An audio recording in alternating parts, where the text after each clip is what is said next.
Recording has begun. Terrific. Thank you very much, Administrator Peterson. Chair LaHood, do you want to introduce the meeting or would you like me to? Actually, Ms. Lejay, if you could do it, that would be great. Thank you. This is the Sunshine Ordinance Task Force Compliance and Amendments Committee of the City and County of San Francisco. Today is a regular meeting taking place in room 408 at City Hall, Dr.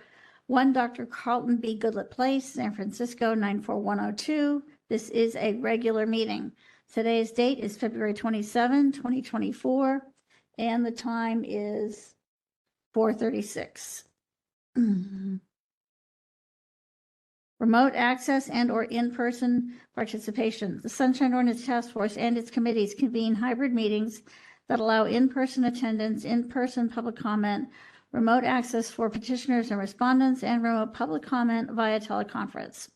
The WebEx remote link login information is http://tinyurl.com/29atwnkd. Password is sunshine. Today's telephone call-in number is 415-655-0001. Today's meeting ID is 2664-626-8797 ##. Press *3 to enter the speaker line. Members of the public may participate by phone or may submit their comments by email to sotf@sfgov.org. All comments received will be made a part of the official record. The Sunshine Ordinance Task Force agendas and their associated documents are available at https://sfbos.org/sunshine. Chair LaHood, do you want to read meeting decorum? Yes, please. Any member of the Sunshine Ordinance Task Force may call for decorum due to this disorderly conduct of meeting participants. Persons who engage in threatening and or menacing behavior may be asked to leave. Please call the first item. Item number 1, call to order, roll call, and agenda changes. Let's begin with roll call. Member Pilpel. Present. Member Pilpel present. Member Anderson. Present. Member Anderson present. Member Wolf. Present. Member Wolf present. Chair LaHood. Present. Chair LaHood present. We have a quorum. Does anybody have any agenda changes? I do not know of any. Have you heard from any participants that would require any agenda changes? Okay, I did hear from a Mr. Templeman, John Templeman, and he submitted today at about 11:30 this morning 3 different documents that I've made enough copies for all of you. I don't know if we can't accept it, and I did tell him it's late. Mhm. It is up to the committee to decide if they wanted to review the materials. So Mr. Templeton. Mr. Templeton, yeah. Okay. Well, his I know his case is down the calendar, Yeah. but I wanted to put that out there. Thank you for letting us know. We will hear from Mr. Templeton when we get to his items, but I don't think that calls for any adjustment to the agenda I agree. at this time. Okay. Sorry, do we know on the other petitioners and respondents who's checked in so far? Who? Mr. Nin had, and who else? Administrator Peterson? Lieutenant Chris Beauchamp. Lieutenant Chris Beauchamp. With the police department, okay. Michael Churon. Who's a participant, a complainant. And Mr. Sergey. And Mr. Starop, he is also a complainant today. Okay. And I would suspect that Mr. Templeton and the planning department probably haven't checked in yet because they're later. Yeah, I don't think we necessarily need to run through That's that. true. We have plenty of items on the agenda ahead of this, so Fair enough. I think we should just proceed since no one has asked for any changes. Okay, so we move on to item number 2. Yes, please, because I don't think we need to call for public comment since we made no changes. There's no changes and there's no action Yes. on the floor. Please call the next item. Okay, item number 2, February 21, 2023, Compliance and Amendments Committee meeting minutes, which are included in this agenda solely for purposes of information. So just to explain to everyone why we have several meeting minutes on the agenda. We ran into this cascade where we needed to update meeting minutes, and then they were updated, but they would then appear on the agenda. And in some cases, further requests for updates were made, even though they had been previously approved. So what I wanted to do was to put these meeting minutes on the agenda for discussion only, because we've actually approved them at a previous meeting. But I wanted to make sure that members of the public and members of this committee understood that this is the final version of these meeting minutes. So I'm not actually calling for a vote on this because we've already voted and approved. I think we should take public comment just because this is on the agenda. And members of the task force, if you do have any comments, I mean, I don't want to stop anyone from talking about this. It is on the agenda. But as far as I'm concerned, we've already gone over these minutes, and I don't think that we need any additional changes. But I'll put that out there, assuming that, or let me ask you, have you read these and did you find any issues with them? Or we're not planning to actually do anything, but I invite your discussion since we have this on. Member Pilpil gave me a copy of the minutes. I gave him with edits. Nothing substantial Hold on. changed in what actually. But Member Pilpul, you had already edited Hold on. these. Yes. Let me be clear. I suggested edits to 4, 5, and 6, the June, August, and October minutes. Oh, We we're just not- talking about February. Right. Yeah, no, saying I'm talking for about February. and April, I did not spend my time on Great. those because I thought they were done and put Yes. to bed and all of that. Yes. So I appreciate what you're doing. Yes. So right now, we're talking about item number 2, which is the February 21, 2023 CAC meeting minutes that are included in the agenda solely for information purposes because the committee has already approved them. That said, I do want to open it up to members in case there was anything that you noticed or wanted to discuss about changing for future meeting minutes. I did not. Okay, thank you. Member Wolf, we can't see you, so I just want to make sure we're not leaving you out.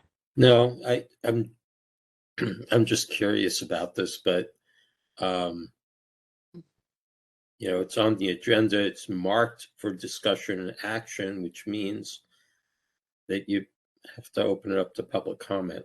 Oh, Each yes. one of them. Okay. Yes, we will open it up for public comment. I didn't realize that it said discussion and action since it says explicitly in the description, this is solely for information purposes. But I think it's always good to open up for public comment. Okay. As we want to offer that opportunity. Okay. Are we ready then to take public comment? Members of the public wishing to speak on item 2 may approach the podium. If you are joining us from the online community, please raise your hand using *3, or if you're in the app, raise your hand using the app. I'll give you a moment.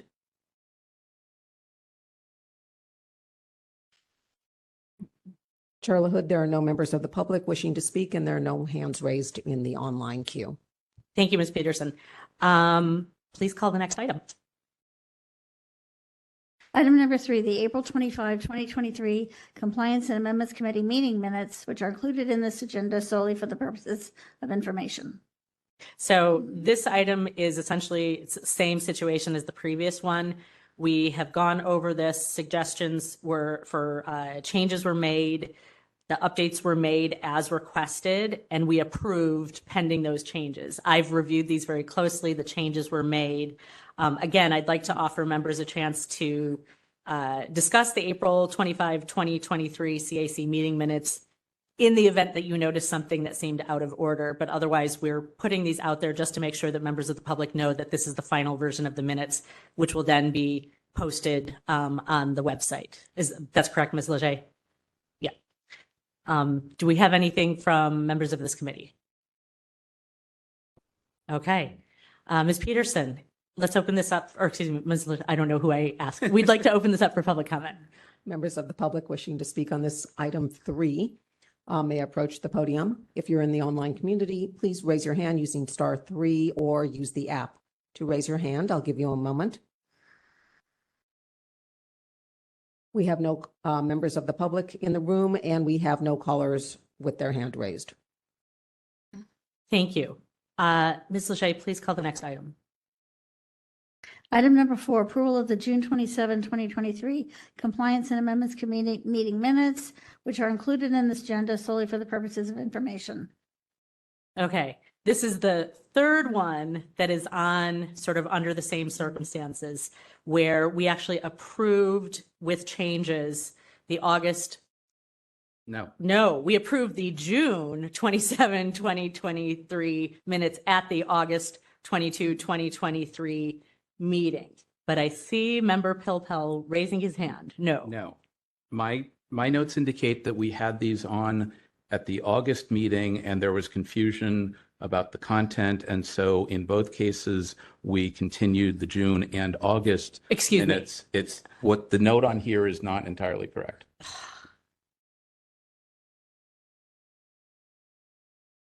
So because it's listed as discussion and action, I think we can act tonight. Okay, to be clear, Yeah. hold on. I want to read this again. So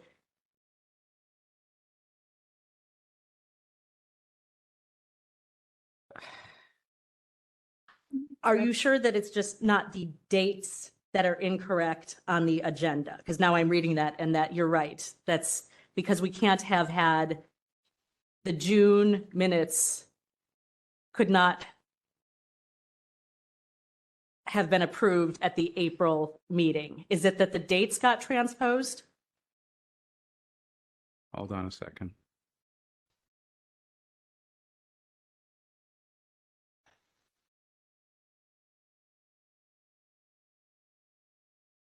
I think it was that the dates got transposed and that it's the meeting minutes from April. Apologies for that. Okay. Shoot, We did, okay. We did a few things. we did a few things. Okay. According to the draft minutes from August, when members Anderson and I were not on this committee, you did approve the June minutes.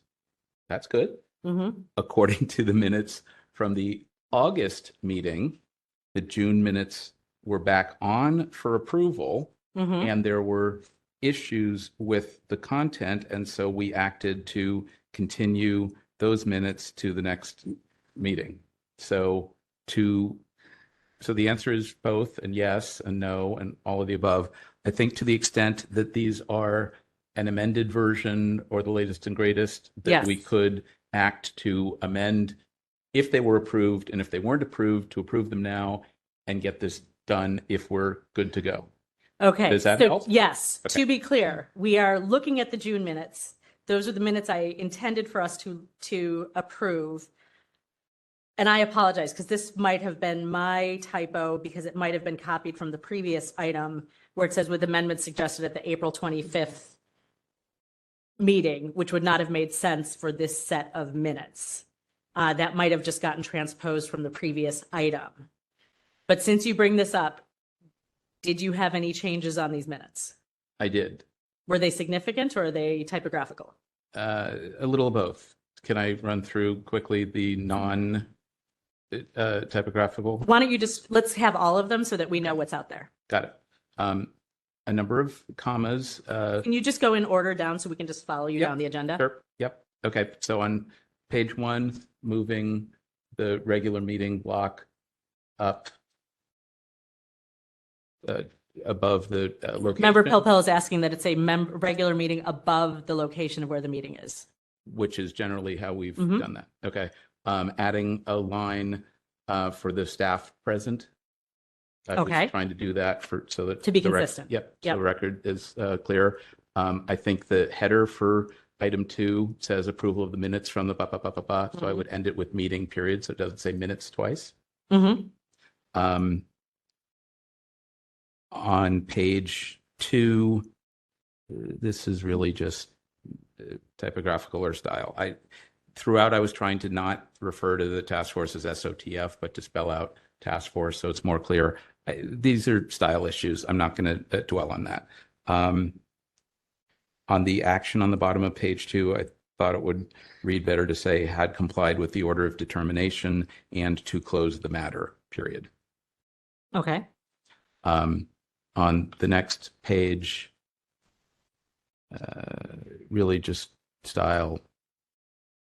Mr. Saranov can contact the Department of Emergency Management, capitalizing police department to engage. Chair LaHood appreciated that Lieutenant Toomey. I thought noted appreciation was a little odd. The vote total at the bottom of page 3 should be 2 in favor, 1 absent. Okay, that is the one thing that you've said so far that I think is not, no offense to the other things, but that is an accuracy thing. Yeah. So, and Ms. Leger, you have all of notes on all of these? Okay.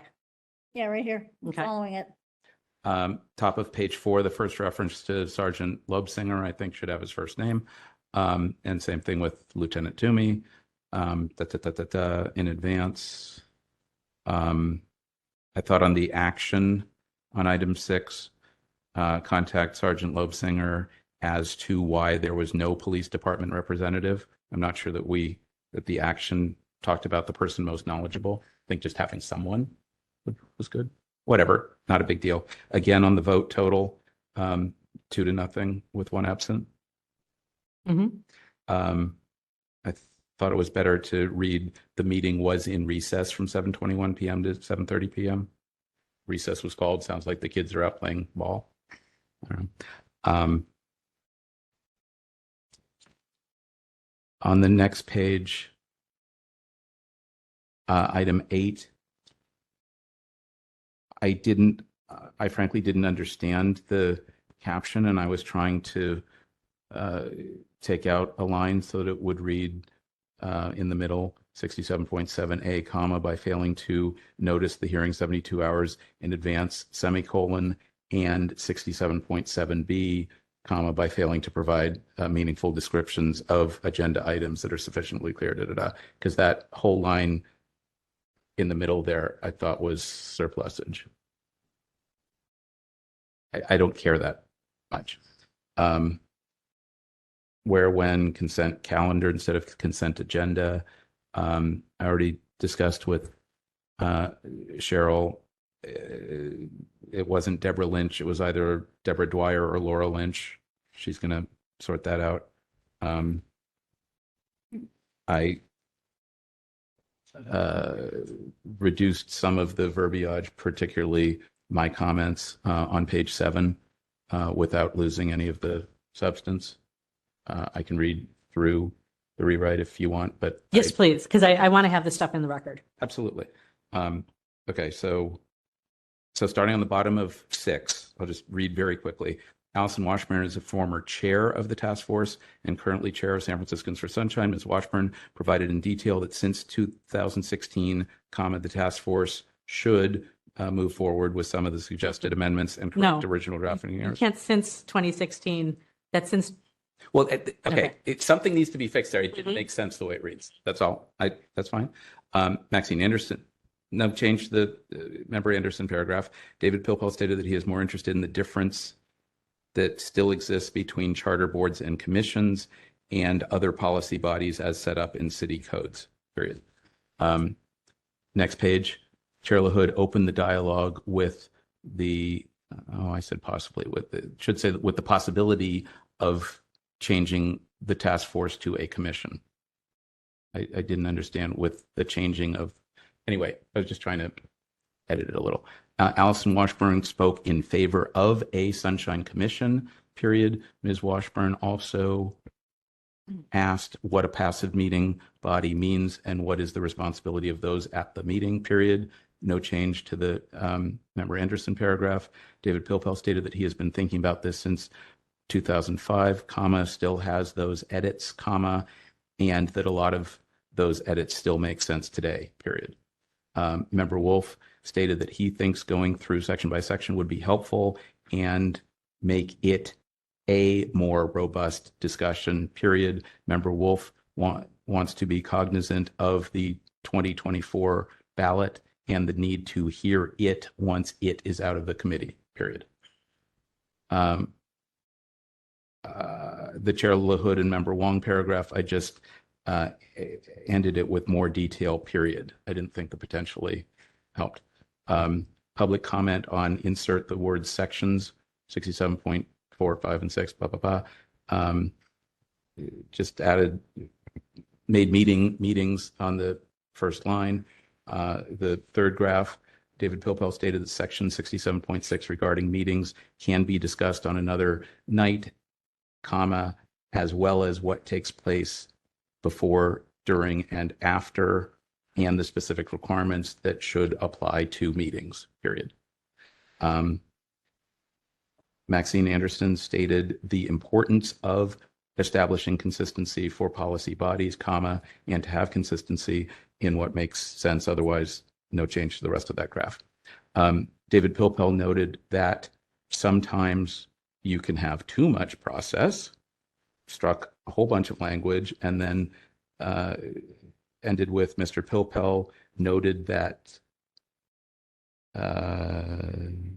something like noted the benefits and noted that benefits and burdens have trade-offs, period. That was it on that page. Top of page 8, the action moved by Chair LaHood, seconded by Member Wong, to continue further discussion on this item at the August 2023 Compliance and Amendments Committee meeting.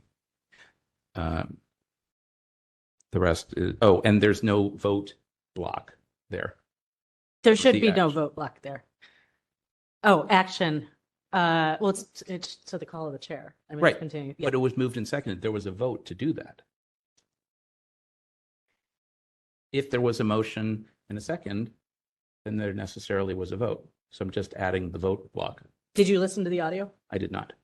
Often Victor jumps in and says, you don't need to vote on this. Okay. I'd have to take a look at the audio. So, Maybe Yeah. we can check. Okay. If there was, then there was. And if there wasn't, Mhm. okay. That's essentially it on the June set. There you go. okay. So what I've noticed, first of all, thank you for paying so much attention to the details on this. It seems to me that most of what you suggested was about clarity and you did notice the two things about the count on the vote, which is something that I should keep a closer eye on. I would say this, and actually I'd like to hear from members Anderson and member Wolf on this. Of course, we want to have the best minutes possible. Member Pilpel, since you do take like a clear interest in this, I apologize. it's a mixed blessing. And I would, and as somebody who cares about words, like I do appreciate it. I just want to make sure that our meetings don't get bogged down in this every time. What I would ask for, and actually I'd like to hear from the other members what you think we should do on this.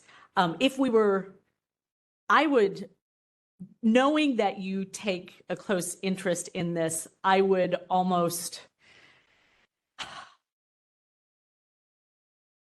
I don't know. I don't know if I should ask, because I just, perhaps what we should do is David and I should make some kind of an arrangement where before a hearing, like a week or so before a hearing, he can get the minutes. He can draft whatever changes he wants. He can mail them back to me.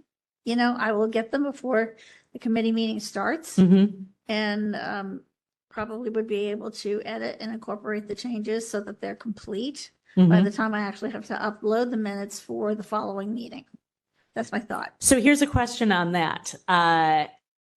Because we don't want to violate any sort of sequence rules of, you know, too many people being involved outside of public meetings. Am I also allowed to see the minutes Oh, before they're absolutely. published? And that's, Absolutely, I can. And I, Chair LaHood, this is Victor. yes. As long as you don't talk with each other, that is fine. It'll be Okay. up to the administrator to determine That's fine. whether or not it is controversial or not, and if they can just add it in. Okay. But as long as you don't talk to each other, that'll be fine. Yeah, we've never talked to each other in advance about the meeting minutes, which you can probably tell. So I would like to ask in the future, Member Pilpel, if you could plan to coordinate with Ms. Leger in advance of the meetings, because you do tend to have valuable insights and attention to detail on this. And I think it would be helpful to have your edits incorporated before the minutes come to the rest of us. And I think we can make this process more efficient if you are interested in and willing to do that. Absolutely. And to the extent that the edits that I'm suggesting tonight are adopted to be incorporated, I'm not so concerned about all the details, so it's kind of like guidance. If Cheryl and you deem that it's the stuff that you want to include, fine. The rest of it, I'm not going to go to the mat. There's nothing in here that's like earth-shattering. If you think that it improves the clarity or it's an accuracy issue, that's fine. The rest of it, have fun. If you want lots of commas, we can do lots of commas. If you want no commas, we can have no commas, or find a good spot in between. That's fine. Okay. With all of Yeah, those. Trilla Hood, I had no deliberate intention of leaving you out of the process at all. It's just that. Hey, if it's required, it's required. No, seriously, because since he's joined in the last few months, he's taken a deliberate interest in Yes. not just our minutes. But Again, the task appreciated. force. Yes. Yes, much appreciated. So I'm thinking I can send both of you copies at the same time. That will give both of you, then you wouldn't be talking, you'd be preparing your own edits. Mhm. And you can send it back. Which to you could me. then incorporate. That which I can then Yep. incorporate. And remember that I truly like to get these agendas posted for our committees on Thursdays. I don't want any library issues Mhm. on Fridays. And if there is a problem with the agenda, I can correct it on Friday or help get some help. But if I receive the edits like that Friday, I can upload the agenda. I can take my draft of the edits, incorporate all those changes, and then slide it in Right. and substitute what's already online for the corrected minutes as provided by the two of you. Right. And have everything in on time as required by law. Thank you. I appreciate what you're both willing to do on this. I'd love to hear from Member Anderson and or Member Wolf if you have any thoughts or comments about this. My comment is that this makes a lot of sense. I love it. I have noticed that about Member Pilpel. Is my mic on? Okay. I have noticed that about Member Pilpel. You're very good at reading through the notes and seeing things that I would just blow off because I'm not looking at it in that fashion. And I think it's important that we have minutes that are correct. And for those things that are substantive, then we can bring those to the meeting. But if it's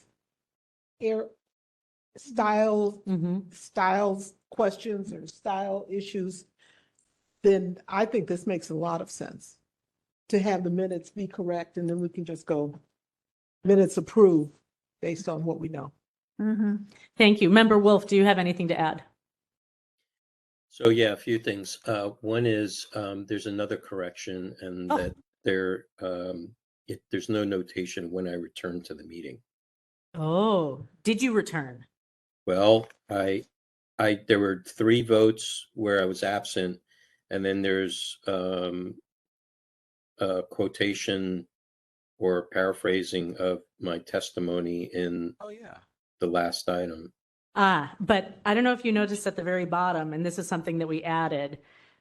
The minutes of this meeting set forth all actions taken by the Sunshine Ordinance Task Force on the matters stated, but not necessarily in the chronological sequence in which the matters were taken up. Yeah, that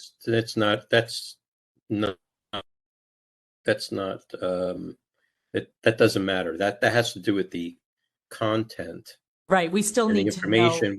What I'm referring to is this is a quorum issue. Mm-hmm. So when people leave and then come back to a meeting, it should be noted. And usually it's noted in the audio. And if it's noted in the audio, it should be noted. We pretty much always do. I might have it in my notes that I take at each meeting if you actually returned. I can do that as well. We'd Well, have I 2 would have options. had to return unless it was my ghost. Well, I'm looking, actually, I suspect. I'm looking at this because it looks like you voted on item number 2 Right, and you voted on item number 4. right. And after that, I'm Oh. seeing absent, Absent. absent, absent. But you did return because you participated in the discussion for item number 10. Yep. Exactly. Okay, Yeah. so we do need to know when Member Wolf left and when he came back. And I think that did happen. Yes. Okay. Thank you. That was a good catch. And All right. obviously it was because it was your name involved. So- The other, what was the other thing. I agree with, with member Anderson's comments. I echo that. I would just say is, anything contextual, like if there's verbiage that is it's meant to be one way, but it really is the other way. That's I would consider to be substantive. Mm-hmm. If it may lead somebody into the other direction, that would be substantive. That takes some either good memory, good notes, or to be listening to the audio playback. The other last thing is once the minutes are in draft, they should be public. So, any of us or any members of the public can look at it, take our own notes, and then submit them, for consideration at the next meeting. So, I don't know that there's any big issue because that's the way we've been doing things all along anyway. So, I guess what I'm requesting is because of the number of suggested edits, I would like those to be incorporated, at Ms. Leger's discretion before they go into the agenda, so that we don't have one draft that's published and we don't make any changes until the meeting. Like, I feel like if we're going to vote on those changes, we might as well have a new draft version that incorporates them, so that we're not extending approval from meeting to meeting to meeting. So okay, my concern about that is that it becomes like a new formatting. Mm-hmm. Like, how do you include 4 different versions of updates for the same item in the same document? Should it be track changes and then you've got multiple different versions? I'm just wondering how that might be presented and how much additional work it might be, versus everybody bring it to the meeting and then, we go through it, item by item as we have. So, Member Pilpel? so on that, what I would suggest going forward, and I think we're all headed in the same direction, hopefully we get through these 3 sets tonight and all of our past history is put to bed. That would be great. Since this committee only meets every other month, and since we're supposed to have draft minutes available 10 days or 2 weeks after the meeting, I would suggest that 10 days or 2 weeks after this meeting and thereafter, you'll get a draft, I'll get a draft, maybe we'll post a draft. I will attempt to turn around my edits within, say, a week or sooner, and those can be incorporated in anybody else, whatever. So the latest and greatest version that Cheryl has, that you've reviewed and approved, that are good for public dissemination, will be the ones on the agenda. And so the number of edits that we have at the meeting or the week of or the day of should be very, very few, and only those things that somehow somebody missed. So I think we can all work to have this be better. So hopefully this is the longest discussion we'll ever have on the minutes, so we don't have to rehash this. I guess, Member Wolf, are you opposed to changes happening between the draft minutes and the version of the minutes that end up on the agenda for the next meeting? No, I'm not opposed to Okay. it, but if there is a discrepancy between 2 of us or 3 of us or 4 of us making suggested edits for the same passage, so they're all either in conflict with each other, or they are, saying something different, or way they're worded, maybe, 2 are better than the others. The question then becomes, who makes that decision? So here's what I would say with that. I think in the interim, between the meetings, we leave it up to Ms. Leger to use her best judgment. And if she's getting a lot of comments on the same item about needing to change it, I think she's just going to need to, the best of her ability, sort of synthesize what's happening, and then expect that we're probably going to discuss that section at the next meeting. But in my experience, I would say that happens every once in a while, but that's not the bulk of the edits that we usually have to discuss. And so I think by changing to this new method, this new procedure where we're soliciting edits as early as possible and as far enough in advance so Ms. Leger can incorporate as many of them as possible so that we can just focus on those sort of thorny discussion points and not worry about the mundane little edits along the way. Yeah, I hear you. I'm in agreement with that. I'm just concerned with all the overlapping work for the other committees and the task force, and the complaint procedure itself, whether this adds additional time that currently doesn't exist for the administrator. Let's ask And- Ms. Leger. Sorry, I didn't mean to cut you off, Member Wolf. Go ahead. Go ahead. Ms. Leger, how does this sound to you? Does this sound like it might simplify the process, even though knowing that there may be some discussion points that we will focus on a little bit more in the meetings, but we'll have knocked out some of the smaller edits? Yeah, if we can,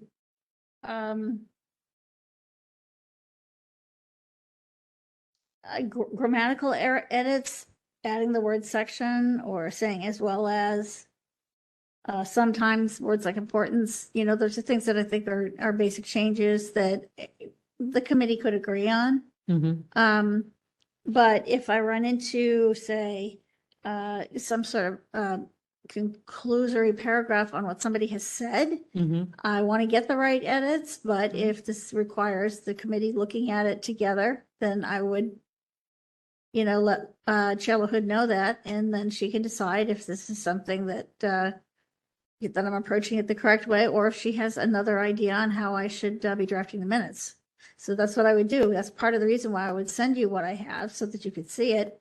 And if we have, meaty things that need a if you don't mind if I interrupt a little bit, just to shortcut this, we will accept everyone's edits. We'll do it. We'll work on it to the best of our ability. If we have any conflicts, we'll bring it back to the committee. Yeah. Okay. I think that's said. Victor. Thank you for that synthesis. Okay. Does everyone feel like they've said what they need to say on this? And since I will say that because there were so many edits, perhaps we do need a motion on this. Would someone like to make a motion? I would so move that we approve with the edits that we discussed, those in writing, those that we discussed, and with the understandings that we made. So approve as amended. So moved. Okay, and with the understanding then that Ms. Leger will make the changes, I will read them, and we will consider the minutes accepted. Yes. Who's the second? Who's the second? Second. I'm the second. Oh, Maxine, okay. Move to approve the edits as discussed and the understanding of the edits, is that correct? As discussed with final review by Chair LaHood. I think that's probably is that acceptable? Yeah. In general, I think That's sort of it's to approve, known. and it's understood that you guys have the final. Right. That's fine. Okay.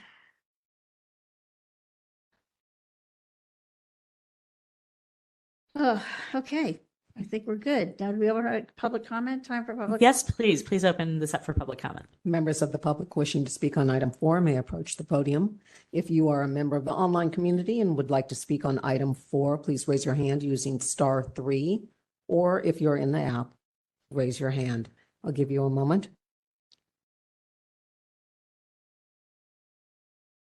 There are no members of the public in the room or online who wish to speak. Thank you. Please call the vote. Hang on a second.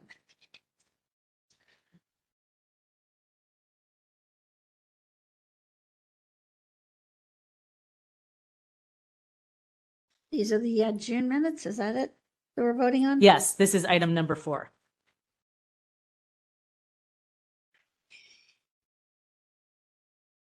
Chair LaHood?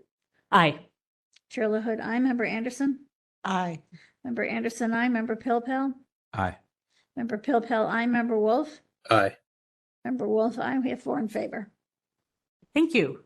Please call the next item.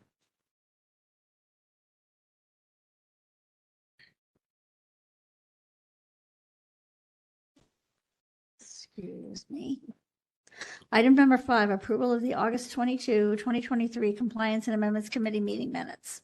On October 24, 2023, the Compliance and Amendments Committee moved to continue approval of the August 22nd minutes to the Compliance and Amendments Committee scheduled for October 24. That should read December at the end. Yes, and then we did not have that meeting. Right. Okay. So we're looking at the August 22, 2023 Compliance and Amendments Committee meeting minutes. Members, do we have any edits on these minutes? Yes. Member Pilpel. As briefly as I can. Uh-huh. This meeting was held at 4 rather than 4:30, so I don't know if it should be captioned as a rescheduled regular or just a regular. I don't know what you did on the scheduling. In any event. That is a good point. Ms. Leger, do you remember what happened? Was Yeah, that you asked us to start the meeting at 4 o'clock. I Okay, think there was another meeting afterwards. Right. Right. There was a They special. had a piggyback. yep. In any event, whatever the caption was on the agenda should probably flow through to here. So if it was rescheduled. Is that regular- required, even though it was that was an agenda noticing thing, not a minutes thing? No, I just, You think I- it's helpful? yeah, I think Okay. if we called it a rescheduled regular there, then we should call it a rescheduled regular here. If we called it a regular there, then we should call it a regular here. Okay. The character of the meeting didn't change from the agenda to the minutes. That was the point. Okay. The other things that I've already said, I will not repeat. Speaking of not repeating, the bottom of page 1, the Chair LaHood graph, that says what it needs to say, which is good. So then I think the graph at the top of 2 is kind of redundant and somewhat duplicative. Oh, that might have just been yes, that may have been inadvertently copied. So, yes. Right. So I yanked that. Spelled out department on the bottom of 2. The rest of this is not a big deal. Yada, yada. Okay. On page 3, Mhm. the David Moss paragraph, the second sentence, I'm sorry, I read it a couple of times. Other than spelling out the Electronic Frontier Foundation, that sentence just didn't make a whole lot of sense to me. I just think it needs a rewrite. I didn't attempt to do it. I just think it needs some help. I think it just needs a comma. Okay. I think we need a comma between, so in which Lieutenant Toomey said they had the same responses, comma, that no further records exist in special investigation. Oh, no, now I see what you're saying. Okay, okay. Like I said, I don't feel a need to do it right now, but I think it needs some help. Okay. That's all.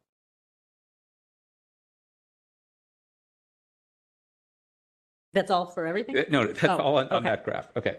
I moved the next paragraph at the end. I was suggesting rewriting that so the last sentence after within 5 business days, after that it would read, Lieutenant Toomey stated that it is the position of the police department that the police department complied with the order or with the July 25th, 2023 order, and that the annual report as requested does not exist, period. Mm-hmm. Okay. On page 4, the Lee Hyde, is it pronounced Hyde Hughes? Hyde Hughes, yes. There he is. The third and fourth sentences are fundamentally duplicative, and so I was proposing to strike the first one and have the second one read, Mr. Hyde Hughes stated that they only sent him the Fine Arts Museums of San Francisco, in parens FAMSF, brief on August 17th, 2023, comma, while he and his wife were viewing the Tudor exhibit at the Palace of the Legion of Honor, and I guess, comma, and he only saw the brief because Task Force Administrator Leger sent it to him, period. Okay. The rest, I spelled out the first reference to COFAM somewhere in here, and I think at the end of the second graph, the Perea Day graph, and has no additional records to provide, period. On the action there, I was suggesting the task force deputy city attorney to provide written advice on, I guess, the COFAM analysis of the National City Epstein B, and Hollywood cases. Mhm.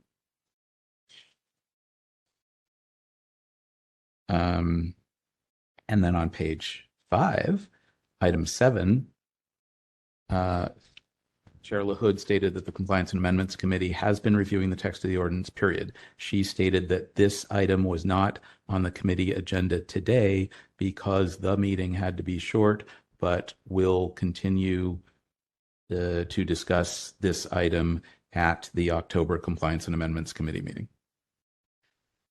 It's not a big deal. Okay. Whatever. There are ways to write that. And that this set of minutes also was not approved in October.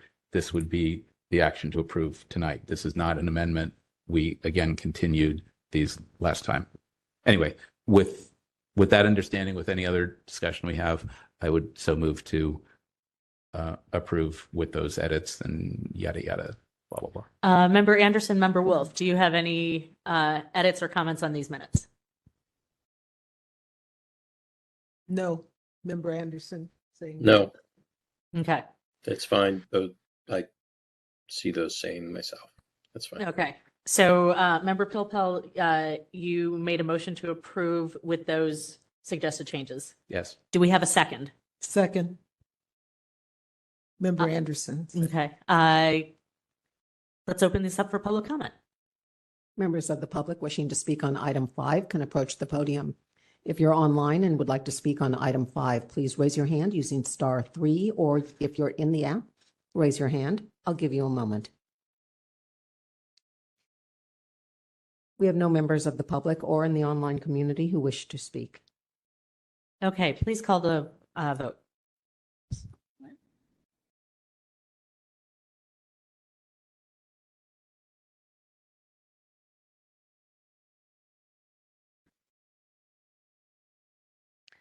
Member Pilpel? Aye. Member Pilpel, aye. Member Anderson? Aye. Member Anderson, aye. Member Wolf? Aye. Member Wolf, aye. Chair LaHood? Aye. Chair LaHood, aye. 4 in favor. Okay. So Ms. Leger, same as last time. I think we've got a routine for this. I think this will work out. Member Pilpel, thank you for your suggested edits. Please call the next item.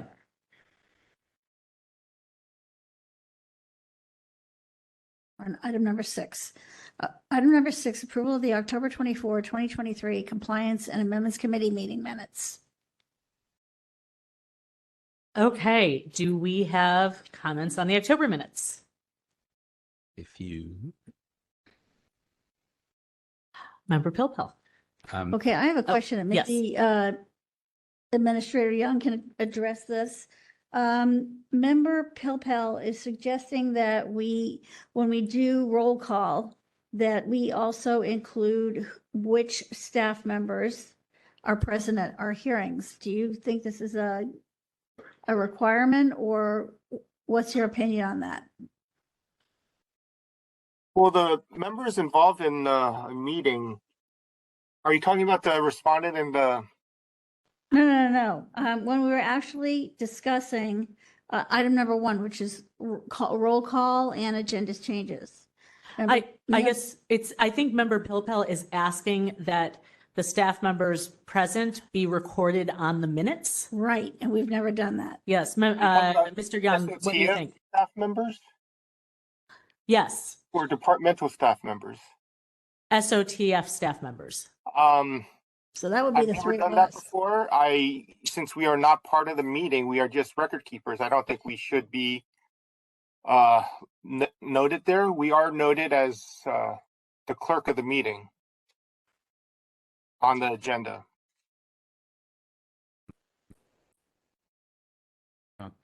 We're looking at the agenda right now. Hang on. You may Ms. be Leger- correct. That might be I'm mixing it with BOS committees, but we list all the clerks. Right. The clerk of the committee. Yeah, so it does not look like the Ms. Leger or other staff are listed on the agenda. So you're saying that is something that is done at the Board of Supervisors? Well, and just as an overall, this is the clerk of this committee. Mhm. And we don't note the clerk for individual votes. So, I really don't think that would be, I don't think any other committee does it. I don't think it's a good idea, personally. Question. Member Wolf. Victor, if legal counsel is in the room for a committee, are they noted as being present? They are in the room? noted as being present as a speaker. Oh, only when they are asked to speak, but Yes. not as far as taking attendance. No. Okay, thanks. So, Member Pilpel. so my thought, and again, we're just talking about it. Mhm. I just thought it was useful for the record to list the 3 staff people and the deputy city attorney who may be present for that meeting if they're there, just so that the record is clear. So if there's a question when we say, well, we heard this in committee a year and a half ago, well, who was there for that? Oh, that was one where staff person Peterson or Deputy City Attorney Collins was there on. I'd like It to just make a may be recommendation. useful. Here's my thought. This is an interesting suggestion. Yes. Since it's not what has been done in the past, and it sounds like it's non-standard according to what happens at other meetings, I'd like for us not to make this decision here, but if you could bring that up with Chair Yankee Fine. and maybe ask for that to be added to our full task force agenda, I feel like that should be discussed. May I make Decide. another suggestion? If you do Yes, want to Mr. do Young. that, just list on the bottom of the agenda where we're doing the votes, that little blurb we put on the bottom of the agenda. Okay, again, I don't think this committee should be making that decision. I'm asking that Member Pilpel ask Member Yankee to put it on the agenda for a full task force hearing so we can decide something for the whole task force in all committees rather than making that decision just in this committee. I totally agree what you said. Okay. Yes, and I just wanted to bring to your attention that we are trying to do action type minutes and not get too much into the details. Yes, Totally agree. I hear you. Member Anderson, it looked like you had a comment. My comment was that I agree wholeheartedly with what you said, that this is something, if we're going to do it, we'll do it across the board, but not committee by committee. So why don't we table the discussion on that until we have our full task force meeting? Okay. I'm sensing some agreement here. Member Wolf, we can't see you. Just Yeah. want to make sure. Yes. Yeah, I just would say, depends upon meeting bodies, but generally, like in a Robert's Rules parliamentary kind of thing, generally you would notate who staff was and who guests might be at a board meeting, so to speak. Now, we're not going to list everybody that shows up in the gallery, so to speak, right? It's not the same kind of meeting body, but generally, it's good to know who is on, who is like working with the body itself directly that is present. So, who's there for that meeting or not. And it's not a kind of a wild goose chase to figure it out. So it's 6 of one, half dozen of the other for me. Okay. Thank you. So I would say, Member Pilpel, interesting point. I would love to ask you to bring that up to Chair Yankee and discuss it at the full task force. Were there any other agendas? Yes. Just a couple Okay. of other Tell me where we were. I've lost my place now. You're in your place. You're not out. No, I mean on the I'm pages. sorry. Yes. Page on the October set. Yes. Page 2 Mhm. at the bottom. My notes indicate that the action was moved by me, seconded by Member Wolf, to continue the matter to the next Compliance and Amendments Committee meeting. Rather than the specific December date. Right. Okay. And similarly, on page 3, item 5, it was the same action to continue the matter to the next Compliance and Amendments Committee meeting. It was not to the call of the chair. Okay. On item 7, and actually back on item 1 as well, I think in this case we're referring to Sergey as Sergey, so I spelled it the same way consistently throughout. I think here, and I think both on item 7 and item 10, I thought it was better to say a representative from the police department respondent in parens was not present and did not inform the task force administrator in advance. I don't think we get to decide Whether who it should be police- Lieutenant Toomey. Right. Okay. They can send who they or Mhm. not. Okay. Capitalizing police department somewhere here. And I think on page 4, third line, and requested the task force administrator to confirm the respondent's attendance in advance. It didn't make sense to me, attendance at the Mhm. meeting. You want to know in advance. Although I didn't include that in here, we should probably think about some way to deal with complaints that still refer to the old CPRA sections. I haven't created a table, and I don't want to fix that right now. Yeah, but but at that's a some good point- question for the future. yeah. Yes. And the future's a long way It's- away, Or it's tomorrow. or it's coming soon. Yeah. Yes, all of the above. Consistency here. Michael Turan, petitioner, was not present for the hearing and did not notify the task force administrator in advance. Period. Next page, page 5.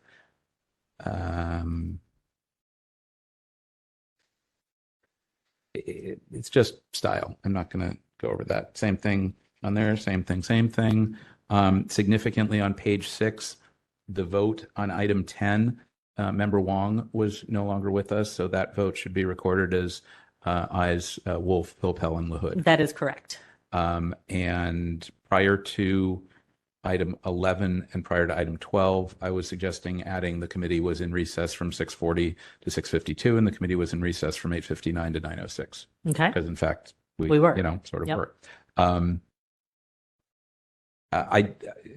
Since Chair LaHood, since you did not include a summary of the discussion on item 11, I didn't add to that. There was just a, brief. Yeah, we were saying what Talked we were about it. going to be doing. I don't think that requires any further Right. detail. Right. But we did have, 2 hours of good discussion on it. So it was not like we didn't do anything. Or did we? Detailed notes will be included in the attachments of the next committee meeting agenda, which they in fact are. Right. Yes. Okay, that's fine. Yeah. Um, I mean, to be honest, we said so many things. yes. That, Something although you about have a action good, minutes. yeah. Yes, that's Yeah. right. Yeah. Okay. It's all good.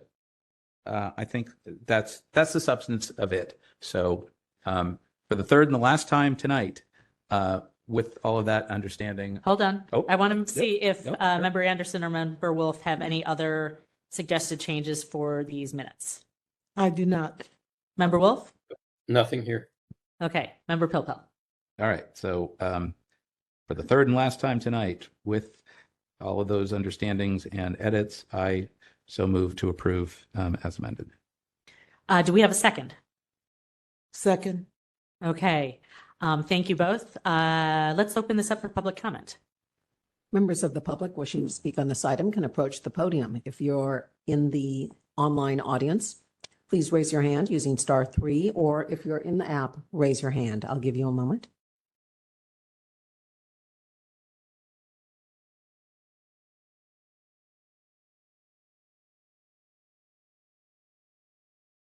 We have no callers in the queue and no members of the public who wish to speak. Thank you. Before we move on to the next item, I do want to ask, and maybe this is a procedural thing, I thought it was helpful to then put the final approved minutes in the following agenda. Is that helpful, or should we, now that these have been approved, we just trust that we're making those changes and Ms. Leger is uploading them to the website and we leave it at that? Is that less confusing than attaching them to the next agenda, or what are your thoughts on this?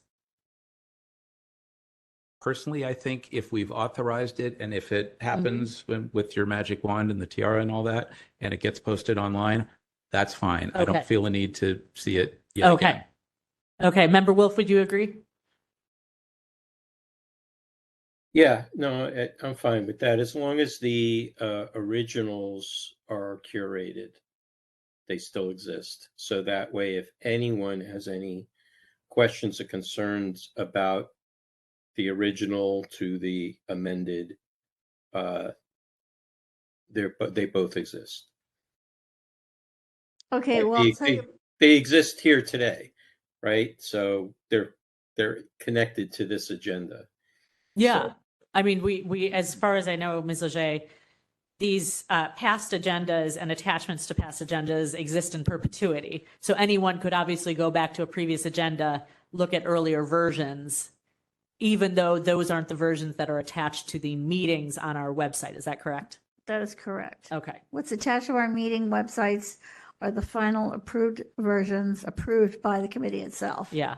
So And if you're making a general approval pending with amendments, which is generally what we do, yeah, I think that that'll be fine.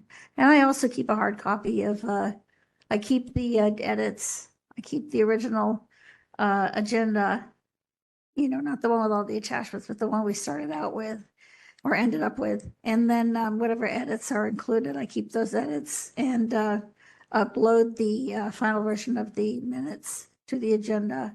So like you said, if anybody wants to view them, that's fine. okay. Member Wolf, does that make sense?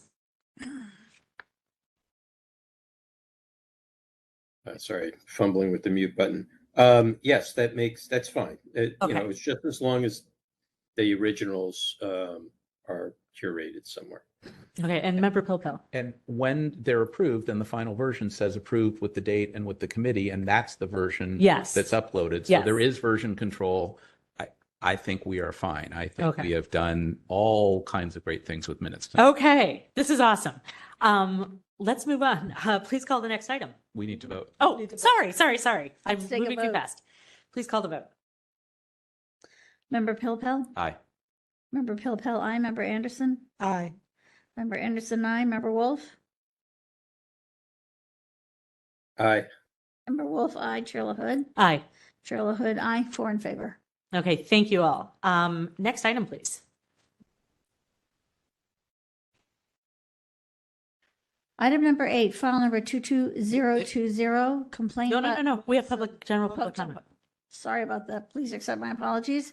Item number 7, public comment. Members of the public may address the committee on matters that are within the committee's jurisdiction, but not on today's agenda. Ms. Peterson, do we have anyone wishing to make general public comment? There's no one in the room. There is no one in the room, and we have no one online who has their hand raised. Okay. Let's close general public comment, and Ms. Leger, please call the next item. Item number 8, file number 22020, complaint filed by Sergei Zveranov against the police department for allegedly violating Administrative Code Section 6721C as in cat by failing to respond to a public records request in a timely and or complete manner. On October 24, 2023, the Compliance and Amendments Committee moved to continue the matter until December 19, 2023 Compliance and Amendments Committee and request verbal confirmation from the police department that a representative will be in attendance at that hearing.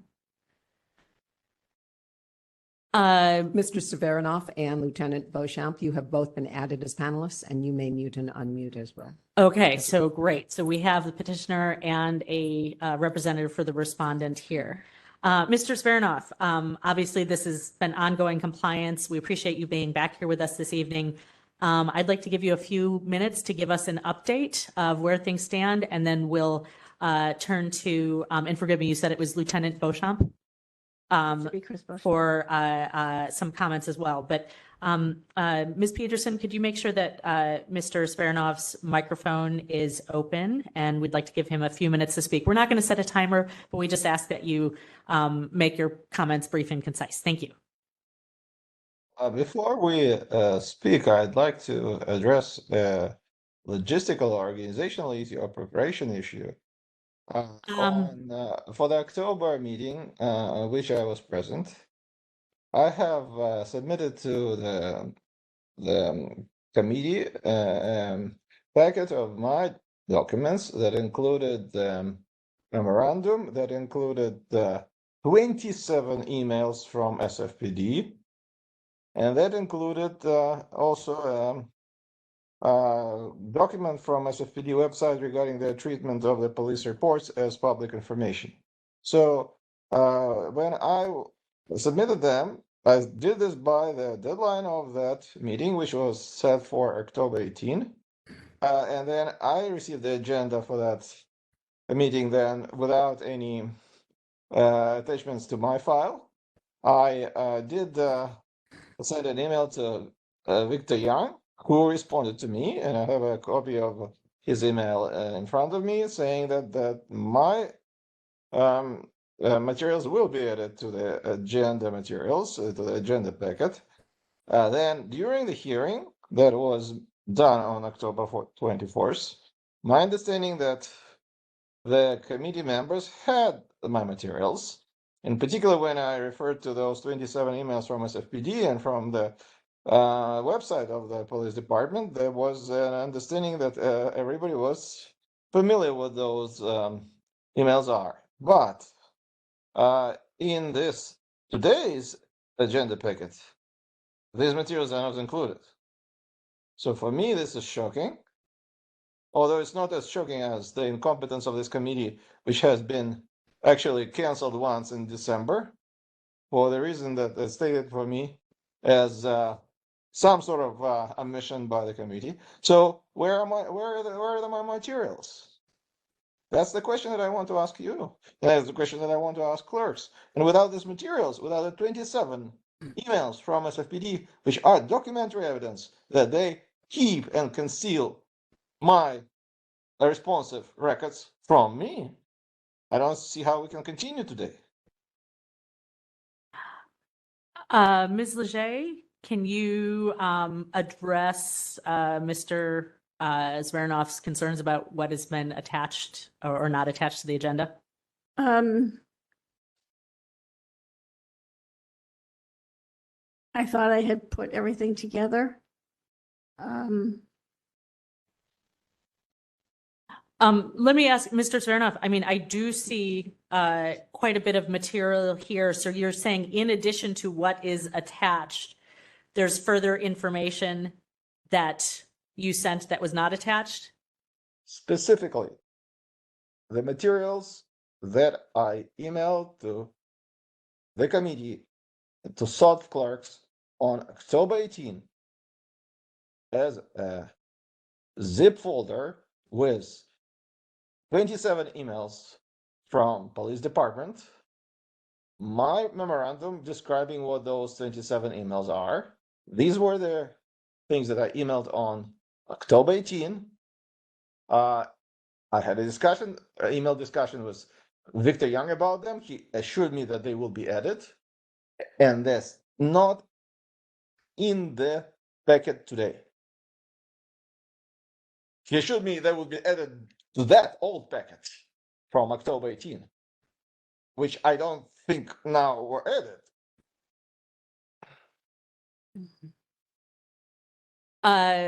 Mr. Young, are you on the line? Yes, I am. Give me a moment. I'm going to take a look. Okay, thank you. I appreciate that. And truthfully, I am not going to be able to recall anything about packets because it's just too long ago for me. Well, I have the emails, and I have your email to me as of October 19. Well, I just, I'm not going to be able to speak to this issue. Anything that I do get, I put into the file. So I can't speak to anything if there is a missing item. Okay, let me ask committee members, since, as Mr. Zvernov said, the materials were attached to a previous packet. Is that correct, Mr. Zvernov? Yes. Okay. What I say is they should have been attached to the previous packet.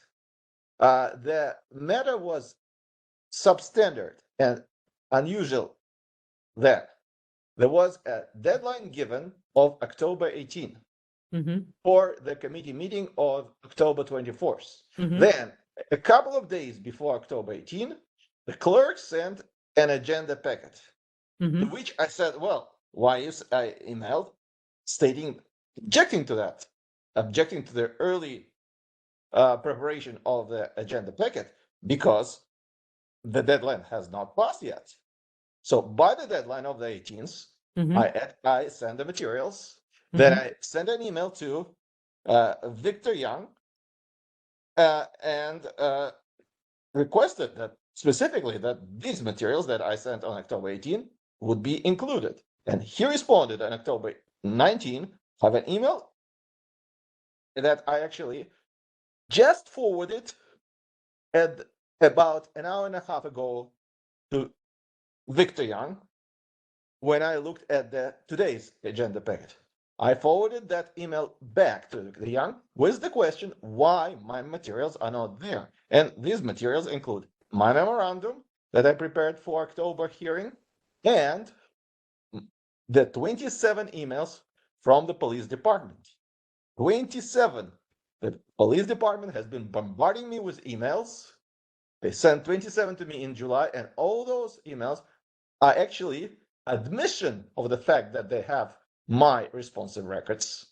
I did forward them to the committee, to your committee, compliance committee on October 18. They're not there in the agenda package. All right, Okay. well, you know what? We shouldn't be asking Mr. Young about whether these should have been included or not. I have to take responsibility for this. I do not recall seeing all these emails, but I will Victor Young responded to me on October 19. He responded to me. I sent the email to SOTF email, and he responded to me on October 19. Himself. Okay. I didn't email to him. And Mr. Leger, I think you have screwed the files so many times that shame on you. So, Mr. Smirnov, I'm sorry that this happened, I'm sorry that we don't have all of the documents that you sent in the agenda packet. My question to you today is, would you like? I would like to ask, would you like to proceed since you are here and we have Lieutenant Beauchamp here, and since this is follow up on compliance? The most important thing I think to know is to find out what you have received and what you still have not received that we asked for in our order of determination. Again, I apologize. I don't think so. Yeah. No. I don't think we can proceed. And the reason is very simple. Mhm. These are 27 emails from the police department that mention incident reports. Now, the previous racist to me has lied to this committee many times, saying that they have complied and completed disclosure. After his multiple racist lies, the SFPD sent to me these emails saying they're processing my request for incident reports. And some of you remembers my address to this committee in October. I said, I never made any request. So somebody in the police department went into their system, generated those requests, and referenced incident reports about which I have no idea.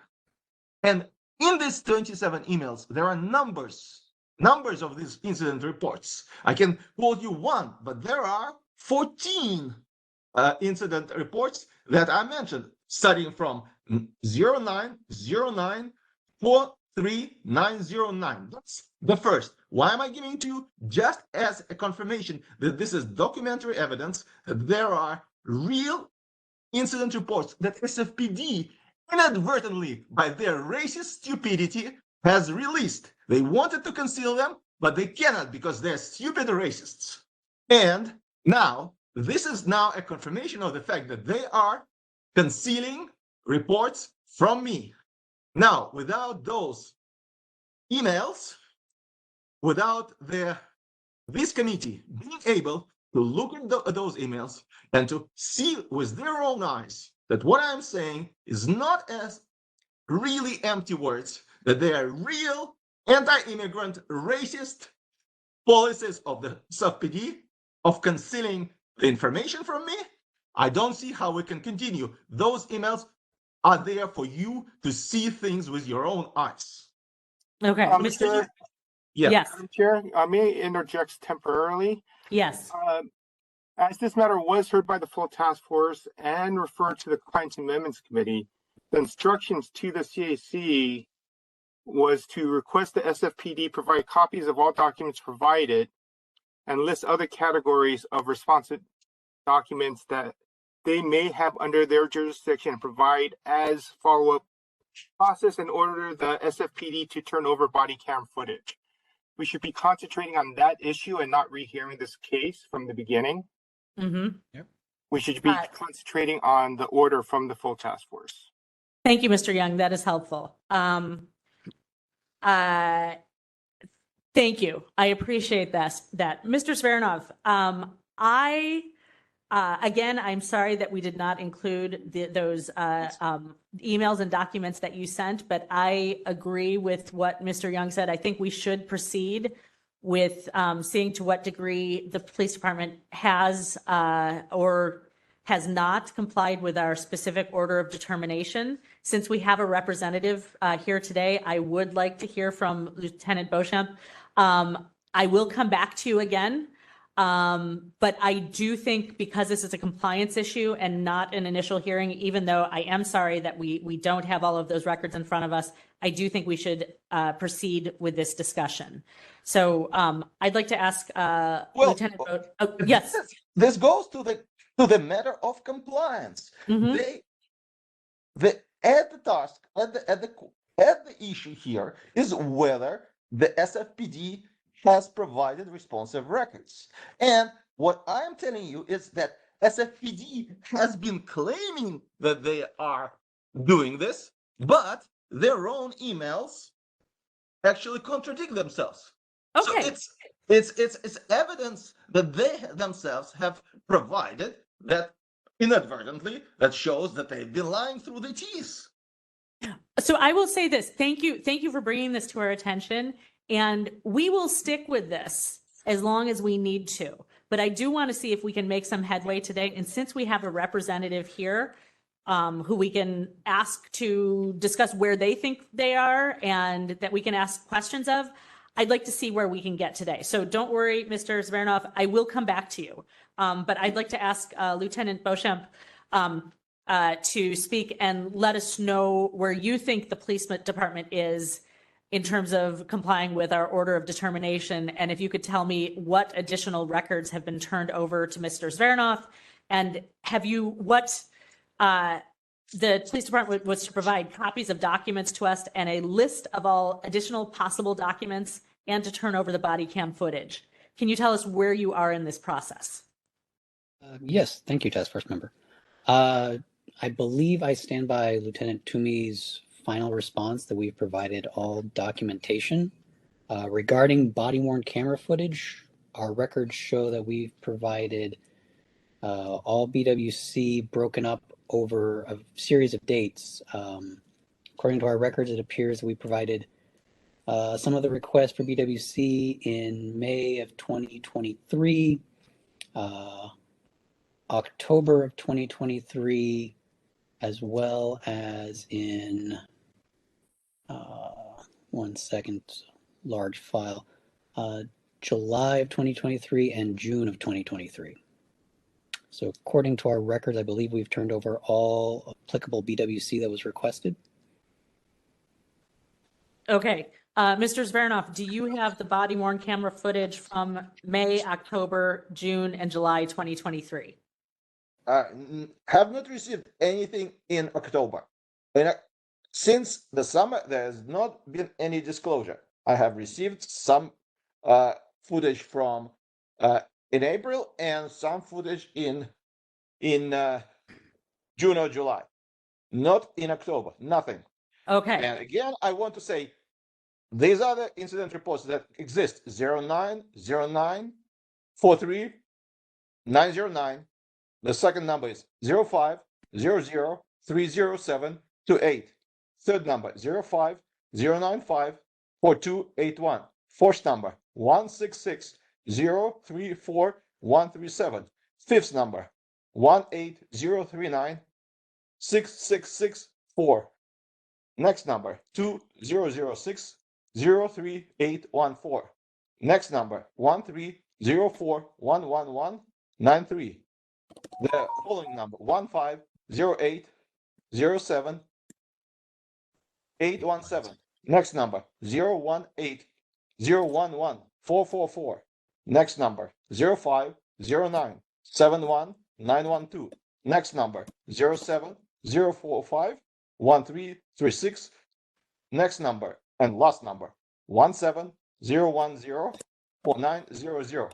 These are the incident reports, SFPD incident reports that SFPD has emailed me about, telling me they are preparing them for me and demanded my ID. These are the emails I received in July.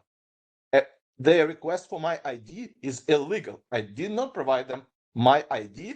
Then they send me emails saying they closed this request because I did not provide an ID.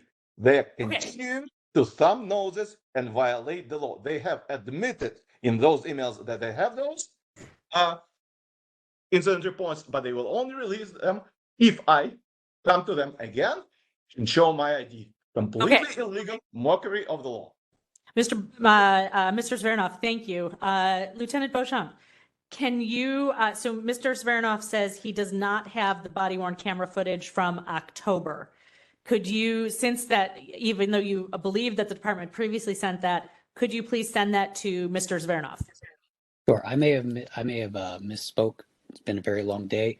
I did not mean October. I meant August. August. Mr. Zvernov.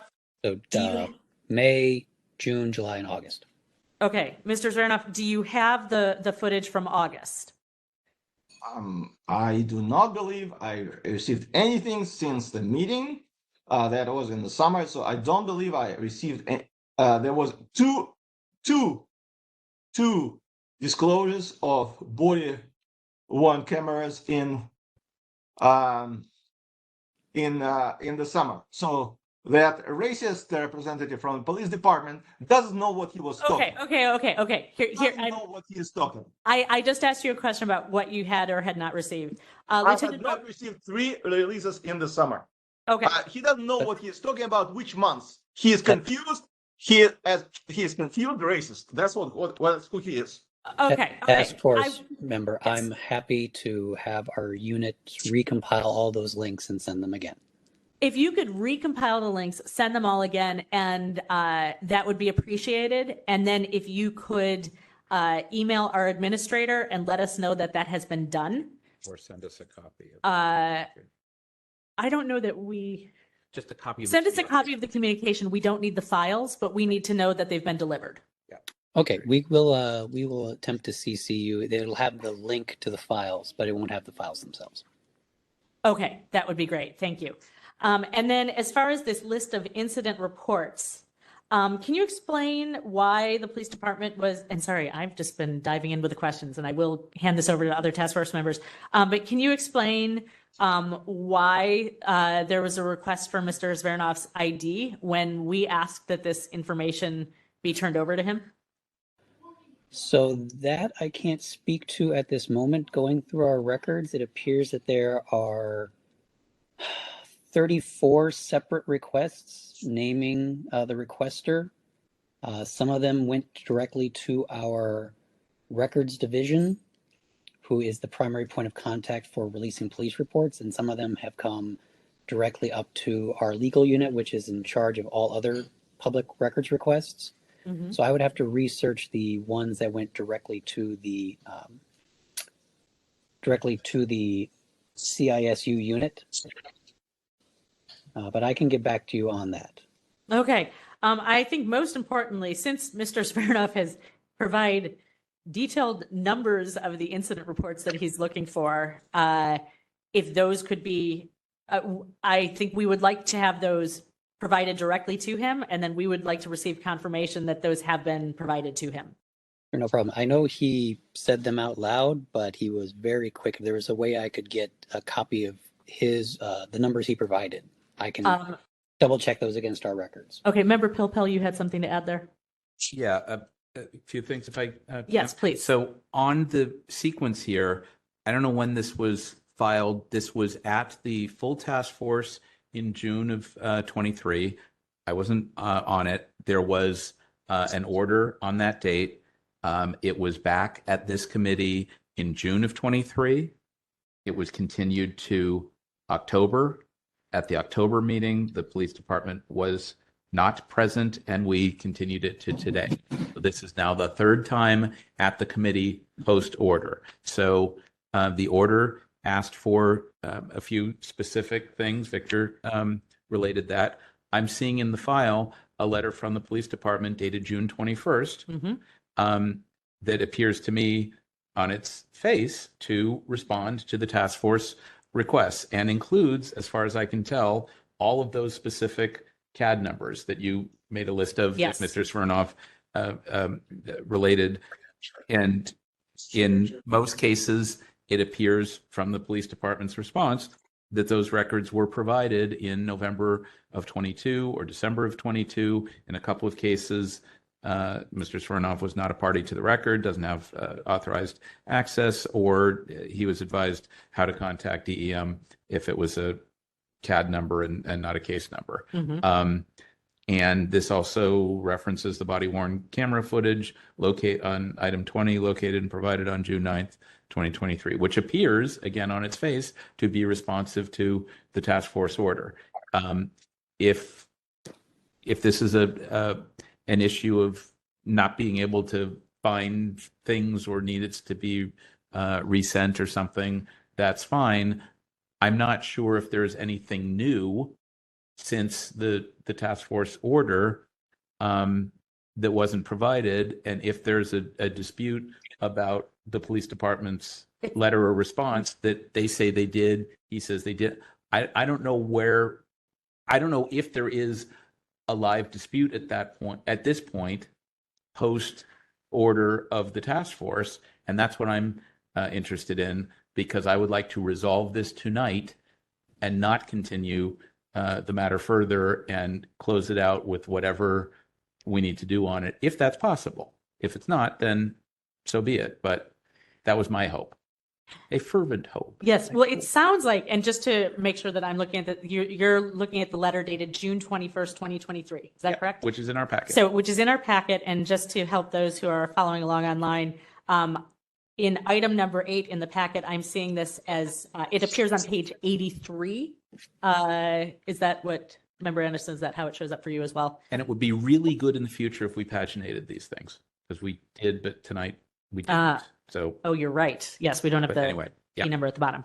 In any case, so, right, we have these, we have the numbers of these cases, and yet Mr. Zvernoff says that he's not received them because he said, okay, Mr. Zvernoff?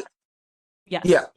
I want to say that these emails, again, were received by me in 2 batches in July of 2023, in which SFPD admitted that they have not released them to me. That's why I wanted that case to be continued, for you to see those emails with your own eyes and compare them through the June letter of response by the SFPD and see that they completely contradict each other. That was the whole point of my request, not to have that hearing. Well, you proceeded with this hearing without the benefit of my documents that I received from SFPD, and now this kind of a poking into this is just completely senseless, because the previous member has referred to them as CAD numbers, not CAD numbers. They're police incident report numbers. These are 2 different things. Maybe you don't know about it, but it is a big difference between an incident report and a CAD number. I know that. Yeah. Member Pilpel, you wanted to say something about that? No, I understand that there are CAD numbers that don't result in a case number or incident number. And so those that are CAD numbers only, DEM has those records, and those that become a police case number or incident become police records. That's my understanding, and I could be wrong, and I'm happy. Well, that's wrong. Okay, maybe Lieutenant Beauchamp can clarify that. And if there's, and I guess to Mr. Smirnoff, if in those emails, if you claim that that contradicts what the police department said in writing, is there some salient sentence or two out of that pile of emails that you could just read to us that you think explains the contradiction? I don't need to see a huge pile of emails. If you can just relate to us what that is, that would sure help. Well, there are 27 emails, and in each of them, there is a salient information. Well, I can read you one of them, July 18, 2023. Dear Sergey Severinov, we have received your request for incident report number 0909439. Unfortunately, you must provide a copy of a driver's license, passport, government issued ID, expired passport, out of country passport or consular ID.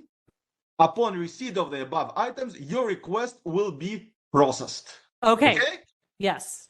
So Lieutenant Beauchamp, can you authorize to have these reports released without Mr. Zverinov providing government issued ID? Particularly if they were already produced. Yes, particularly if they were already produced, and this seems to be I understand that the department has procedures, and probably whoever sent that email was trying to follow those procedures, but seeing as Mr. Zverinov has come to the task force for assistance in receiving access to these records, and we're trying to make sure that our order of determination is complied with, can you directly provide these emails and without requiring that government ID that Can we get past? Can we get past that? Of course. I mean, there will be extra levels of redactions based on the fact that Mr. Severnov is not a named party in the report. But if that is one of the reports in question that I believe, though double checking my records, case number 090943909, that the according to Lieutenant Toomey's letter that you are quoting from June 21st, 2023, it says the report was produced on November 22nd, 2022. Right. So at That's that what point, he's looking for. Can we just resend it to him? resend it to him. Okay, by all means. If Mr. Svernov wants items 4 through 8, 4 through 13, we can do that.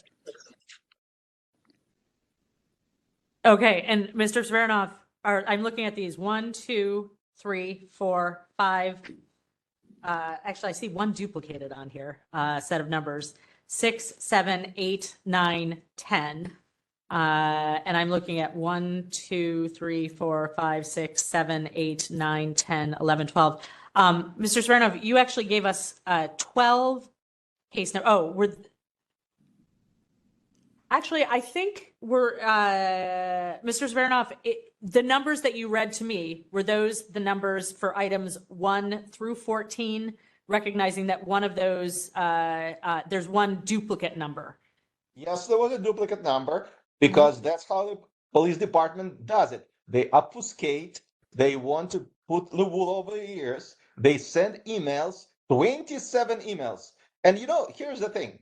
You may say what you want to say about my requests, but these emails contain what the police department says. They say they have not released those incident reports to me. Okay, incident reports, again, it's something that's written by the police officers after an incident on a form, has nothing to do with CAD number. It's a CAD number, but it's a different number. CAD number is not an incident number. These are two different things. CAD number is in the Department of Emergency Management. Police department has a copy of it. Incident report is nothing to do with Department of Emergency Management.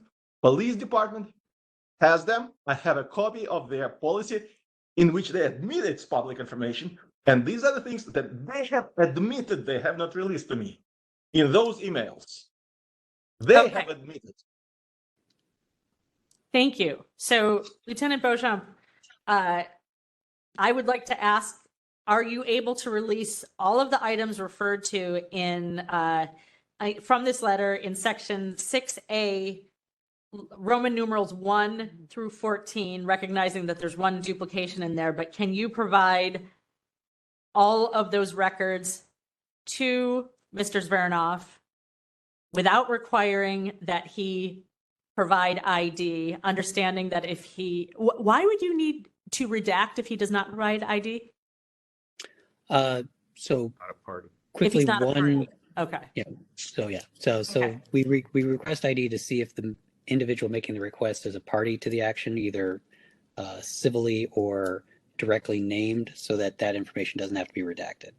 Okay. And so if he's not named, you would redact names? Names, CLETS information, anything that may potentially lead to a privacy violation or depending upon the report, violations of welfare institution code, juvenile code, etc. Okay. So yeah, we are happy to resubmit these with the exception, of course, touching on 6A sub I and sub II, the two CAD numbers. And can you explain why? I mean, I understand it's advised how to contact DEM, but if that's going to cause more of an obstacle, could we ask you to provide the information to him directly? I mean, we were not the custodian of record for CAD numbers. I mean, if we could try to produce them, but we'd have to redact them, make sure there's nothing in there that DEM doesn't want put out there. Member Pilpel. Maybe if you can just include the standard paragraph of how to request records from DEM so that it's very clear what the email or phone number is for DEM and how to obtain CAD records. I don't think we should put the police department in the position of being the go-between with DEM. I think their obligation is They've identified the location of those right. records. And I think if you make very clear to Mr. Smirnoff how he can get those records from DEM. That is considered adequate assistance. Yeah. Okay. But for the case numbers, just so that it's clear that Mr. Smirnoff, I believe, is Mr. Smirnoff. So if you can process the request, understanding that, redacting only to the extent that you need to redact for whatever reason. Of course. So, Even if this is repeating records that he's already received. I'm just trying to get the guy the stuff. No problem. So we will definitely provide the link to contacting dispatch for requesting CADs, and we will recompile all of the BWC links, and we will work on re-providing the case numbers starting at sub III down through XIV. Okay, thank you. Member Anderson, Member Wolf, Member Pilpel and I have been saying a lot. I wanted to give both of you a chance to weigh in or ask your questions. At this point, I don't have any questions. I think pretty much Member Pilpel has voiced the concerns that I had as far as moving this case along. So yes, and I think that should be a adequate resolution if we can get that information to Mr. Smirnoff. Member Wolf. You've covered all the same ground I would have covered. The only thing I would add is just in support of, asking for ID. We have been through this through other departments and agencies in the city. And if it pertains to that person directly, and there's knowledge of it, and we have knowledge of it here, that there really shouldn't be any need to continually ask for ID. If it was requested that it be sent to him, then what ID would you collect? It just seems a bit non sequitur to me. It just doesn't fly. So I would just, say, and for everything else that we do, for every other case that we do where documents need to be delivered, there's an assumption that this is the person. In fact, they have their address, their contact information. They've been talking to them, and this has been going on for ad infinitum at this point. And I would just say, let's just move it along, and not create more obstacles. Thank you. Thank you. Members, do we This have? is Victor. May I make a Yes. suggestion? Yes. Yeah, since we're at the point that the task force has already made their decision and only concerned with compliance of this specific provision of the documents listed, Mm-hmm. can we add it to this motion? this list of items that we want them to provide, and this is the only thing we are looking at future hearings. And all the other previously submitted documents are, I would hate to say irrelevant, but they're not pertinent to the provisions of these documents requested. Member Pilpel, you look like you have a comment there. I am disinclined to continue this thing. My preference, I've already made all the other motions, so I'd love for somebody else to make the motion. My preference is for us to somehow memorialize the request to the police to recompile and transmit, as we just discussed, and deem that it is complied with and close the matter. Period. Oh, But I don't think we You're close not- matters until. you want to see it? I want right. confirmation that delivery has happened. Okay. So then either it comes back one more time, or we somehow grant you or somebody the authority to deem that it's done and we're done. Because at some point, I mean, I understand get you're it. concerned that this could keep going on and keep going on, but and- there's an easy way for it not to keep going on. right. And that is for the police department to, Lieutenant Beauchamp, who seems willing to comply with this, Right. to resend the, to recompile and resend the body worn camera footage, and to send to Mr. Zverinoff all of the case numbers listed without requiring him to submit ID. And we understand that there may be personal information redacted on the cases for which Mr. Zverinoff is not listed, in which the cases were not about him, and also to send clear instructions regarding how to contact DEM to get the CAD files for the 2 items listed. And I would like to see that happen in 5 days, because this has been going on for quite some time. And it sounds like Lieutenant Beauchamp has access to the materials. So if this could happen in 5 days, and if we can have confirmation emails regarding both of those requests sent to our administrator, it sounds like that compliance may be resolved, and we won't need to put this on a future agenda. There you go. I think that is what we're looking at this point. Would someone like to make a motion to that effect? I could certainly live with that. Can I just explain the reason I'm less interested in seeing this again is it doesn't seem to me like there's any dispute about outstanding records that haven't yet been provided. These all appear to be records that have already been provided. No, they haven't been provided. They've been identified. They have not been provided. I'm not sure. I think there may be some dispute about that. Maybe the language that's being used here, report produced on X date, maybe the report was produced but not provided. Right. If access Okay. was limited because ID Fair wasn't enough. presented, then they have Okay. not been provided. They've been identified. Yeah. Fair enough. So maybe that's true. Happy to go with what you're suggesting. Yes. Should I just make the motion? Okay. I'd like to make a motion that we are asking, we are asking Lieutenant Beauchamp within 5 business days to send to Mr. Zverinoff the body worn camera footage, recompiled, anything that the department has identified that is relevant and may have previously been provided, but we want it all compiled and sent again, with confirmation sent to the Sunshine Ordinance Task Force Administrator that those files have been sent. And we would like for all of the case numbers identified in item 6A and all of the relevant subsections to be sent to Mr. Zverinoff without requiring that he provide ID, understanding that there may be redactions in cases where he was not a named party in the case.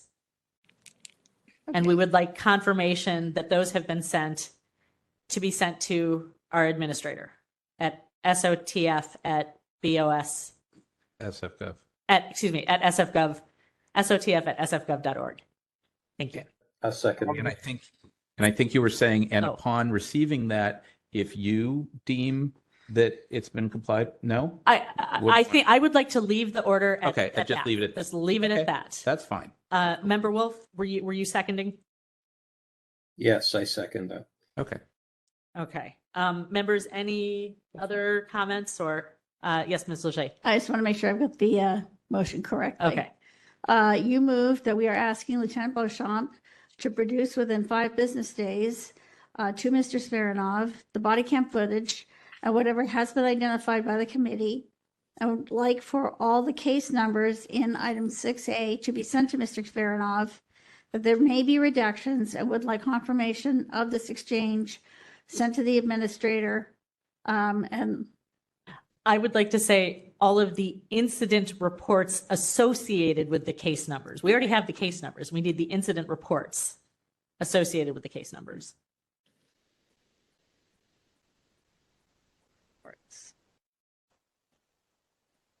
in item 6A. Sorry, go ahead.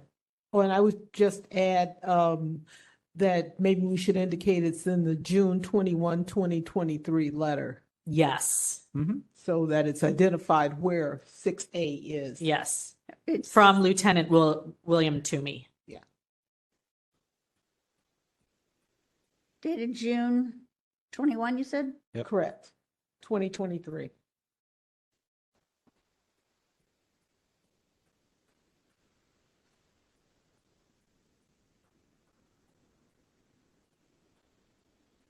Can I just clarify?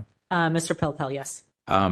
So the way I understand the motion, and that's fine, it's that ultimately the records go from police to Mr. Smirnov, and the confirming email to the task force is not with the underlying records, but it's, like the log saying we sent these things to Mr. Smirnov. We don't want to see the underlying records. Yes. We just want a confirming email saying that they went. Yes. That's what we're looking for. Yes. Okay. And I think, and I'm saying that because Mr. Smirnov had previously said that he didn't want, yes, he didn't necessarily want the records to be part of our records. Which is fine. I Yeah. don't want to see them. That's-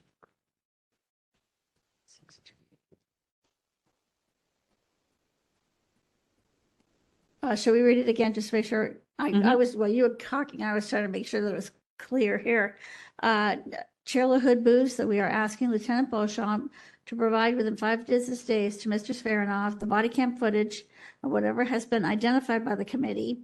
I would like for all the incident reports listed in item 6A of the letter dated June 21, 2023, to be sent to Mr. Smirnov and indicate there may be redactions. And we would like confirmation of this exchange sent to the administrator. And that there be no changes in the order determination? What? And that there be no changes to the, yeah. We don't need to say that. We don't need to say that. All I want to do is to make sure. Did I that say it these- right?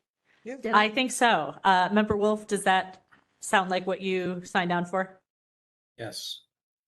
Thank Okay. you, Bruce. Thank you, Bruce. Unless anyone has anything else, I think we should open this up for public comment.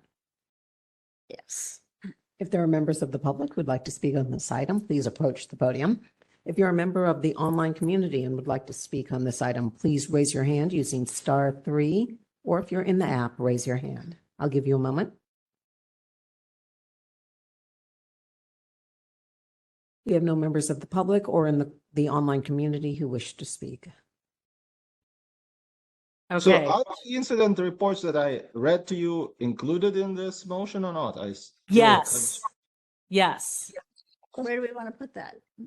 Where do we want to put that?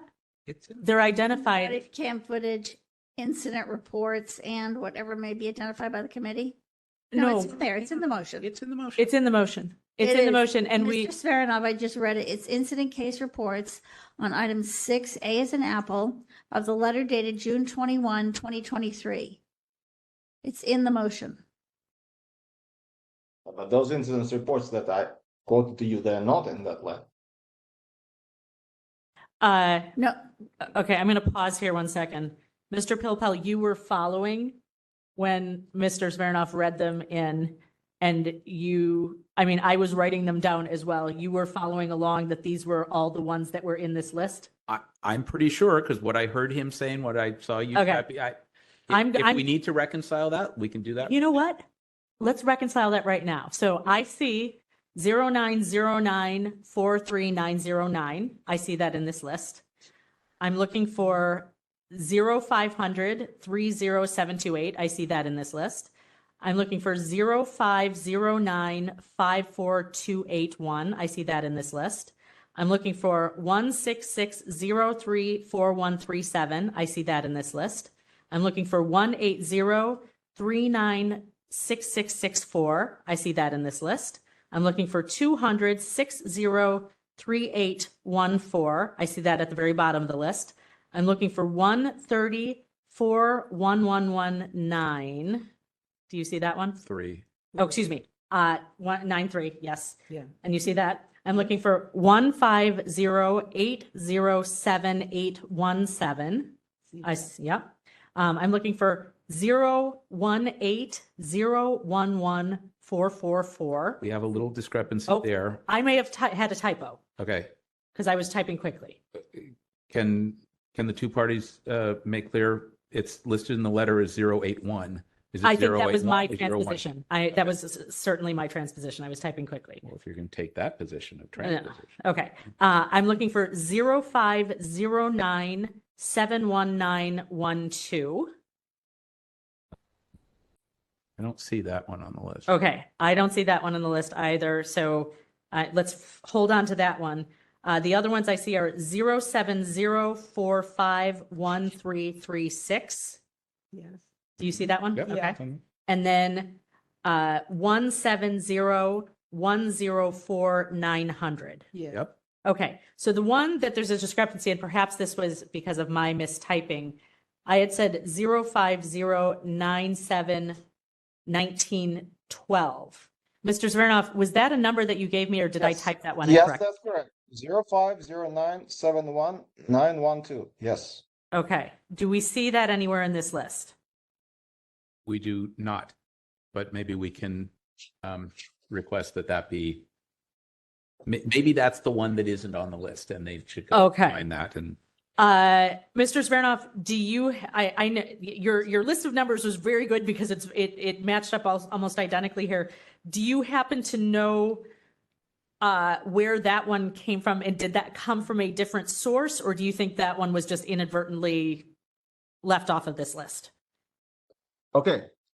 As I'm saying, these are the numbers that were included in the 27 emails that SFPD sent to me in July of 2023. Mm-hmm. These are the references that they themselves included. So I have an email saying, this is the incident report, show us your ID. Okay. I will add it to my list. Okay, Done. thank you. So I would like to amend our motion, and I'd like to ask if Member Wolf will accept this, where we say the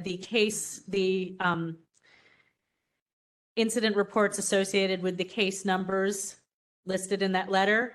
And Ms. Leger, could you say, and case number 0509-71912?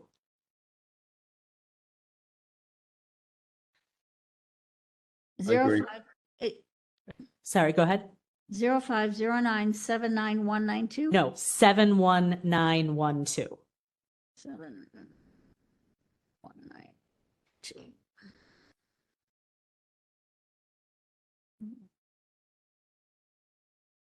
And what do we call that incident report? Case number. Case what? Case number. Incident report. I mean, I think we said incident reports associated with the case numbers listed in that section of the letter and case number, the one I just read. So we want to make sure that's added in addition to all of the ones that we verified are in the letter. Like for all incident case reports associate in item 6A of the letter dated June 21, 23, and case number 0509-71912. Is that it? Yes. Okay. To be sent to Mr. Saranov and that there may be reductions. We want confirmation of this exchange sent to the administrator. It already says within 5 business days. Okay. Member Wolf, do you accept that amendment? Yes, I do. Okay. Member Anderson? No, I thought you were going to say something. Member Pilpel? To both parties, it's really just a yes or no question. Is it understood what we're asking for tonight? Is there anything that is unclear about this motion? I know it's work for the police I department. cannot answer this question before I see the final version. Okay, fine. You'll see it. And to the police department, is it clear what we're asking for? It's work, but is it clear what we're trying to get at here? Crystal clear. Thank you. Okay. Excellent. Okay, since we made a change to the motion, I'd like to open it up to public comment one more time. If there are members of the public or our online community who would like to make public comment on this change, please come to the podium, or if you're in the online community, press *3 or raise your hand in the app. I'll give you a moment.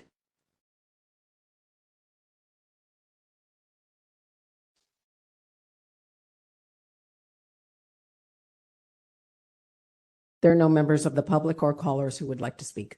Okay, thank you, Ms. Peterson. Ms. Leger, please call the vote.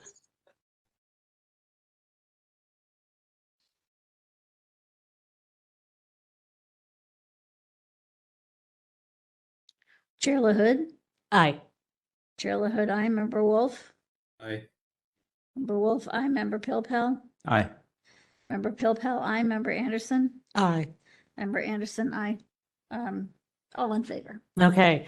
Mr. Smirnoff, Lieutenant Beauchamp, thank you for being here today, and we look forward to receiving those confirmation emails that those files have been delivered. Thank you. Bye-bye. Bye-bye. Ms. Leger, if you could please call the next item. Just a moment. Yes.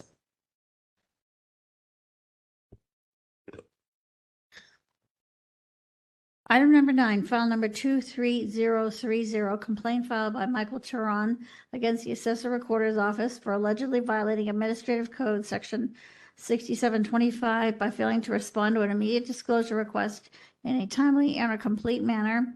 67.25 by failing to keep withholding to a minimum. California Public Records Act 6253B as in boy by failing to provide, quote, exact copies of records. California Public Records Act 6253.9 by failing to provide electronic format in which you hold the information. California Public Records Act 6254.5 by withholding exemptions already waived by providing the records to the public before this request. On October 24, 2023, the Compliance and Amendments Committee moved to continue the matter to the call of the chair. Okay, and as I'm recalling, we had to continue this because participants were not available. Is that correct, Ms. Leger? Okay. The assessor rep was present, the petitioner was not. Right. Okay. Right. So, Ms. Peterson, can you tell us, as the petitioner here, and do we have someone for the respondent? Michael Turon is present, and he has been added as a panelist. Derek Nin from the Assessor Recorder's Office has also been added as a panelist. Forgive me, you said Derek Nin? Anin. Anin. Thank you. Nin, Thank you. AHNIN. Okay, thank you. Thank you all for being here. What we'd like to do, since this is our first hearing, we're going to give 5 minutes to the petitioner and 5 minutes to the respondent. What we're trying to do here is to find out if we have jurisdiction and if we have enough evidence, if enough evidence has been presented for us to recommend that this be sent to the full task force. This is not a full hearing. We just need to understand the facts and matters of the case at this point. Ms. Leger, if you could get ready with the timer, and Mr. Turon, when Ms. Leger tells you she's ready, you'll have 5 minutes to speak. Mr. Turon, are you ready to begin speaking? Yep. Go ahead, sir. Members of the committee, assessor, recorder, thanks for being here today. In my case file, I wrote a cover letter back on July 2023, outlining the jurisdiction, the merits of the complaint, and what the requested action is. I'd like to turn my 5 minutes over for the committee to read that. It's PDF page 4 and 5 of the packet for this one. And then I'm happy to answer any questions that the committee has regarding my complaint. Thank you. Shall I stop the timer or?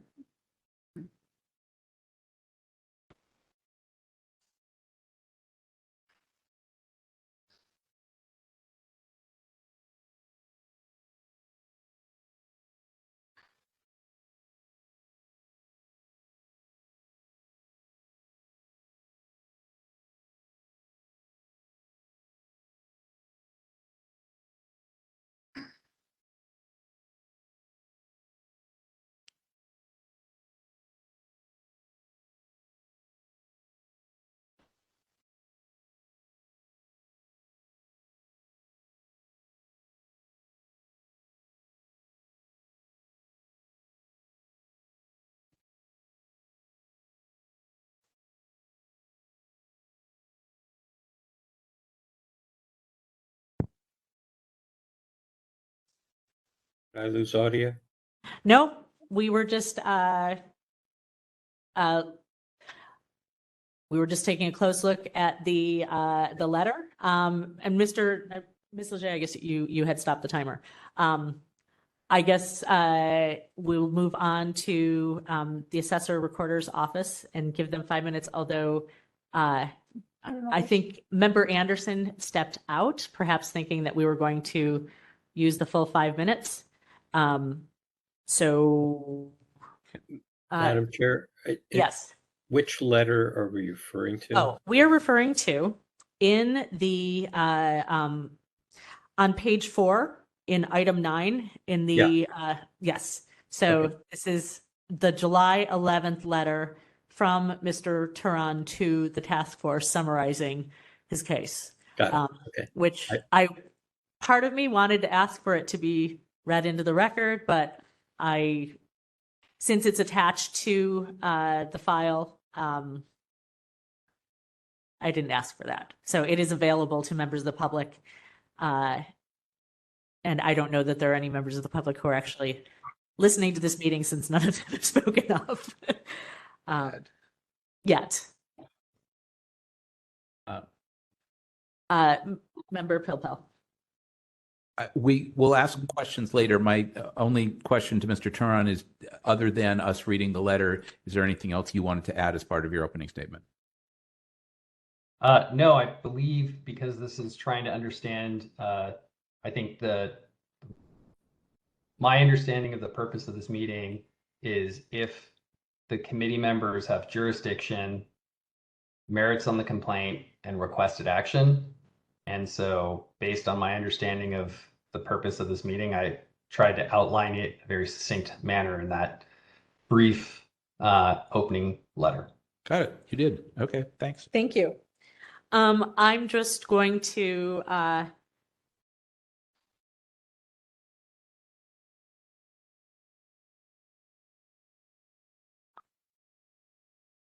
wait 1 more minute for Member Anderson to return, just because I would like for her to be here to hear the respondent. Thank you for your patience. You could take a stretch break.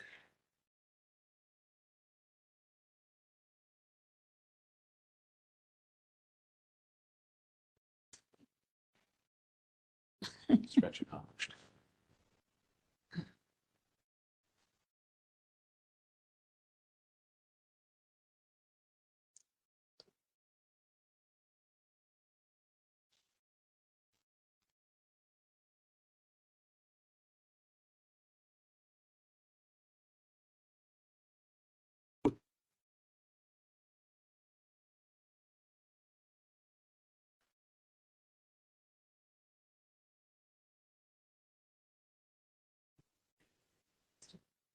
Got my phone.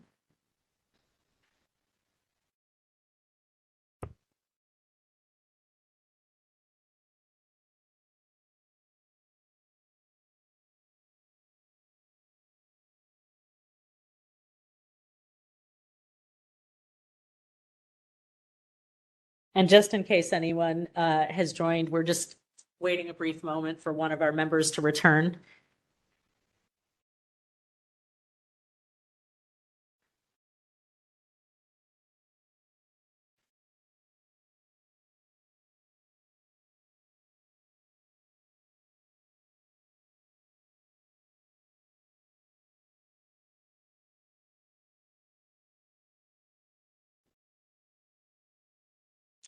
Okay, great. We have member Anderson returned, and I'd like to ask for Mr. Anand. Are you ready to speak for 5 minutes once Ms. Leger gives you the signal that she's ready with the timer? Yep, ready. Okay. Thank you. Ms. Leger, please, it's at your call.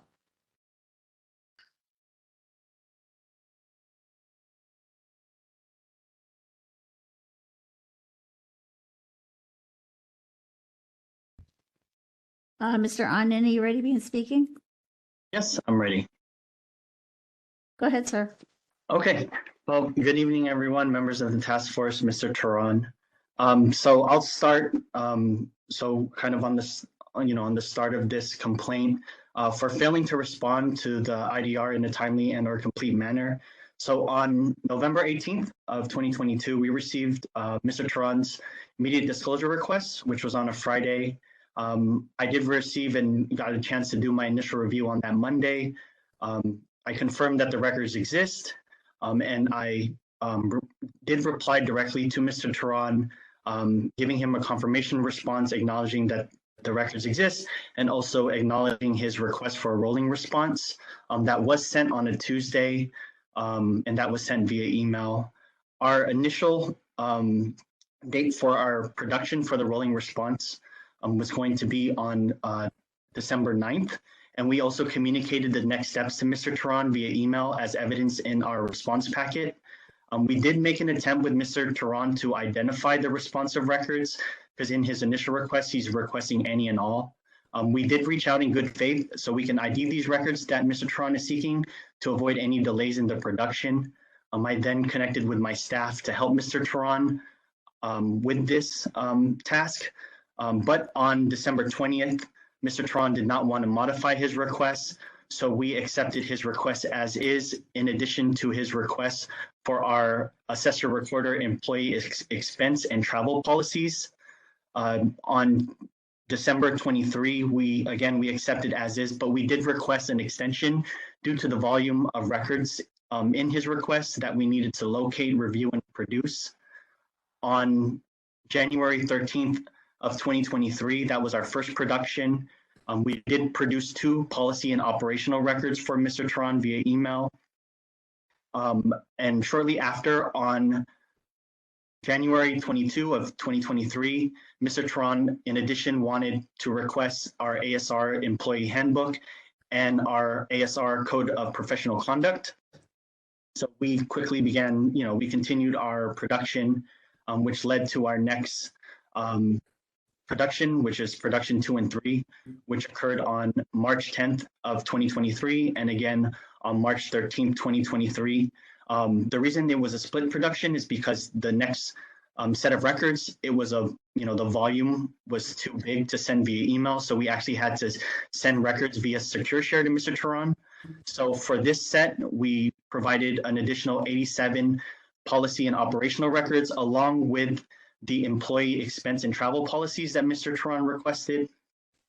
And after that production on March 20 of 2023, we continued our rolling and we provided an additional 11 policy and operational records.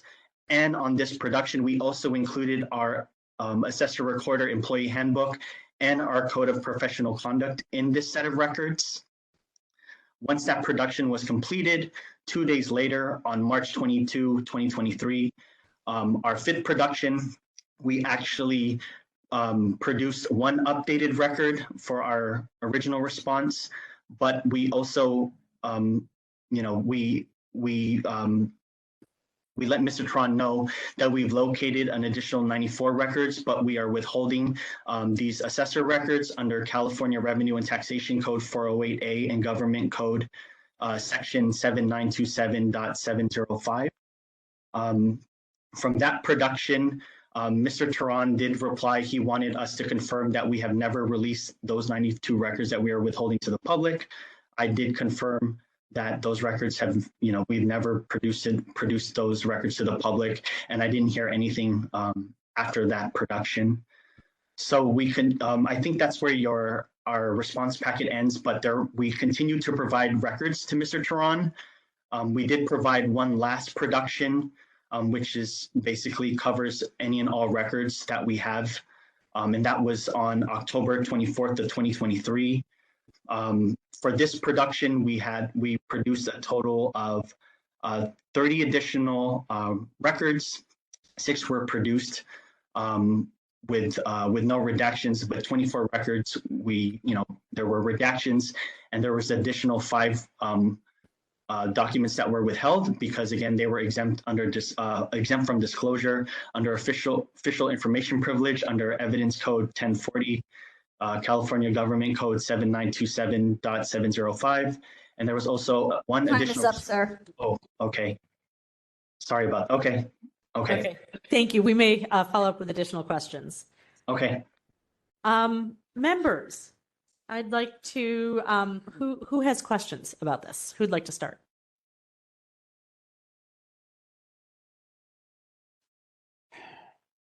Better questions, but I'll defer. Mr. Anand, I have a question. Yes. Several of the items that Mr. Turan asked for seems like they would be items that the department would just have on hand and might be easy to send in terms of an IDR. Why would it take so long to send, the org chart, the employee handbook, the employee code of conduct? I mean, why did it take so long to supply these items? Well, we didn't actually know what Mr. Turan was looking for. The scope of his request was any and all, and we were trying to produce records where we can easily turn around. So we started reviewing our records, we started pulling records, and this is one of those cases where we were trying to look to Mr. Turan for kind of guidance on where to start or what he was looking for, so we would minimize the delay. And that's why you see after that first production, the productions after that, especially the ones in March, they were happening, the turnaround time was much quicker.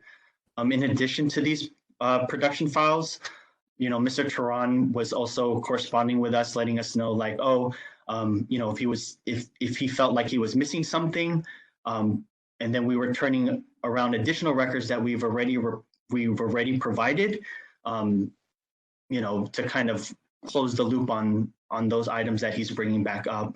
Like, for example, the code of conduct, on different requests, he's come back and let us know like, hey, I'm still missing that record.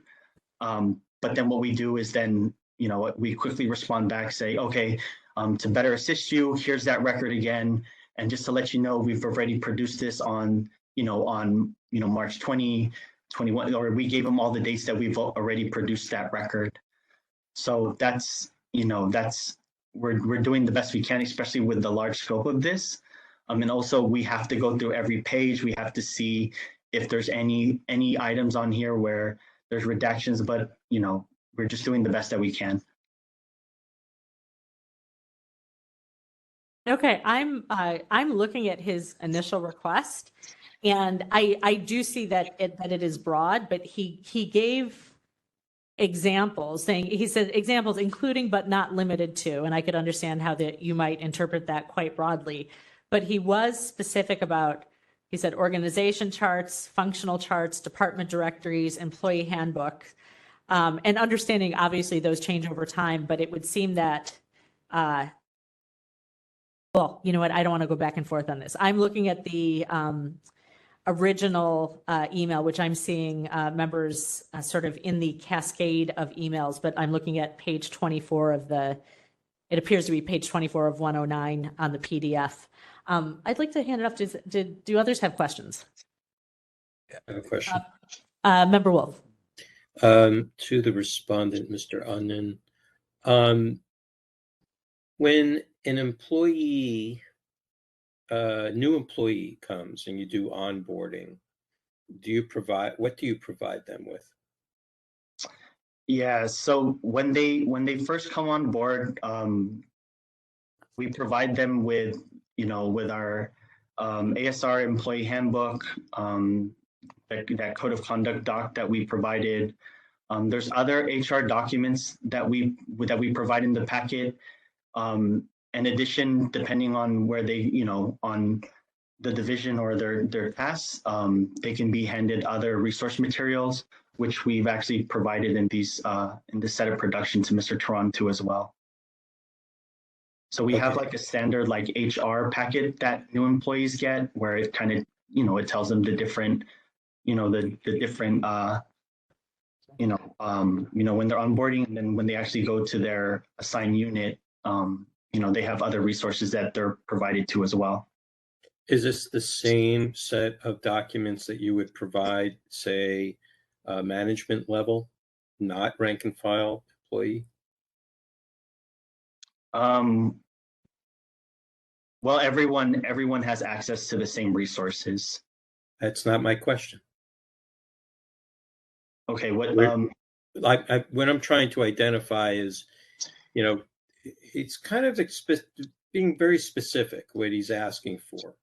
So I'm just wondering if these are documents that the average employee, rank and file employee versus management employee versus director employee, are they all receiving the same documents on like the instruction manual of how this department operates? Yeah, it's all the same. Like there's not a separate handbook for example, like one procedure. It's not a different procedure based on rank and file, like what you're saying. No, it's all the same. Okay. Now, next question. Is there a policy manual? Yeah, and I provided that. Okay. And is that the same manual you would provide to everyone that works in the department? That's correct. Okay. Okay. Next question is for Mr. Turan. Did I pronounce your name correctly? Please unmute. And I hope I pronounce your name, Mr. Onion. Now, I'm off mute now. I apologize. You did pronounce my name correctly. Can you hear me? I'm sorry. Yes, I can hear you now. So I'm just wondering, based upon my question, what records did you receive and which ones do you still expect to receive? Yes. So, as Derek has mentioned earlier, he's been very helpful in trying to chase these down after I had to unfortunately file a jurisdiction request with SOFTA. But there's a portion, and it was in our last correspondence, maybe a day before, day or two before us meeting today. But on the governing documents, there's a lot of kind of like they're equivalent to like in the planning department, they have ZA, letters of determination. The assessor typically writes either memos or letters of termination on different kinds of interpretations of case law when it comes to assessing and appraising properties. I'm still waiting on those. And then I haven't gotten confirmation around code of conduct. So I have the employee handbook, which is helpful. But there's been a lot of back and forth around like, do you guys does the assessor recorder have a code of conduct? Like a lot of the other departments have a code of conduct book for their employees. And that code of conduct is typically open to the public. You can I actually provided the building department's code of conduct, and I still haven't gotten a response like, no, we do not have a code of conduct, or yes, we do have a code of conduct. Okay, so And I think you've received no response. It's Uh, basically been unresponsive. I don't want to have it come off like that. I think Derek is. We're just talking about the facts. Either you received it or you didn't. I believe that there's some misunderstanding that the employee handbook is the same as the code of conduct, and I'm just saying that because in the email I received from ASR on Monday, yesterday, they said, yes, here's the code of conduct handbook, but then they gave me the employee handbook again. Okay, so all right. So here's the thing. Okay, if we can't compel the production of something if it doesn't exist.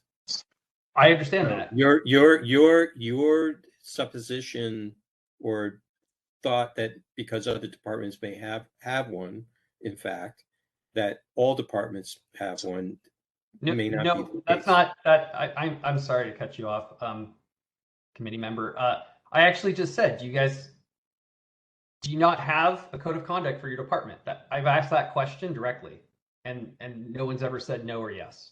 So I didn't make any presumption that because other departments in the county and city of San Francisco have code of conducts that the ASR has a code of conduct handbook.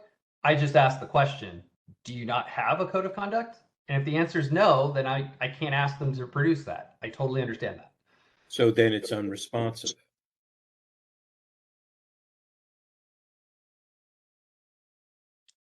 And it could be solved really quickly right now. We could just ask Derek. That's not my question. I'm Okay. not. We're not in the place where we're going to be making solutions.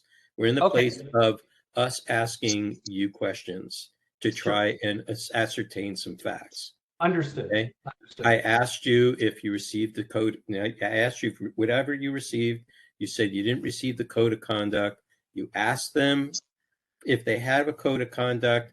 You didn't get a yes or no answer. So the response, it was unresponsive. I understand. My apologies. I have not received a code of conduct, but I'm not sure if it exists.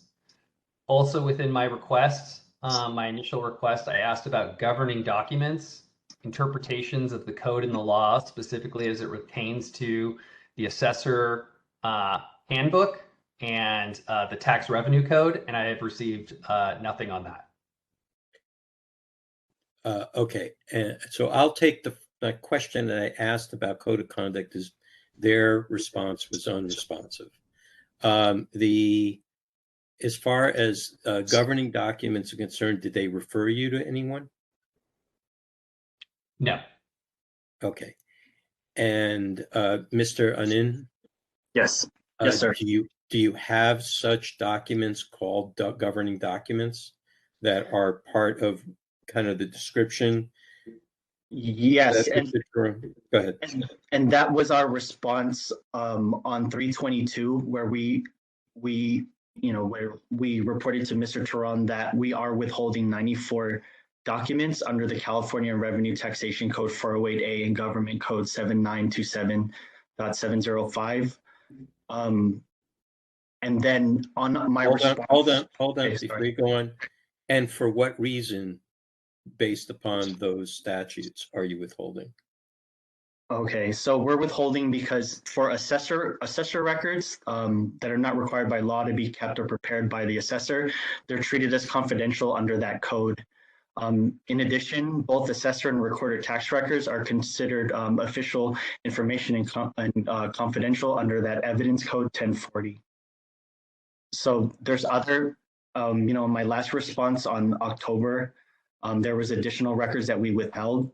That kind of sums up the records that we're withholding from Mr. Turan's production.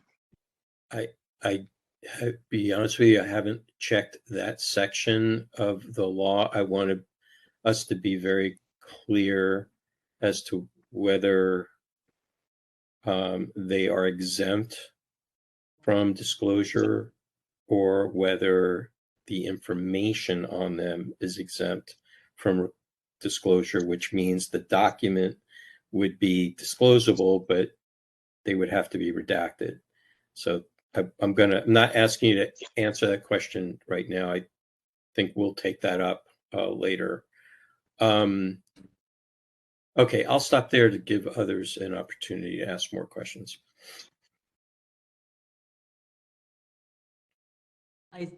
Member Anderson?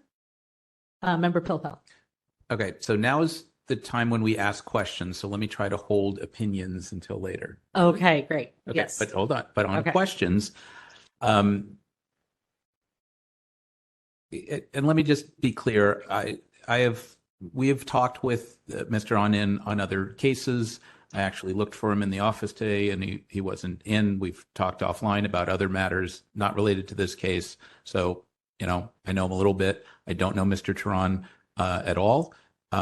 I don't know why he's looking for this stuff. I don't care. I think his request was pretty clear on its face.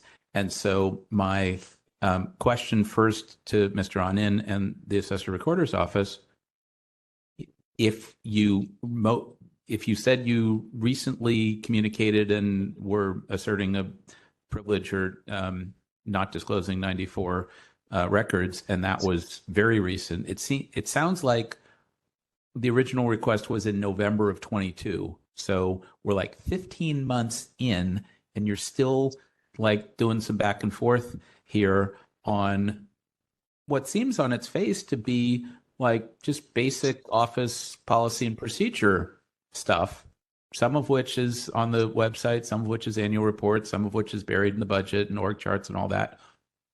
Can you just tell me in somewhat simple language, why is this taking so long? It was a lot of records to pull and review. And it was kind of setting up sets of records to Mr. Turan that he was requesting, kind of in addition as we were providing rolling responses. So just like I was saying, kind of in that timeline, we produced, one small set of records, but then he would reply and say, oh, I'm interested in seeing this and this. So then the records that we are already working to produce, we kind of stopped, and then we switched gears to then get those records and then make sure that it's part of our next production, because those are records that Mr. Turan is identifying that he wants to see like now. Okay, So, I mean, hear we were ya. just, yeah. I hear you, but I'm looking at the timeline that you provided, and if the first response was January 13th, 2023, then, a chunk of stuff, March 10th, March 20th, and presumably thereafter, because this letter to us is undated. It just seems like the basic policy documents shouldn't have taken 2 months or 4 months and should not have required a whole lot of redaction review. I can get that other things might have, but again, can you help me understand what took so long on the high level policy documents, an employee handbook or a policy on how we do this, or the telework, or the this and that? That policy stuff should be pretty readily accessible. What am I missing here? Nothing, and we try to produce those up front. Just kind of on that next, we are trying to keep withholding at a minimum. So we are doing all that we can to keep withholding at a minimum. But for our office as tax administrators, we have to ensure that the work that we do is based on accurate and complete information. Because of that, we have a strong interest in tax compliance and enforcement. And just like I was saying with the Revenue and Taxation Code, because of our state constitutional duty for Okay. taxes, I'm saying that our internal records, they're exempt from disclosure under these various state codes, like the Revenue and Taxation Code and Government Code.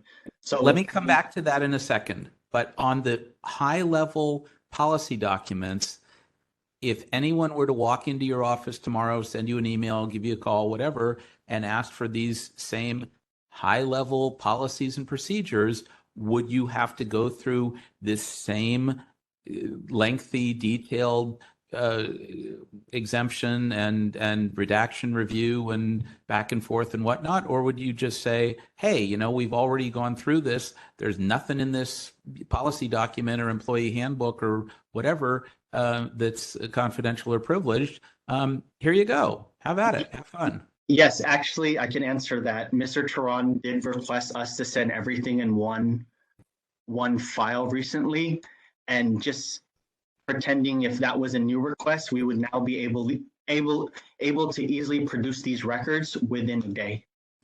Because everything is already To ready. anybody? Everything is already counted. Yep, to anybody. If we receive this request tomorrow from another member of the public, we would produce the same records and with a day turnaround, because all of these records are now cataloged. They're all Okay. they've all gone through, and as they're So getting updated, So it we just can- needed a thing. And in the future, if and when these documents are updated, can they be sort of pre-cleared that they're written in a Yes. way that can be disclosed and isn't going to require some hum and a hump thing? Yes.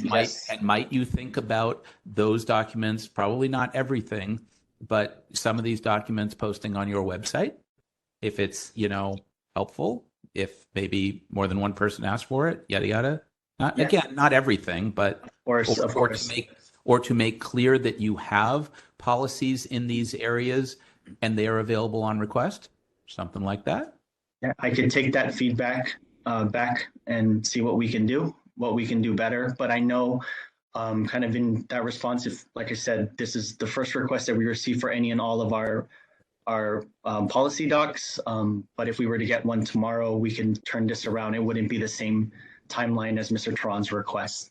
Okay, first time, I got it. Can you then, for my final area, can you tell us a little more about the Rev and Tax Code and or the official evidence, the 1040, Got you. all of that stuff, and why you think that some of these policy documents or guidance or interpretation is somehow exempt from disclosure? Because that's interesting. Let me just put it that way. That's interesting. Okay, so for RNT code 408A, it's basically any records that are in the assessor's office that are not required by law or to be kept or prepared. They are not public documents and shall not be open to public inspection. So an example of something that we do provide that's public, it's like our data roll, that's public. But in terms of these internal assessor documents that are not required by law to be kept or prepared by the assessor, that's why they're... Okay, let me stop you for 1 second. Can you reconcile that, like on the fly here, with your department's record retention and classification policy and schedule, which, if I recall correctly, has under what is it, Section 8.1 of the admin code, and is reviewed by the controller and the city attorney and the retirement system and all of that. Certain classifications of records, including business records, including policy documents, et cetera. So to the extent that that creates a retention period, it is a document required to be maintained by law and doesn't fall into this Rev and Tax Code abyss or whatever place that you're talking about. Can you help me with that? That one I couldn't answer on the fly at your request. Okay. So I guess what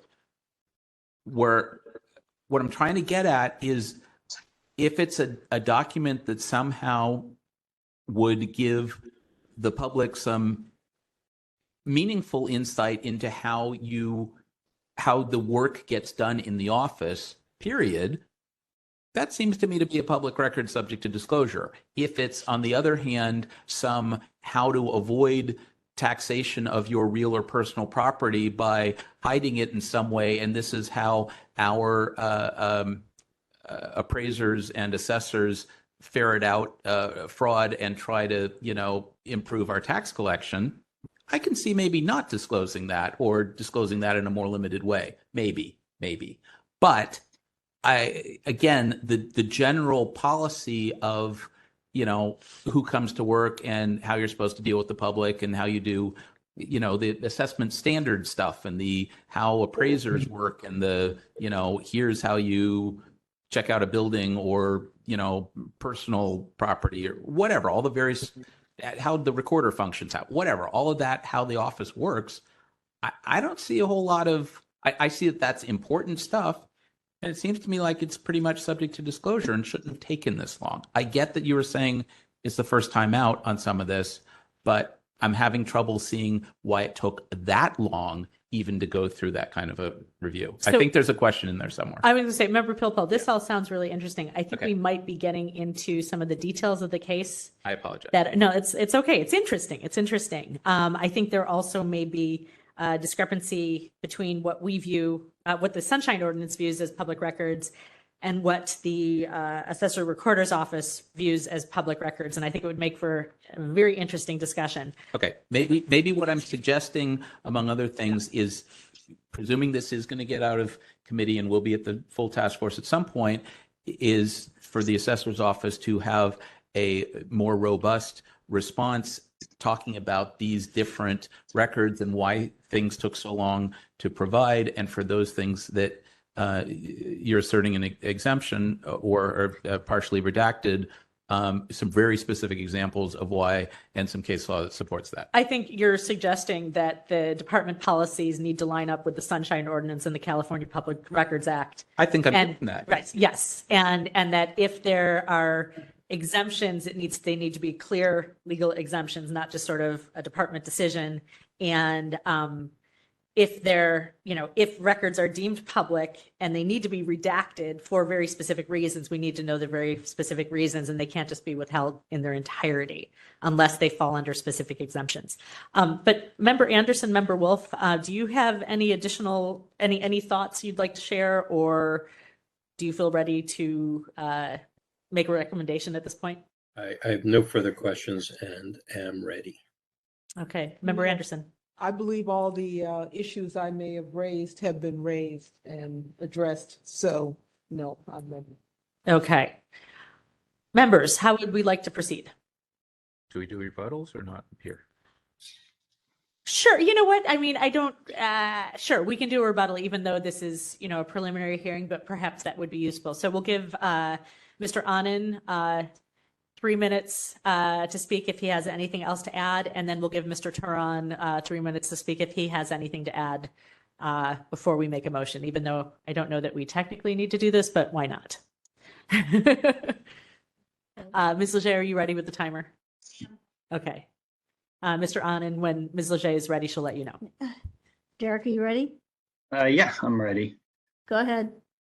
Okay, so I guess just in closing, I just want to say that we've, in total, we've produced all of the records responsive to Mr. Turan's requests. I know he was mentioning the code of conduct. Like I said, Mr. Turan, if you look at that document, there's actually a chapter there where it addresses conduct. So for this request, we reviewed a total of 229 records. 106 were produced with no redactions, 24 were redacted, and 99 were withheld at the end.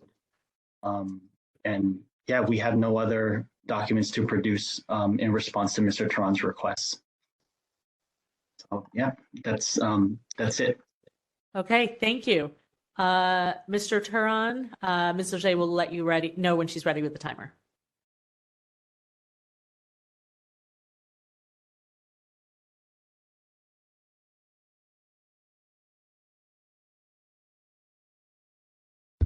Mr. Turan, are you ready? I am ready. Go ahead, sir.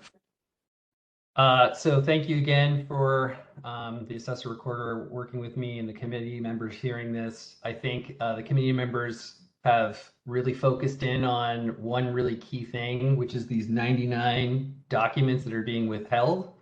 That actually falls into the merits of the complaint, subsection I, little e. The CPRA section 6254.5 is really clear on this. If the assessor recorder office gives any kind of document to the public, then it can't withhold it. So things like how the assessor recorder within CCSF deals with a fire damaged property, they have a set letter and code and case law that they refer to and they send to a property owner when they're trying to reassess their property. These documents were made public to someone, they should be made public to me. Thank you for your time. Thank you both. Members, would someone like to make a motion? I'll move to find that the records are public and within our jurisdiction, and to recommend this for a hearing to the full task force. Do we have a second? Second. Okay. Members, I think we've had quite a bit of discussion. Unless anyone has any other comments, I'd like to open this up for public comment. Member Pilpel. I'm just thinking about the scope of the motion. So this is just to find jurisdiction and full hearing at the task force. Do we have enough? Sounds like we do not have enough to make a recommendation for a finding and that there should be a full hearing. Because I'm sort of feeling, I'm feeling some things. It's a feeling that's deep inside. Then speak up.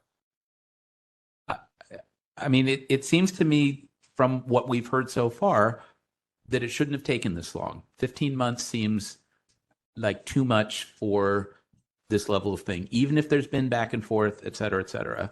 I haven't heard enough about the specific redactions, and so I'm not ready to go there. But at least in terms of timeliness, it does not seem so far to me like this was reasonably responded to in a timely way. I could be wrong, and there could be debate and discussion about that. So I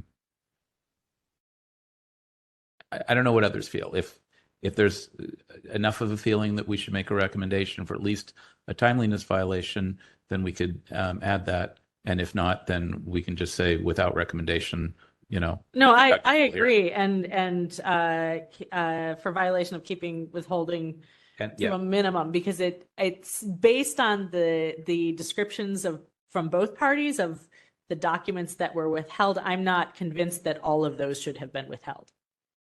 In the broad way that it sounds. Yes. Yes, or considered not to be public records. Yeah, that also. Yeah. So would you make a friendly amendment then? Oh, I'm open to including that. I mean, I'm a friendly guy. It was very it was very clear. I mean, and there was it seemed like there was some admission and there was some facts in the documentation also leading to that. So, sure. So Member Wolf is amenable to revising his motion. Mm-hmm. Yes. Can you repeat what it is you want to say? To include a recommendation that the task force find non-compliance on timeliness. And was there something else? And Holding. and not keeping withholdings to a minimum. And that. Yeah. So it'd be section 67.25. Mm-hmm. Yeah. The Well, other 2.5. Can I just on that? I'm not sure. I mean, it's a closer call. I'm not prepared to right now to find a violation of 67.25 on an immediate disclosure request because it was such a broad thing. Yeah, you can make an argument that it could have been the next day on the policy stuff, whatever. Because it was so broad, I think 67.21 on timeliness generally and 67.26 on withholding seems about right so far. And if that's our recommendation to the full task force, we'll flesh it out there, and it could be. And there could be other. Wait a minute. Yes. This was an immediate disclosure request based on 6725, not 6721. Right, but they treated it as a 67.21 regular request because of the scope. Because They can't. You and I may disagree on that, but that's not what the code says. All right, so I won't agree to timeliness based upon 6721. I'll base on 6720 that it was excessive on 6725, but not on 6721. This task force has been through this conversion by departments or individuals of converting 67 immediate disclosure requests to something else, to like a regular request for various reasons that were not correct, that Okay. this task force is upheld. So, So I would not agree to have that as part of the motion. understood. So to Member Wolf, and we don't have to have a lengthy colloquy or debate about this, but I would just go back to the petitioner's original request for policy and operational records, policy records, organizational documents, governing documents, reporting documents, operational documents, examples including with a long list of examples. And again, you and I may disagree on this. I just don't think that because you properly label something an IDR means that if you ask for a bazillion things and label it an IDR, that it's got to be responded to the next day with responsive records. I think if it's a huge request, then it can be treated as a regular request. They did provide rolling responses and production. It's not like the department did nothing. We didn't hear that. I didn't hear that. So it's whether it was a reasonably timely response to a request. If you want to get hung up on the IDR portion, that's fine. I'm not, again, but I just don't see that this is like some, huge bridge too far in IDR land. I think it is more of an issue in terms of general timeliness. That's just how I'm seeing it. Madam Chair. Yes. So, I mean, the IDR has very specific set of schedule for the production of records. 6721 has its own.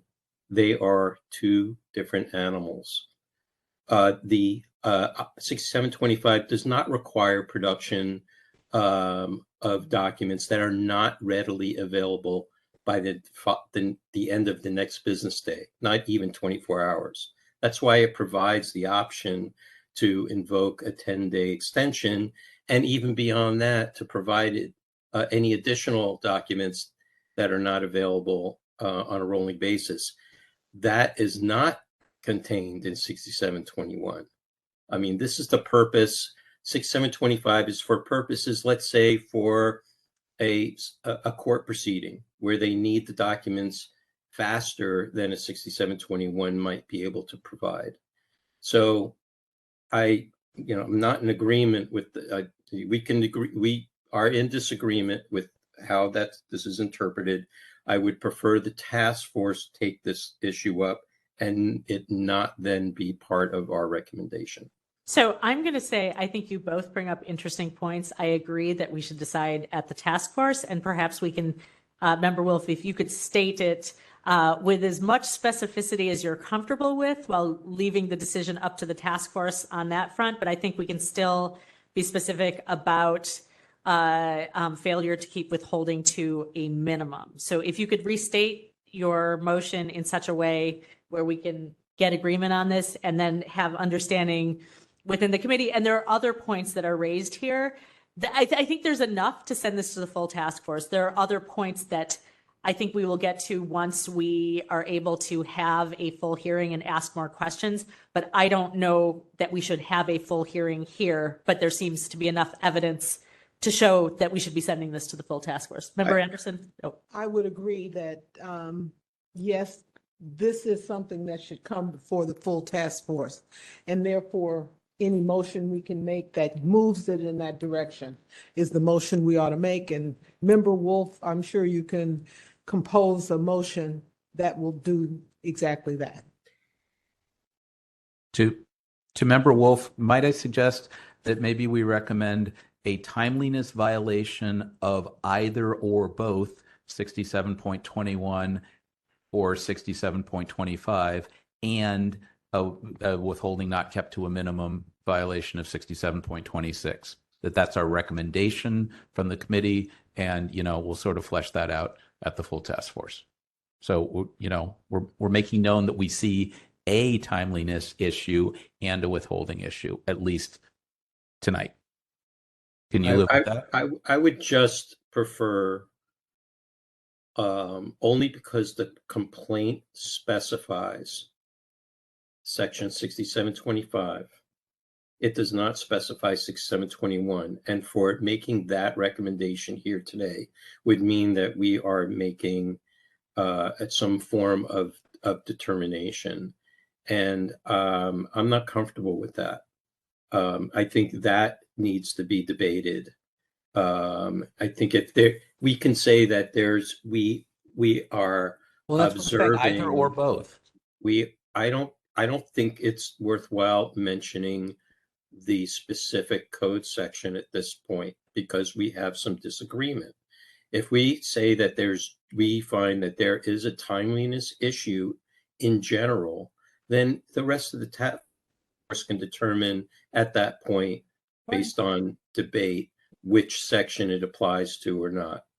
The fact that an IDR was created and for us to reduce that to a standard 6721 it's a tall order that this task force has resisted doing for many, many years. So I'm a little concerned by the task force taking that position. So I'm not comfortable mentioning that as a recommendation. In fact, this committee does not have to provide any recommendation. That's correct. At all. And in fact, Madam Chair, you could state just in your briefing before the case, the complaint comes up before the full task force, that we have concerns about non-compliance for timeliness, but were some debate as to which section it might apply to. I would be happy to it's say not that. a recommendation. Yes. I think that works. I think you both raise great points. Member Wolf, if you would like to restate your motion in a form that you feel comfortable with, and we'll see if if Member Anderson would like to continue to second, and then we could proceed from there. Okay.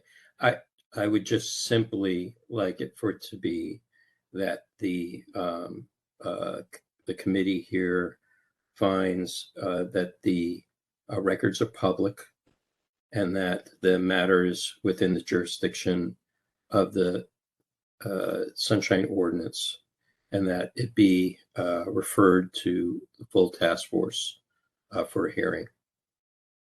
That's fine. Okay. And then I have a recommendation. I have something else I want to add to that brief. Okay. But I'll wait till we vote on this. Oh, you mean not to the motion? No, it's not needed to be in. Okay. Unless you want it to be in part of the motion so that it be part of the brief. My only thing would be is that the task force review the sections that the respondent is citing as reason for either exemption or redaction, because those are sections we're not necessarily familiar with, and that might require some legal counsel review.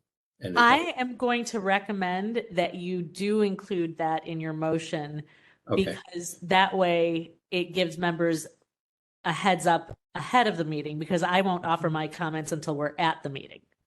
Okay, then let's do that. Then, okay, so I stopped at refer the matter to the full task force for hearing, and that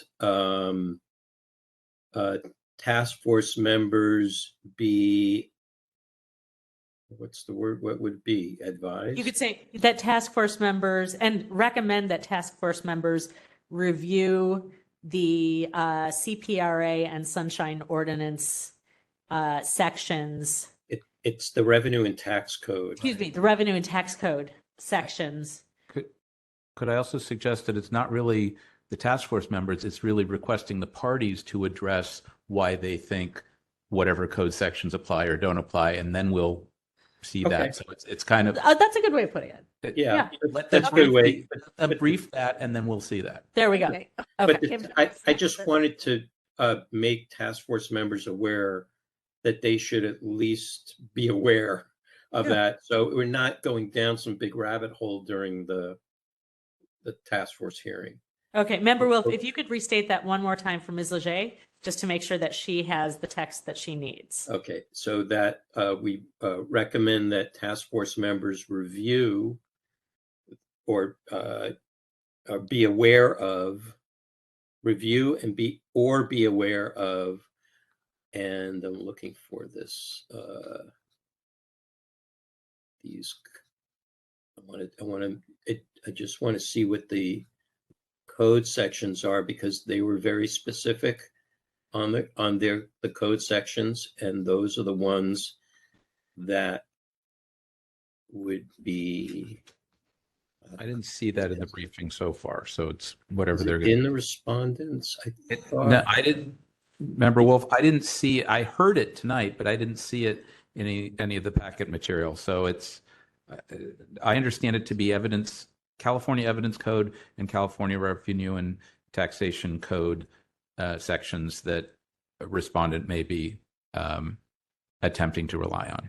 Something Okay. like that. Then I can't include it, because if they don't have it in their response, they may provide it more information before the hearing comes. Then, so I won't include that. The Sunshine Ordinance, the Administrative Code, and the CPRA, task force is already aware of that and can review that. That's not a problem. Okay, I won't include any of that. Okay. There's unfortunately, yeah.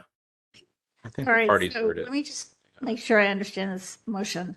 You moved that the committee finds that the records are public, there is jurisdiction, and that the matter be referred to the task force for full hearing, and requests that task force members review the revenue and tax. No, No. just Right. stop after full hearing, period. Period. Oh, okay, that's easy. Yeah, it's just a simple, jurisdiction. Basically, yeah, I got it. Yeah. I think the parties heard it. The parties heard it. All right, so now we're time for public comment, right? And Member Anderson, do we have your second on that? Second. Okay. Thank you. Thank you, everyone, for participating in this discussion. Ms. Peterson, do we have any members of the public wishing to make public comment on this motion? If there's a member of the public who'd like to make public comment on this item, please approach the podium. If we have someone in the online community and you'd like to speak on this item, please raise your hand by pressing *3, or if you're using the app, raise your hand in the app. I'll give you a moment. We have no one in the room or in the online community who wishes to speak. Okay, thank you, Ms. Peterson. Ms. Leger, please call the vote. Member Wolf? Aye. Member Wolf, aye. Member Anderson? Aye. Member Anderson, aye. Member Pilpel? Aye. Member Pilpel, aye. Chair LaHood? Aye. Chair LaHood, aye. All in favor? Okay, thank you, everyone. We appreciate your participation. Ms. Leger will follow up with you and let you know when this will be sent to the full task force. Ms. Leger, is there anything else to add on that? Nope. No, Okay. Pretty standard motion. Madam Chair. Yes. So I'm just based upon, there might be a difference of opinion on how a complaint that comes as one thing might turn out to be another thing on the Yes. face of it. Mhm. I'm wondering, I don't recall if the task force has had an independent, just general discussion and determination on that. But I'm concerned that if it comes up during this hearing or any hearing, that it makes for a very long evening without getting to the elements or the matter itself, because we're having a discussion or a debate around a kind of a scope of how we interpret or understand the operation of the ordinance. Do you follow me? Yeah, I do. But I would say that, based on what I think we've all seen at full task force hearings, sometimes the recommendations come either from our committee or other committees with very specific recommendations because it's very clear. And sometimes they come with no recommendation. And the complaint committee, which hears many more initial cases than we do, often they come forward and they say, you know, there's jurisdiction, the records are public, we don't have a specific recommendation. But I that's think not my, that's not my your question point. is about the fact that we don't agree on how the ordinance should be applied in this situation. I don't think we're going to decide that at this committee. It's clear that you and Mr. Pilpel have differing views on this. I don't know that we're going to make any more headway on this today.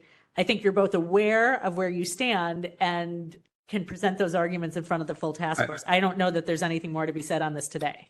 If I may finish my Yes. point, I was going to recommend that you as the chair contact the chair of the task force and give him a heads up that there may be some difference of opinion, because it doesn't affect necessarily this case.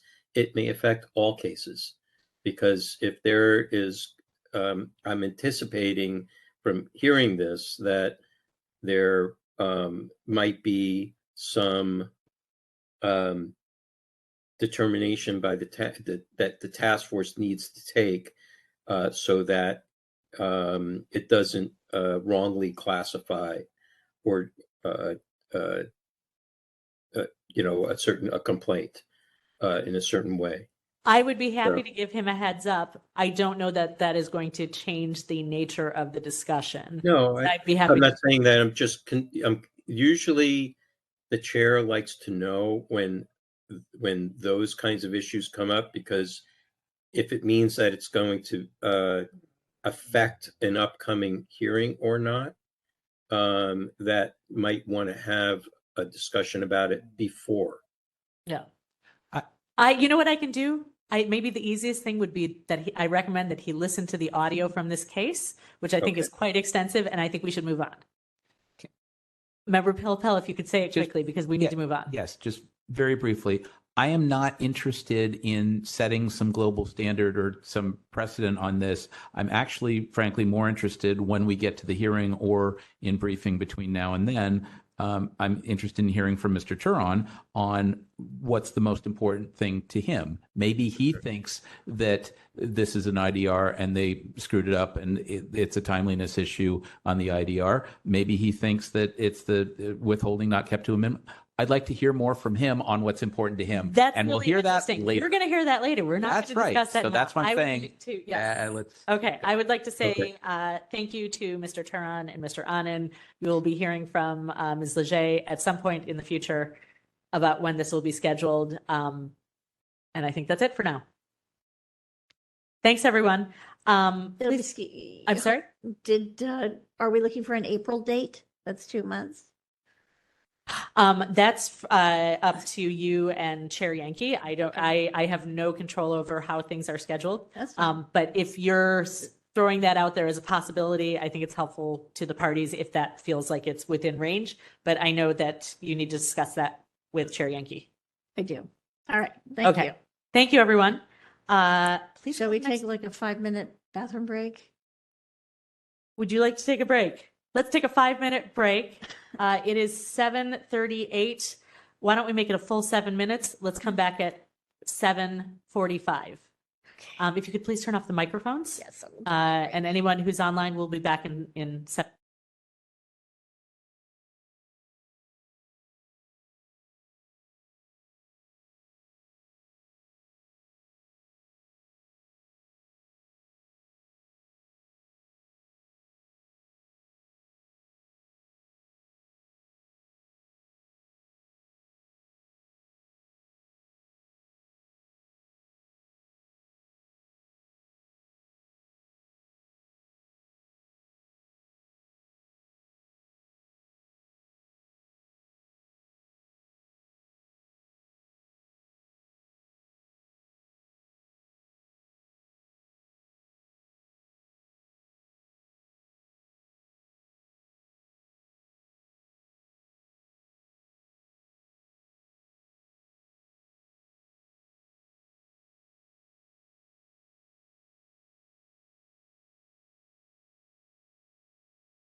Turning on the microphones now.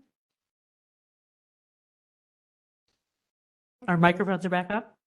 Okay. You guys are set. He's set. She's set. So, Ms. Leger, if you could say the time when we're back, and let's call roll since we did take a break. All right. I have everyone returning at 7:48. I think that is when we returned, yeah. Okay, yeah. Roll call taken. Member Pilpel? Present. Member Pilpel present. Chair LaHood? Present. Chair LaHood present. Member Anderson? Here. Member Anderson present. Member Wolf? Present. Member Wolf present. We have a quorum. Okay, please call the next item.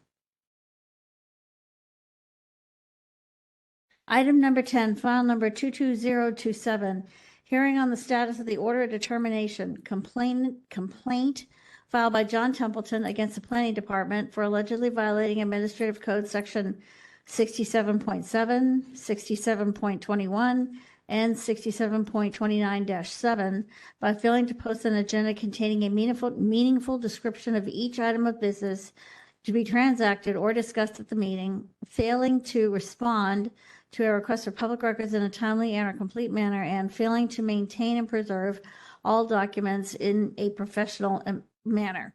On July 6, 2022, the Sunshine Task Force moved to find that the Planning Department and Planning Department Head Rich Hillis are in violation of Administrative Code Sunshine Ordinance Section 6721B, as in boy, for failing to provide records in a timely manner, 67.29-7, for the department head failing to maintain records in a professional and businesslike manner, including all documents, agendas, and correspondence from 2006 to 2009, and orders the department to supply the responsive records within 5 business days to the complainant. Okay, thank you, Ms. Leger. I see that we have Mr. Templeton here in the room. And then can you tell us who is here for the Planning Department? We have no one here from the Planning Department. What do you mean we have no one here from the Planning Department? We have no. They knew about it. They knew about it and they are intentionally not here. No, they were, specific, Jonas Iona was specifically noticed, Mhm. and so was Laura Lynch of the Planning Department. And did you hear And any? Rich Hillis. Okay. Yeah. And did you hear anything back from any of them? No. Well, that is quite disappointing. Well, Mr. Templeton, would you like to proceed? Oh, sure. Okay. Do we have something in the packet that shows us that they got notice? Is that here? I saw it. Okay, Okay. and I'm sure it's in there, but I don't know All right. exactly where it is. All right. I'm not disagreeing. Okay. Mr. Templeton, would you like to proceed? Sure. Before you get started, here's what we're going to do. It has been a while since this order. I would like to do both at once. We're going to take one item at a time just because we have to handle them that way. Okay. We're going to start with file number 22027, which is the item that we're on. Since it has been a while, I'd like to give you 5 minutes, or actually, I don't usually, I'm going to give you a couple of minutes. We're not going to set a timer. If you could give us an update on what you have received and have not received based on what our order of determination was, we would like that update, and then the members will probably have some questions for you. Okay. Thank you. Yeah. I received nothing after April 26th. Okay. When you say after April 26th, our hearing was July 6th, 2022. So Yes. after the order of determination, Nothing. you received nothing. Yes. Okay, that is disappointing. Have you had any communication or any response from the planning department? Well, the information that I submitted both before the 15th and also today was that because of the defiance that the planning department sent to the chairman Yankee immediately after the order of termination, my next step was to file a civil rights complaint with the California Department of Civil Rights. And so in the course of that proceeding was the first time that we actually got something in writing from them. And so, so that statement included so many falsehoods that I feel that it rises to the level of making a criminal referral. And so the so the presentation that I submitted today shows the two previous instances when Ionan refused to come. So in July, the day of the vote, he said he wasn't going to come, and he had to be told that it was required for him to come. And then on this previous hearing on December 19th, he specifically stated, "I will not be attending." So this is the third time that the representative of the planning department has refused to even participate in the hearing. So, so my first point is the dilatory and defiant non-response, because they haven't been shy about saying that they don't plan to participate. They don't plan to provide the information. But then in the response that they sent to the Department of Civil Rights on January 9th of 2023, once again, there was a 30-day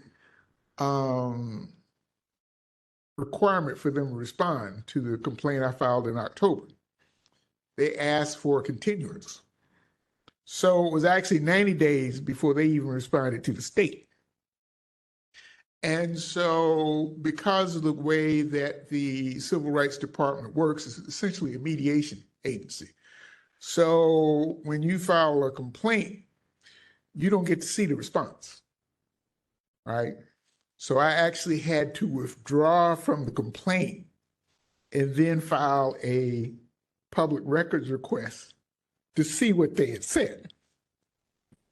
So it's 6 months before I actually see that they essentially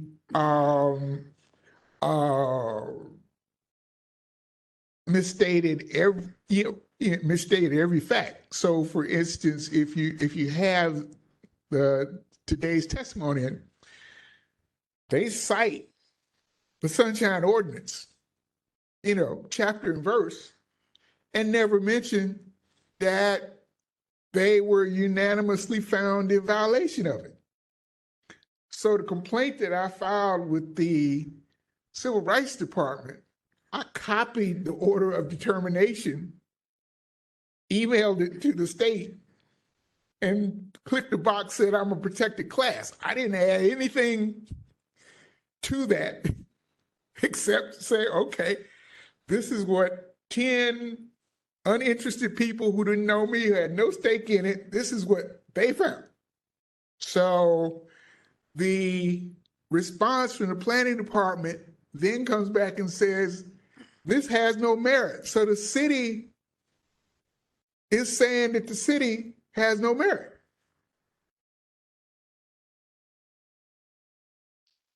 And the other issue is that as I submitted the video of our talking to the city attorney at Third Baptist Church in January of, I guess it was 2022, we told him that the Historic Preservation Commission had reneged on its pledge to hold a hearing on our African-American multiple properties nomination, right? And asked for his help. So we got it on video, and I submitted the video to you. Then we followed up with a letter to him and the mayor. Now, the city attorney and the mayor were the co-sponsors of the African-American Freedom Trail. So they knew the whole history of this. So it was 2 months after that that we actually filed the Sunshine Ordinance request. So in November of 2021, we met with Diane Matsuda, Rich Hillis, Rich Sucre, and they had promised that if we showed them the multiple properties nomination that we had done back in 2009, that they would hold a hearing on it in January Of 22. Yeah. You know, we showed them the document. They reneged. And then they come back and say, well, we want you to do outreach on the document we did. It's like, no, I got an award from the NAACP for blocking that document. So in the response to the Civil Rights Department, they say, well, we never heard of this guy before 2021, and we were nice enough to offer him a contract to support our statement. So it's just a complete fabrication that they sent. And if I was them, I would not show up in a public hearing. And that's one of the things that's been notable. For 16 years we've been going through this. Hillis has avoided showing up in any setting where he'd be on record and potentially have to, you know, be under oath. That's going to change soon. But that's essentially where we are right now. So,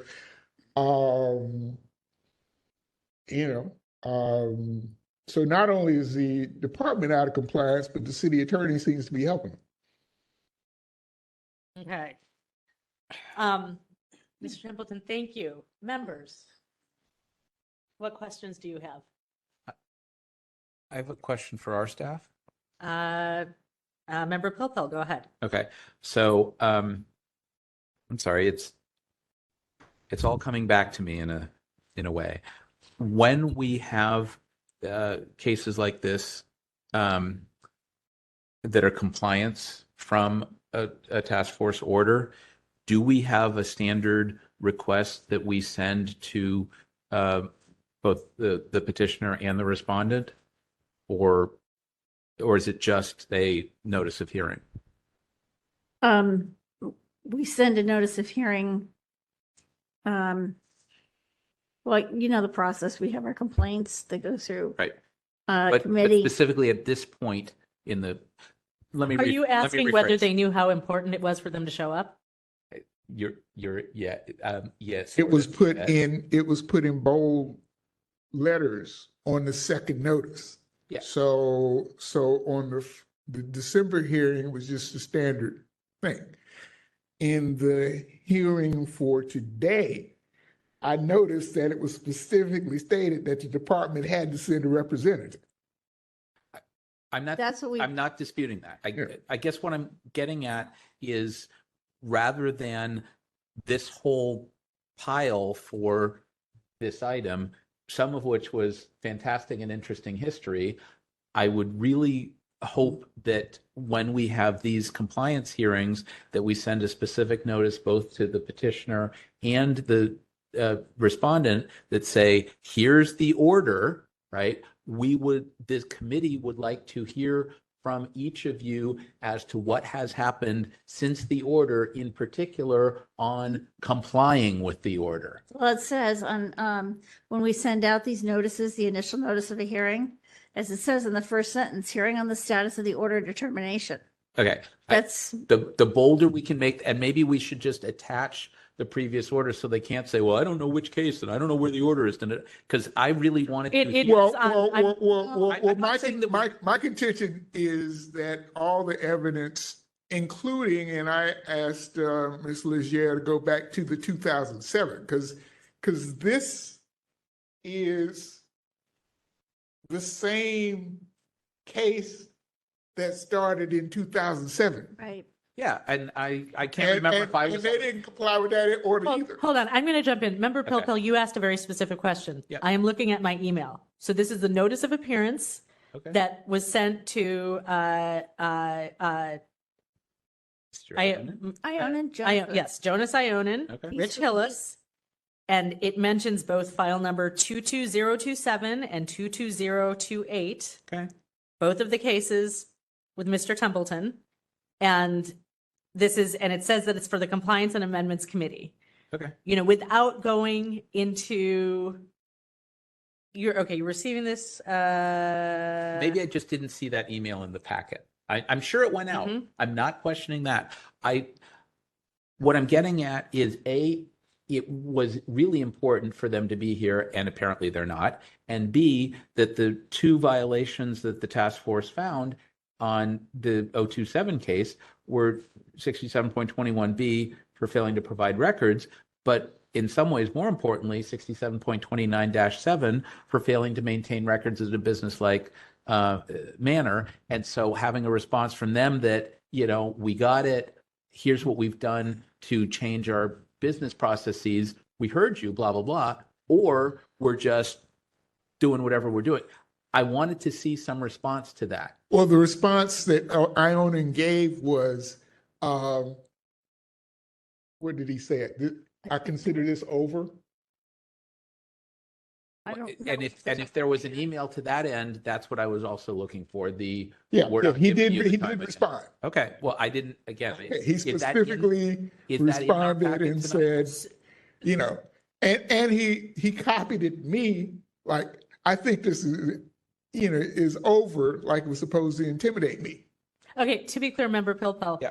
Sorry. What we include in the packet from the respondents is what the respondents submit. Now, Mr. Templeton is the petitioner. I suppose he could have supplied that email response as well, but I don't know if he thought he needed to do that. And Ms. Leger, it sounds like you did not receive a response, and you didn't receive anything to be added for the packet from the I didn't respondents. hear a response to the notice of hearing, for sure. Okay. I did not hear whether they were or were not planning to attend this hearing. Okay, Mr. Templeton. But in my testimony I submitted today, I do include That the email. notice. Okay. Oh, the notice. Okay. For both December and February. Okay. Okay. I'm sorry. Was that in today's supplemental thing that Yeah. we haven't been Yes, handed out? yes, that's the first thing in there. Do we want to take that and then decide whether or not we're going to look at it? Yeah, the respondent isn't here. Remember? Okay. Sorry. I do not think we should be considering at this hearing documents we don't have. I think we're hearing enough to send this back to the full task force. But I do want to open it and Well, sorry, that was I didn't mean to that was cut my you off. next question, Yes. was to ask what our potential recourse is given where we're at now. Look, I would just say I'm happy to get whatever documents there are now, even if we're not reading it right this second, just so that I can go home and Well, you view can it have them after tonight. the meeting, Okay, but that's we fine. can't discuss them at this meeting. That's fine. Okay. I don't know that it's going to change my mind one way or the other, but it may be more helpful information. Yes, and all. It'll get us home earlier. All right, it's Right. right here if you want to pick it up. And I would ask Hearing. Ms. Leger, depending on what we do with this, that you add those documents that Mr. Templeton said to the file so that we have them he at the just next sent them hearing. to me this morning, like I Okay. said. So So- we'll include them in the record. Okay, but before we get too far ahead of ourselves, members, do you have other questions for Mr. Templeton or other things that you would like to say about this case as we proceed? Member Anderson. Yeah, I'd like to say I'm rather disappointed in the planning department. Do they think that we are sitting here because we have nothing else to do? Yeah. Or that Mr. Templeton has nothing else to do? Yes. That they should just ignore She should be what online. we're doing? So, if there is a motion that needs to be made, I would say my motion would be that we send it back to the full task force to take whatever measures we can take to try to get compliance. Okay, I'm going to ask a question to Mr. Templeton. Yes. So, if our last communication with you was 2 years ago, 2022, well, no, 1 year ago, our communication. A while back. It was a while back, yeah. How come I didn't hear from you that you hadn't received the records? Well, because I filed a complaint with the Civil Rights Department. Civil rights, He okay. followed other channels. Yes. Yeah. Others. You followed, okay. Okay. Because, at that point, when they sent the letter to Yankee, and said, we don't care what you said, we're not going to do it. Right? And this is like the day after it happened. Mhm. So it was That's clear that correct. y'all don't have police force or anything like that. So there's nothing y'all could do to actually get the data, beyond the fact that most people voluntarily comply, like the police, that sat there for a whole hour, and was polite and all that sort of thing. So that's what you would expect from people. But at every stage of the proceeding, and that's what I point out in my testimony, they were late when they first submitted the April 26th. They submitted that like the day before the hearing, right? The next hearing, they didn't show, they weren't going to show up. Then they got threatened, and so he showed up but didn't respond to anything. And then these hearings, they, just explicitly said we're not going to participate. So, so that's why I'd like a determination that they haven't complied. But I'd like the full committee to, I think the ordinance has the ability to make a criminal referral to district attorney or U.S. attorney, because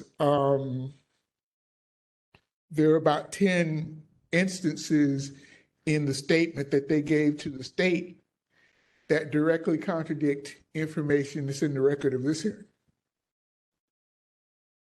Okay. And so when you combine the contempt for the process with the one instance where they actually had to put something in writing, then the only thing you can come up with is this deliberate. And the reason it's deliberate is because we did an application November 2006 to the Historic Preservation Fund Committee to do a context statement on African Americans in San Francisco. This is 18 years later.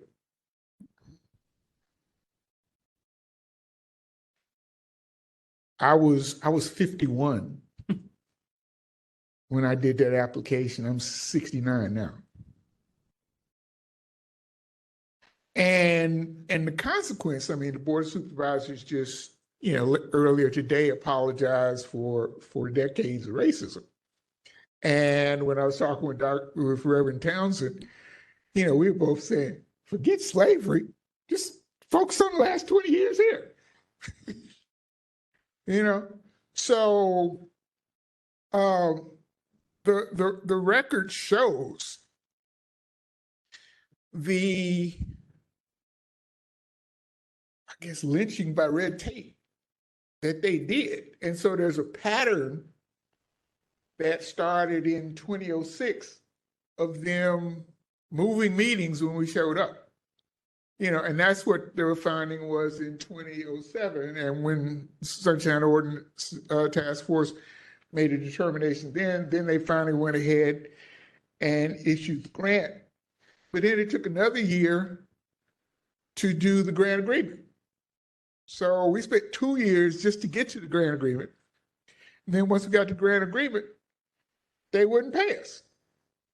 So we do the work anyway. We submitted to the public on October 2nd, 2009, and they never hold a hearing.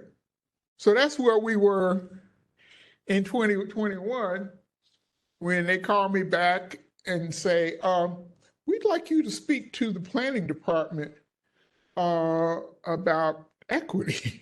And I called Fred Jordan. I said, it's like Confederate Congress asking Frederick Douglass to give the State of the Union address, right? So I knew something was up. And so it turns out that Hillis had signed on to this letter of 20 big city planning directors right after George Floyd about, how planning departments were going to, had contributed to disparities and all this sort of thing and how they're going to do better, right? So of course, he's thinking, well, maybe Templeton might see this, right? So they invite me to come and speak, right?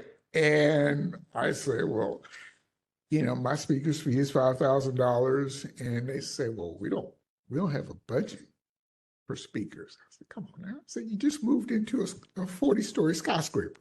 Don't insult me, right? So I said, look, I don't want to go through the city procurement process anymore than you do, but this is what we've done with other city departments.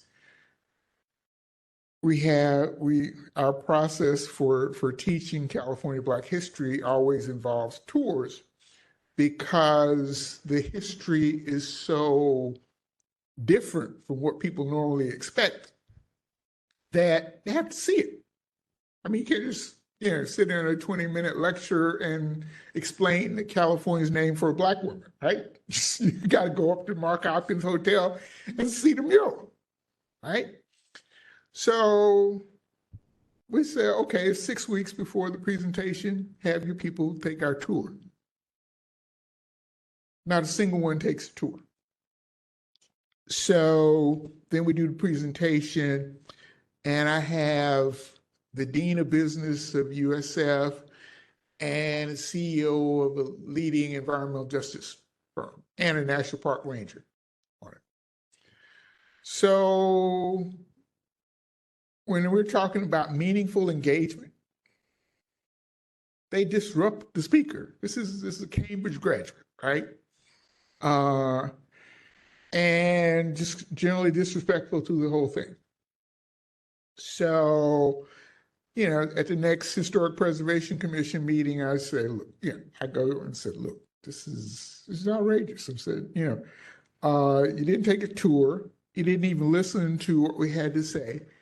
And I insist on being paid, for the presentation. So, and then I send the chairman the order of determination from 2007 and all of the emails that I had. So the emails that are at the end of my testimony is what I sent her. I said, look, this is a history with this guy, right? So she doesn't investigate it or anything, but I come back on the 20th and we say we've got 5 Black organizations that were founded in 1852. None of them are landmarked. So we want to have a hearing to do landmarking for those 5 institutions. And I had researched Maya Angelou, and we were making a recommendation for Maya Angelou National Historic District.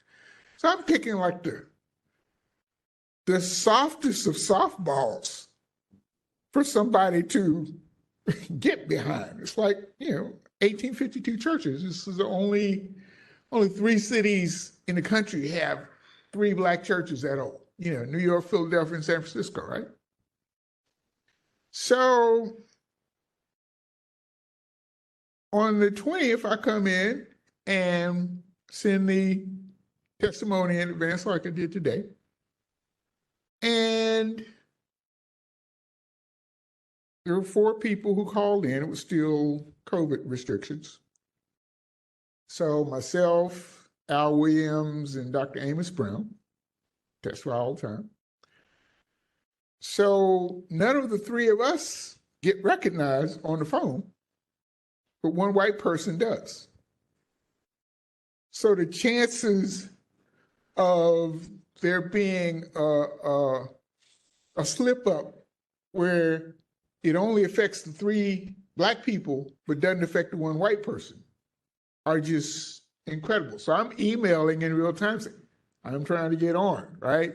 And so then we have a meeting on November 2nd, and they try to do a bait and switch. And they say, well, we want to proceed with our African American context statement. And I said, well, so that's the one we blocked back in 2016. But we did the scientific statement in 2009. You should, have a hearing on that. And Matsuda says, well, show it to me, which was not in good faith, because she had been on the commission in 2016 when we had testified to the same thing, which is why it got blocked before, because the community said, we already did this. Why are y'all trying to repeat what's already been done? So I didn't know that at the time, but we said, okay. So we set up another meeting for November 29th. And before then, they were supposed to buy the book that we had done. And they didn't do that. So I talked to my IP lawyer, and he said, well, set it up on your website with a password and just let them look at it, right? I said, okay. So I sent it to him like a day or so before the meeting. And she gets on and says, well, you know what? This is better than ours. Has more people and more references. So, 75 pages and had 350 references, right? The most extensive context statement in San Francisco history, right? And she said, well, why don't you combine it with ours? Why don't we do that? So we left, the conversation was, we said, you can't do anything until you pay the grant agreement. She said, I will get the grant agreement and get back to you. And she and Sucre said, okay, John Lau at MOEWD. OEWD. Yeah, would be the person we go to, right? So they knew exactly where to go to get it, right? So November 29th, 2021. And they haven't looked for it yet.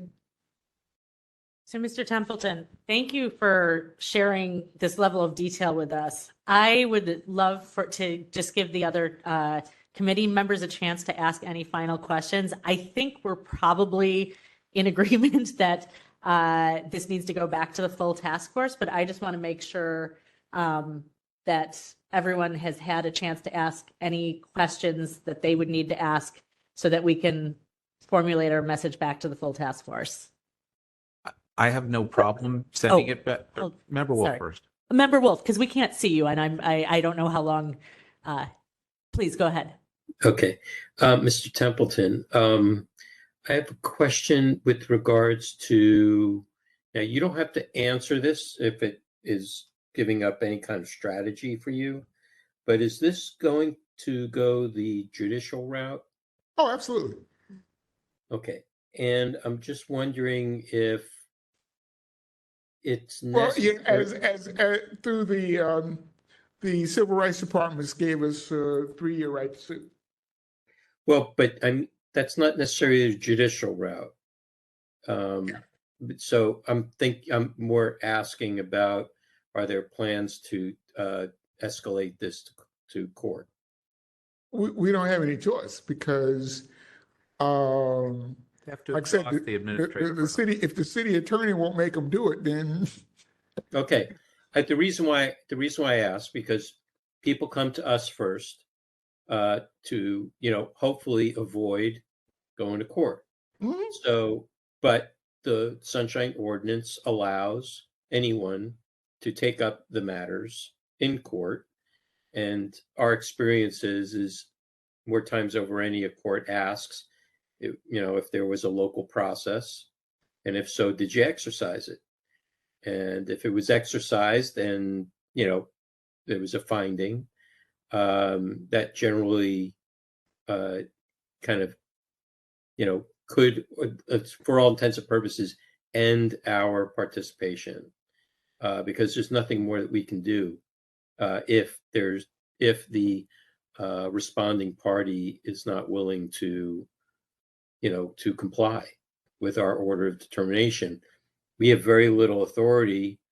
We can compel them to do it, but then if they don't comply, we have very little authority except to refer it somewhere else. And maybe, as you mentioned, maybe, bring it to a district attorney.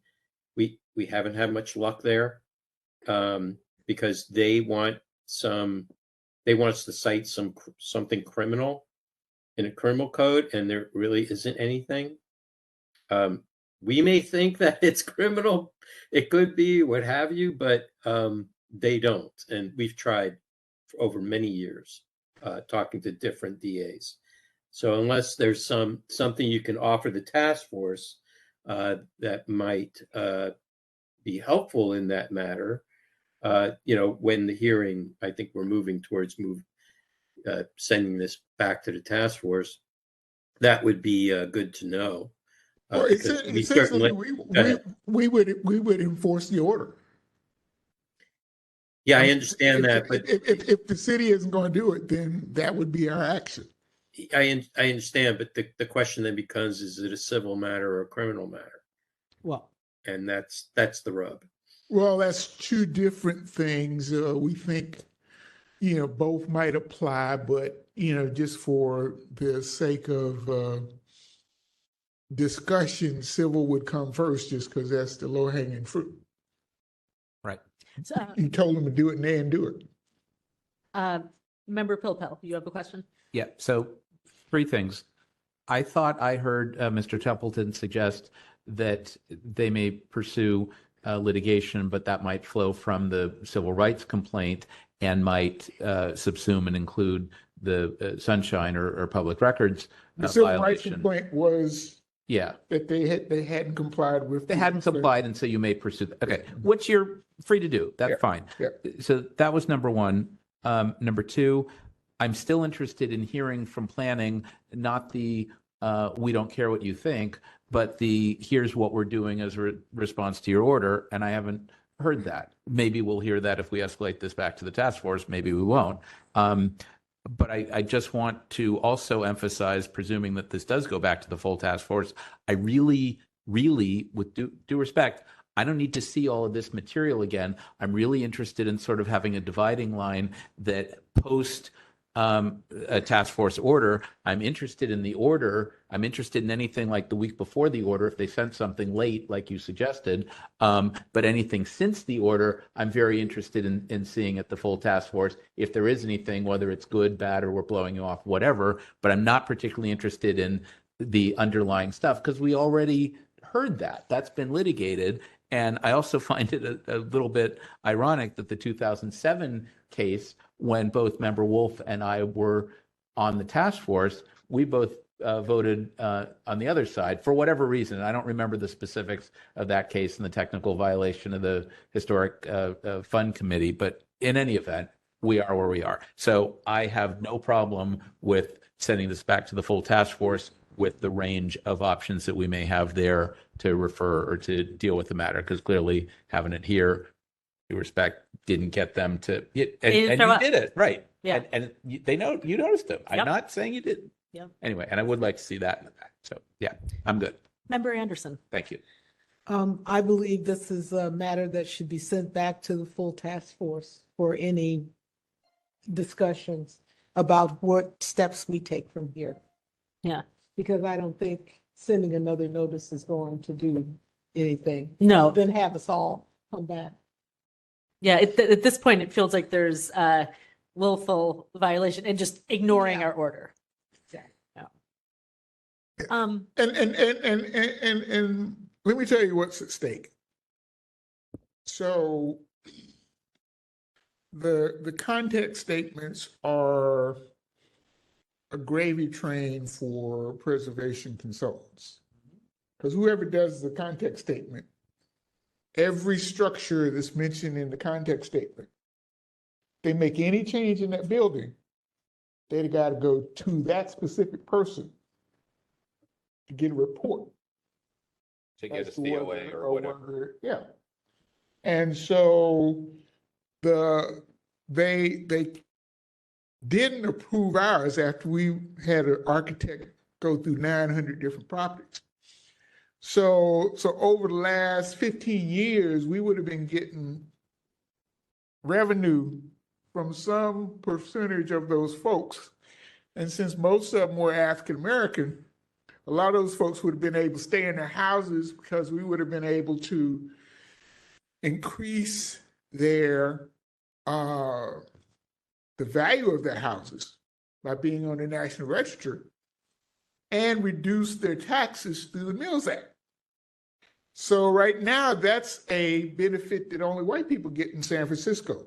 So, like St. Francis Wood, they had restricted covenants, but the planning department gave them historic district status. So all those homeowners, they got like a $500,000 boost in their home value, and they get to reduce their property taxes. So 1970, which is a period of significance because you have to go back 50 years to be historically significant. African Americans were the second largest ethnic group in the city. They owned somewhere between 25% and a third of the city's landmass. I mean, It was significant. from Venice to Masonic, from Pacific to Haight, 120 blocks, they were all Black. And then Bayview was all Black. Bayview is like the biggest part of the city, all right? So redevelopment has gotten a bad rap because most of the Black folks who have left houses that are still here.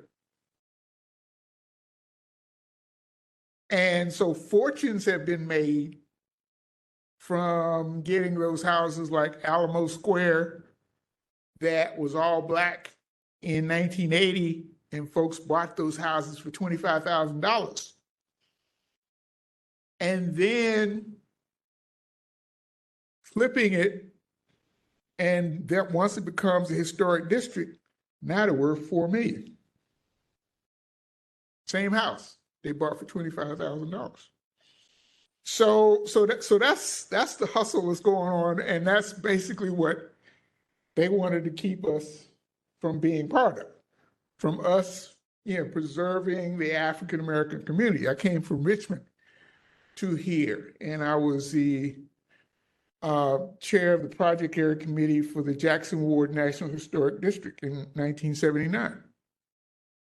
So I was back there visiting my son last summer, and we're walking around the old neighborhood, and he was 3 years old back then. Now he's 46. And he says, "It looks just like it did when we lived here." And I looked around and said, "Yeah, it's still a Black neighborhood." So we actually saved a Black neighborhood 40 years ago without, being able to look at. So if the same thing had happened in San Francisco in 79, Black population here would be about 200,000.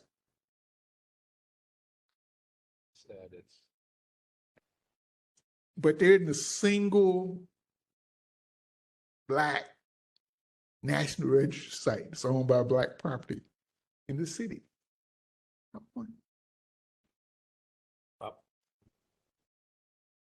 Thank you, Mr. Templeton. Members, please go ahead. Do we have a motion or? Yeah. I make the motion that we refer this matter back to the full task force for whatever remedial actions can be taken at that point How about further proceedings? for further proceedings. Okay, do we have a second? I'll second it. Thank you, Member Wolf. Members, do we have anything to, I think this is a good motion. Any further discussion, or should we open this up for public comment?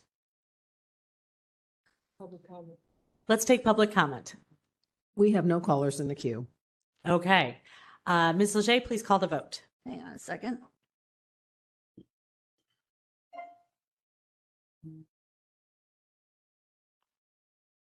Member Anderson? Aye. Member Anderson, aye. Member Wolf? Aye. Member Wolf, aye. Member Pilpel? Appreciating very much the history lesson? Aye. Member Pilpel, aye. Chair LaHood? Aye. Chair LaHood, aye. All in favor. Okay. I just want to make sure I got this correct. Moved by member Anderson, seconded by member Wolf, that we refer the matter back to the task force for whatever proceedings that may take place. Is that what I heard? For further proceedings, Further proceeding. For Yeah. whatever further proceedings may take place. Okay, I got it then. so that we have the full range of whoever, We can whatever, consider wherever. everything. Yeah. Okay. Chair LaHood, for the audio record, we have no members of the public in the room for public comment. Okay. Thank you, Ms. Peterson. Ms. Leger, please call the next item. Item number 11, file number 22028, hearing on the status of the order of determination complaint filed by John Templeton against the Historic Preservation Commission for allegedly violating Administrative Code Section 67.7, 67.21, and 67.29-7 by failing to post an agenda containing a meaningful description of each item of business to be transacted or discussed at the meeting, failing to respond to a request for public records in a timely and or complete manner, and failing to maintain and preserve all documents in a professional manner. On July 6, 2022, the task force moved to find a violation of 6721B as in boy for failure to timely respond to the document requests, and orders that the Historic Preservation Commission go back and produce those documents that would respond to the initial request, and that the records disclosure shall include all items that were submitted with intake of the complaint. Order determination issued and approved on November 1, 2023. Okay. Thank you, Ms. Leger. We have Mr. Templeton here. Do we have anyone from the respondent from the Historic Preservation Commission? Planning department. There was no one here online. There was no one here online. Okay. Mr. Templeton, we're going to do the same as But last time. very, very, very, very brief difference. So when we presented the information on November 29th, 2021, we specifically placed it in the forms for the National Register, which we had never done before. All right, because we hadn't got paid and they hadn't held the hearing. So we had not actually placed it in the forms. So by placing it in the forms for the National Register, we created an obligation for them to hold a hearing, and they didn't. So after we filed the civil rights complaint, because they had made no representations that there was anything wrong with the work we did or anything like that, we filed 5 nominations with the State Historic Preservation Office on November 9th, 2022, which once again created an obligation for them to respond and to make a recommendation to the State Historic Preservation Office. They have not done so yet. So they're violating the National Historic Preservation Act by not holding a hearing on the nominations that we've made. And so that would be the one distinction for the commission as opposed to the department.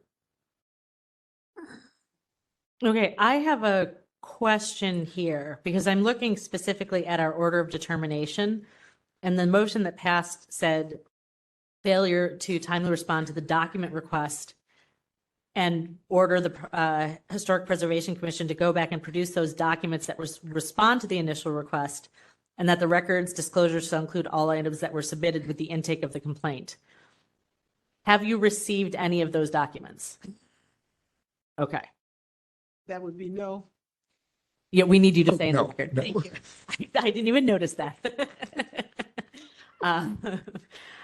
Thank you for the audio. Members, what questions do we have? Without repeating what we just went through, once again, when a department, good, bad, or otherwise, has an adverse order and they need to comply, we need to hear from them directly that this is what they did in response. period, whatever it is. And we may like it, we may not like it. But I don't think they should have an option to just blow us off and say, we're just not sending you anything. We're not responding. That's not okay. And that's what did Member Anderson say earlier? I'm disappointed with the planning department. I too am disappointed with the planning department. Because your commissioner's just like them. So, you know, I'm sure there's all kinds of people you would rather not listen to. You know, and we may not be experts in history or historic preservation or context statements or all of that, but we're kind of experts on records. And if they didn't timely provide a record, and if there was an order that said you should, and we want to know what you're doing as a result, they kind of have an obligation to tell us what they're doing. Right. And the order said 5 days. Right. So this is been this 2 is years, it's year and a half. 800 days. Yeah, but who's counting? So I want to make sure, Member Wolf, we can't see you. Did you have any questions or comments? No, I think everything you brought up was good. The only thing I'll add is that we have no jurisdiction on NEPA. You know, so if they're required to do something with regards to, you know, meeting notices and whatnot, this commission is local to us, and they still have to follow state and local law. So, you know, that's what's within our jurisdiction. But considering that our order of determination, as Chair LaHood mentioned, is not on that issue, I thank you for bringing it up. But I agree with moving forward with any recommendations. Okay, members, who would like to make a motion? Member Anderson, do you want to do the same thing as last one? Same motion. Yeah. I move that this matter be referred back to the full task force for Member Pilpel Further proceedings. for further proceedings. Do we have a second? Bruce, do you want this one or shall I second? You go ahead. I did the last one. I'll take this one. Second. Okay. Ms. Peterson, we'd like to open this up for public comment. Is there anyone, other than Mr. Templeton, we don't have anyone in the room. Is there anyone online who wishes to make public comment? There are no callers on the line. Okay. Ms. Leger, please call the vote.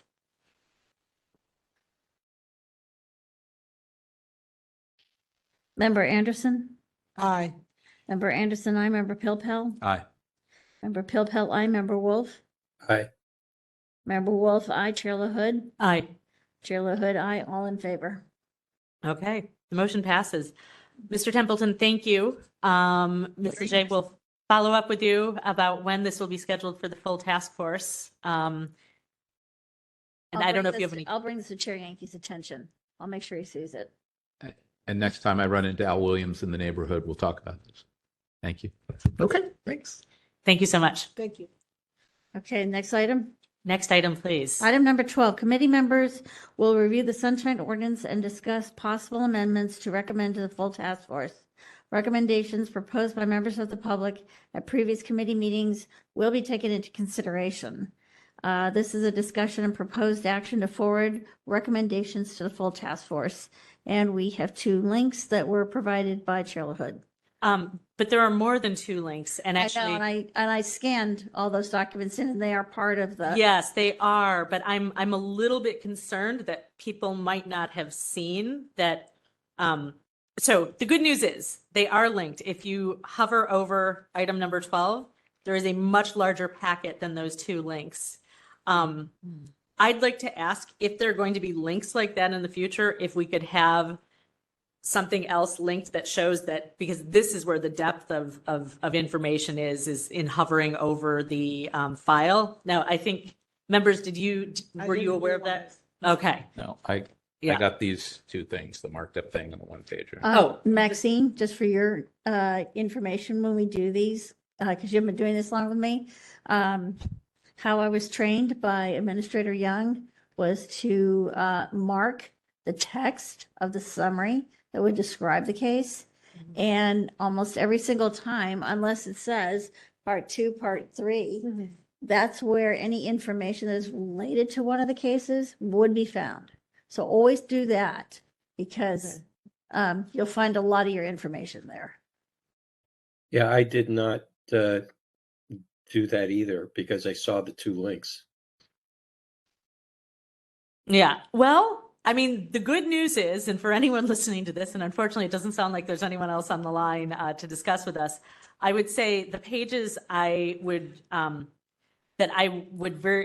want to draw your attention to all of these things, but if you actually go to toward the end of the document, in fact, let's see.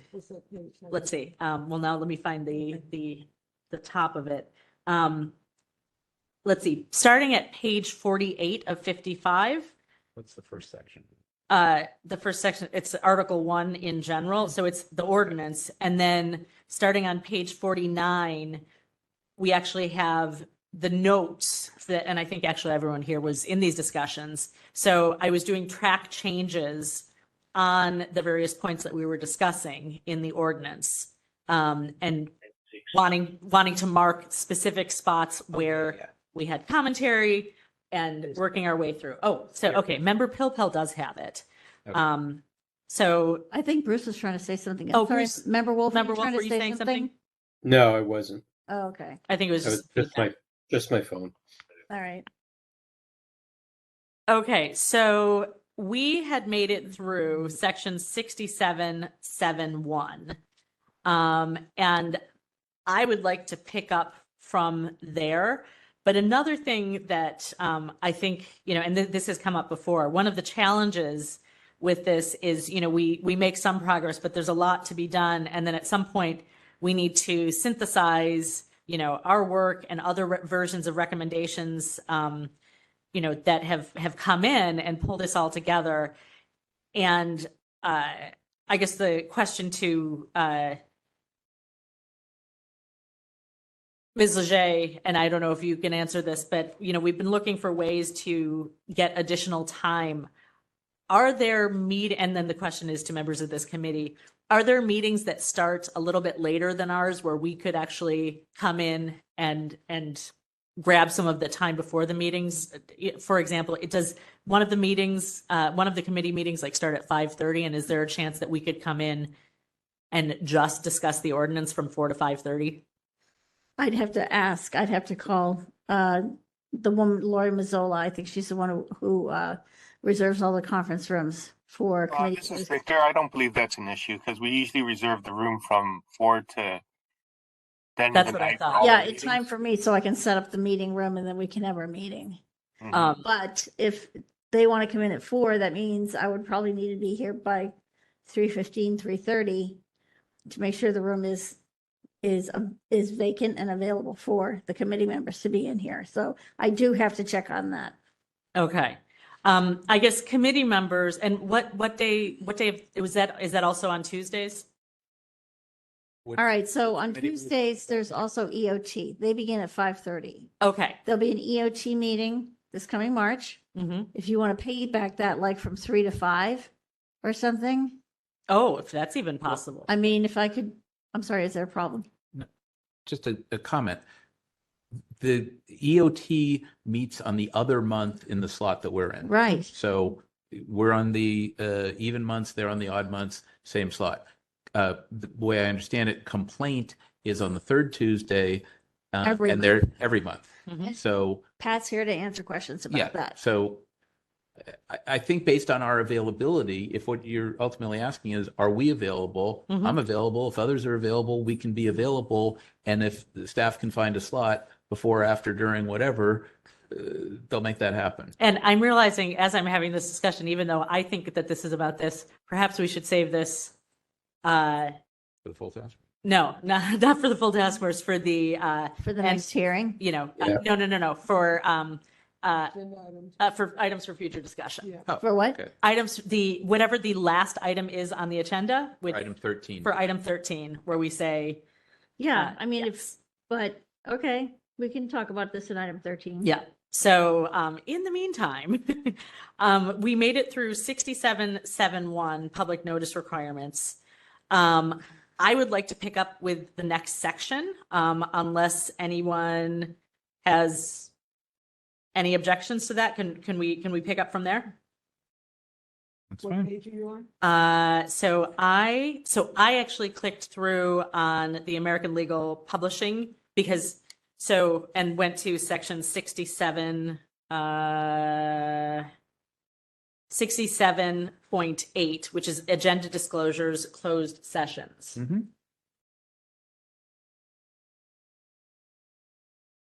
Does anyone have any problem with us starting from there and just going section by section? And what I'll do again is make comments on any suggestions that people make and using track changes, and then we'll have that added to the next meeting. So we have a full tracking of what we're doing. Yeah, it seems fine. Okay. Question. Yes. So you have clicked to another website, and that's what you're referring to. I can't hear you. Oh. Nancy. Talking Oh. to the microphone. Sorry about that, Bruce and everyone. So you have clicked, remember, Yes, I clicked through to a website that was linked on, and although I'm realizing now that the way it links to the general guide, but I am just going to the Sunshine Ordinance. This is purely the text of the Sunshine Ordinance. okay, thank you. Yes.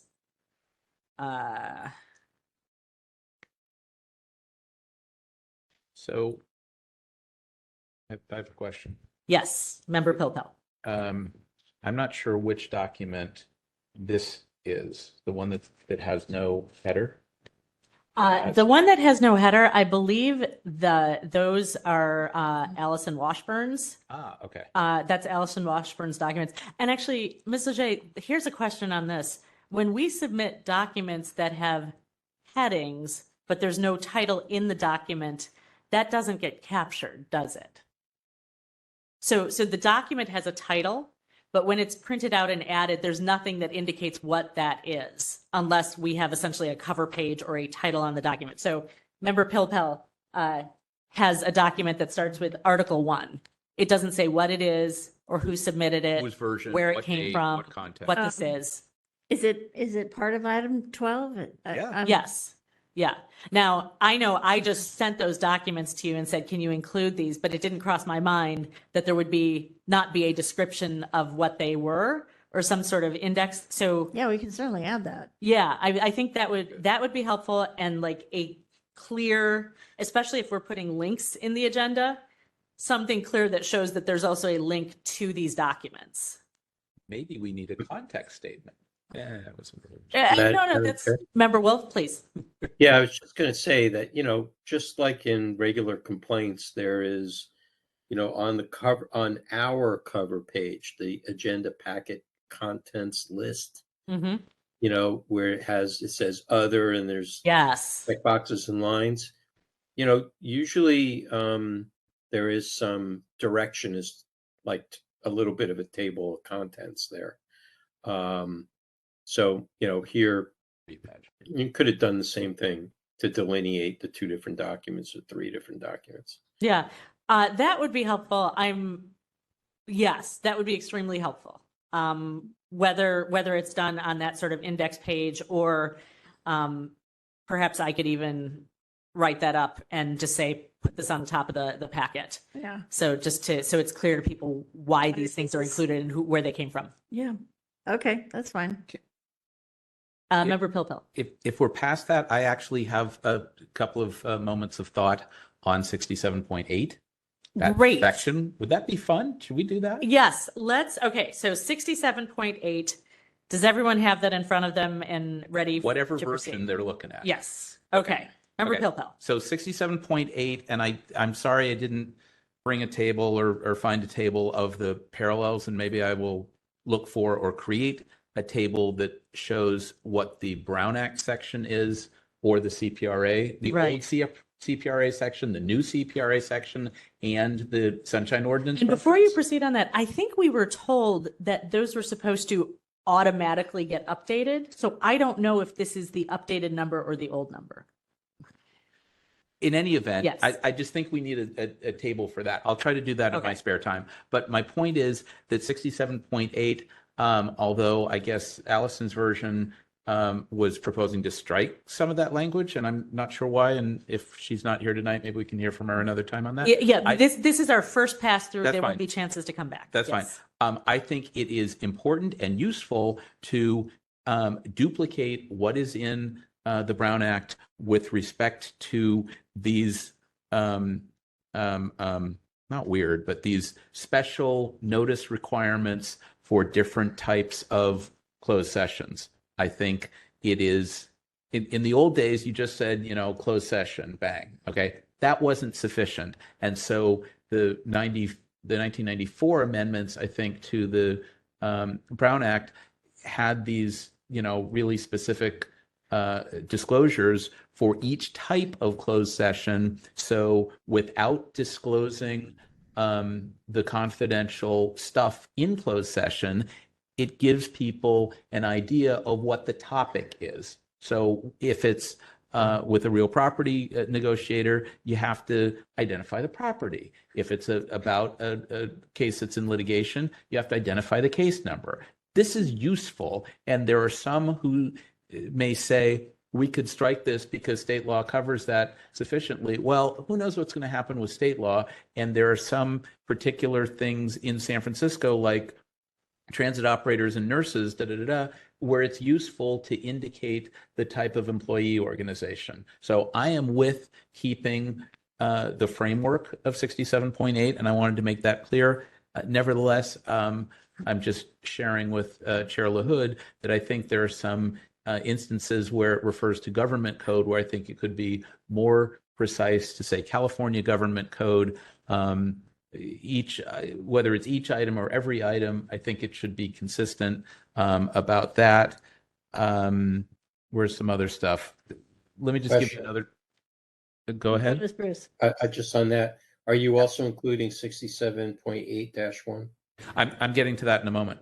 Okay. But We're taking thank one you. section at a time. Right. Oh, But I do believe that the content of 67.8-1 should be incorporated elsewhere in 67.8 or I think 67.12. I don't like where 67.8-1 is. It's kind of like, oh, and by the way, this other stuff should be layered on. I think the substance of 67.8-1 is totally important, but I would move it elsewhere. So let me just take a second on the big paragraph under conference with legal counsel. I think Just before we move ahead, Sure. I am putting a note on here. I'm highlighting where it says Government Code Section 54954.2, and I'm saying 1, update to California Government Code in all instances, and 2, make sure sections are updated to new code numbers. or correct or whatever. New/correct. Yeah. Yes. Okay. Yeah, this is a good opportunity to actually Yeah. check the code Verify. sections are right. Yes. Okay.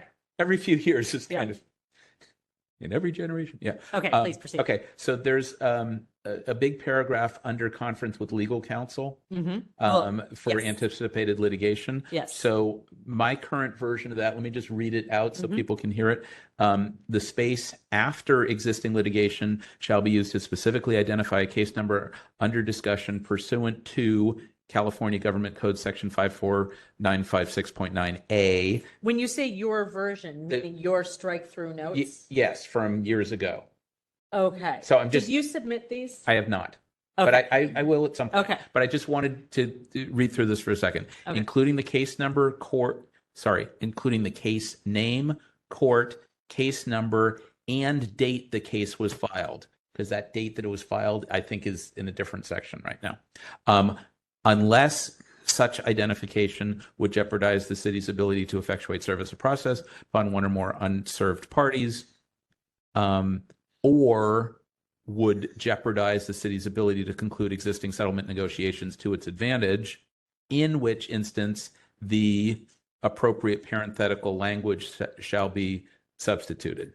In addition, the material terms, this is where I'm moving something from a different section. In addition, the material terms of any proposed settlement under which the city would adopt, modify, or discontinue an existing policy, practice, or program, or otherwise act other than to pay an amount of money less than $50,000 shall be disclosed. This is the material terms provision that's elsewhere. That's totally important. This was one of my ideas 25 years ago. But I think this really needs to be right here because the problem with some of this closed session language is that it's in 67.8, it's in 67.8-1, it's in 67.12. It's sort of scattered all over. And I think it's useful to put it all here. So if there's any question about what's the agenda procedure, what's the agenda language and disclosure, what happens sort of before the meeting as opposed to what happens during and after the meeting relative to closed session, it's all pretty plain because right now it's not easy to find all this stuff. It's all here, but it's like all over the place. Anyway, and then the rest of this is pretty straightforward. Okay, so I am putting a note on this whole section. There you go. Saying, Member Pilpel has significant edits on this section. Ask him to submit this section with line edits and clarify which text has been pulled in from other sections of the ordinance. Yeah, I wouldn't call them significant, but I would say has edits. They're not the most significant editing work I've ever done. Okay. Well, let's put You're it this fine. way. It's more than 3 words, which is why I'm highlighting the section. Okay. Yes. Okay. Go ahead. Please go ahead. Since Member Wolf asked about it, if I can just We're still in this section, in right? point. Okay. I was going to talk about point 8-1. Nope. We'll No, do that. Let's just do point 8, and then I want to give everyone a chance to talk, and then we can proceed. Yep. Do. So was that it for point 8? I'm not sure. Let me think about this for a second. I think moving this material terms sentence here does the trick, but I want to think about it because there are some policy bodies that that don't. I want to think if this does the trick for all instances. So in prior practice, and Victor might actually help me on this, the Board of Supervisors at its committees and at the full board did not routinely or did not always disclose for a proposed settlement, and this is particularly at GAO, but sometimes elsewhere, what the material terms were of the proposed settlement or what the underlying situation was. Until it was agreed to. Right. And in some cases they were like, why would you want to know? Or 15 days, or it becomes more of a hassle than it needs to be. So the practice was changed a few years ago, and I cannot remember if it was a rules change or just a change in practice that Member Peskin and John Givner worked out. But now where there's a matter in closed session, again, particularly at GAO, it says something like the claim or the litigation alleged a workplace harassment incident or involved a sewer pipe burst or something, so that without disclosing the litigation strategy or who's admitting what or what the hell's going on, you at least know, oh, this is about an employment dispute. Okay, that's cool, right? Because otherwise, it seems to me like it is not particularly meaningful to ask for public comment about a closed session matter when you have absolutely no idea what it's about, but the city is proposing to pay out $300,000. You're like, so how can I, if I wanted to comment, you're not even going to tell me who it is or what it is. So that's quick question. Yeah. Can you? I'll come to Member Wolf in one second. Can you point us to the specific line that you're proposing gets changed here? I think it's using this material terms language, but I need to think about whether there's some other thing that needs to get added about the underlying nature of the litigation matter. So that's what I want to think about, is whether I need another few words. About material terms language that is your written in text, but it's not No. what we have here. No. That's It came text from that a I different moved section, from elsewhere. Yeah. right? But it came from a different section of the ordinance. Yeah. Can I chime in on Yes, that? Member Wolf. So 6711 I think covers some of that. Statement for reasons for closed session, which describes what needs to be added to the agenda. Prior to any closed session, a policy body shall state the general reason or reasons for the closed session, and shall cite the statutory authority, including specific section and subdivision and other legal authority. You know, that speaks to their authority to go into closed session, more or less. But it also then says policy body may consider only those matters covered in its statement. So that implies that they have to name it. So there's that part, and that's A. And then in B, it says in the case of an item added to the agenda as a matter of urgent necessity, it goes on into that where think it needs to be disclosed with the same disclosures. So you have some cover there. If you want to beef that up, I think that's a good idea. I thought there was another 67.9, but that doesn't relate to closed sessions. Yeah. To Member Wolf, if I might, I think where I was pulling that language of the material terms and the 50,000 was out of, I just found it, out of 67.12 B3, the settlement paragraph there. Yeah, I think we have to realize, and I understand what you're trying to do, Chair LaHood, by trying to go section by section, but the way the ordinance was written at the time it was written, and then when it got amended in 1999, it kind of like it does bounce around a little bit. So it does.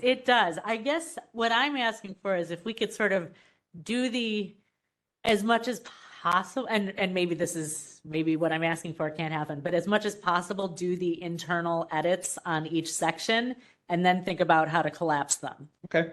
Yeah. Okay. Just for simplicity, because if we keep jumping back and forth, I think we lose track of, you know. But so far, I don't hear any radical disagreement about having all of the closed session notice and disclosure provisions in one place. To be honest, I would have to see your line edits. Okay. Which, which I'm putting a note in here that we want to see them. So I bet you do. So that may happen someday. Remember? Yeah, I'll review the what Allison Washburn had struck there in 67.8. I'm not sure. Yeah, I think there may have been like you were saying, remember, Popala, it was maybe some catch-all, because it's already covered in state law. But I get your point that state law can change. The question is if it, the ordinance, I don't know what latitude we have with regards to the term enhancement, because enhancement refers to dependence on something that already exists. On baseline somewhere, yeah. Right. So, if state law changes its baseline or repeals something, then does the enhancement survive it or not? I don't have an answer to that question. Okay. Any other specific changes to 67.8? And if we get to a later section and you say, this is the one that I wanted to move up to 67.8, we can do that. I just want to make sure that we don't,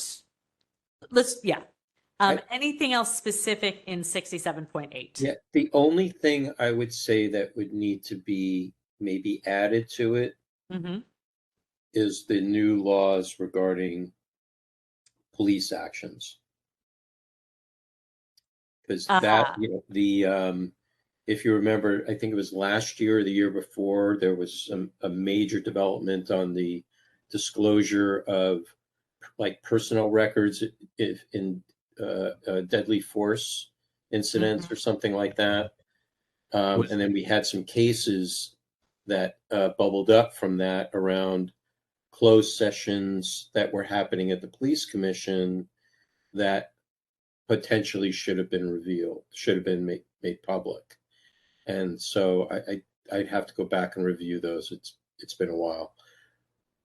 But I'm wondering, those are changes not in CPRA, Right. but in other areas of law. So I would suggest that Member Wolf makes a great point. And maybe one of the notes is that somebody needs to track down any changes to Penal Code 832.7 and other things in that neighborhood relating to peace officer records, both on the record side and any implications to the meeting side. And I don't know the answer. Somebody knows. So Penal Code 832.7? Right. And friends. Okay. I'll say. And there probably is already case law out there citing all of that. Yeah. That can be referred to. This is not like an obscure thing. This is what they all live for. Okay. Yeah. Let's see if we need to add a section on closed. What are the sessions. implications both for meetings and for records in different places in the ordinance? Yeah, the only other thing I would say about this is, where else has there been difficulties, or no, I'll take that back. Where else has there been questionable closed sessions, agency by agency or category by category of agency and department? Like, zoo versus health versus, public works. Well, zoo, museum, library, that all falls under the 12L conundrum. But yeah, I get that. But still, okay. So we're talking about closed sessions. So, right. So here's a specific example, and I'll think of some more, and Member Wolf, maybe you can too. Department heads occasionally leave for whatever reason, right? Whenever there's a hiring process, they go through some multi-step, multi-month thing, and it varies a bit in the city, but it's, they usually start with an open session item about what are the qualities that we're looking for in a department head. Then they go into, a long series of closed session meetings where they, finalize the job application, or they may do that in open session, but then eventually they get people to apply. They call down the list. They call people in for interviews. And in most cases, they forward a list of 3 or more names to the mayor. The mayor selects, that's the new department head, yada, yada. Okay.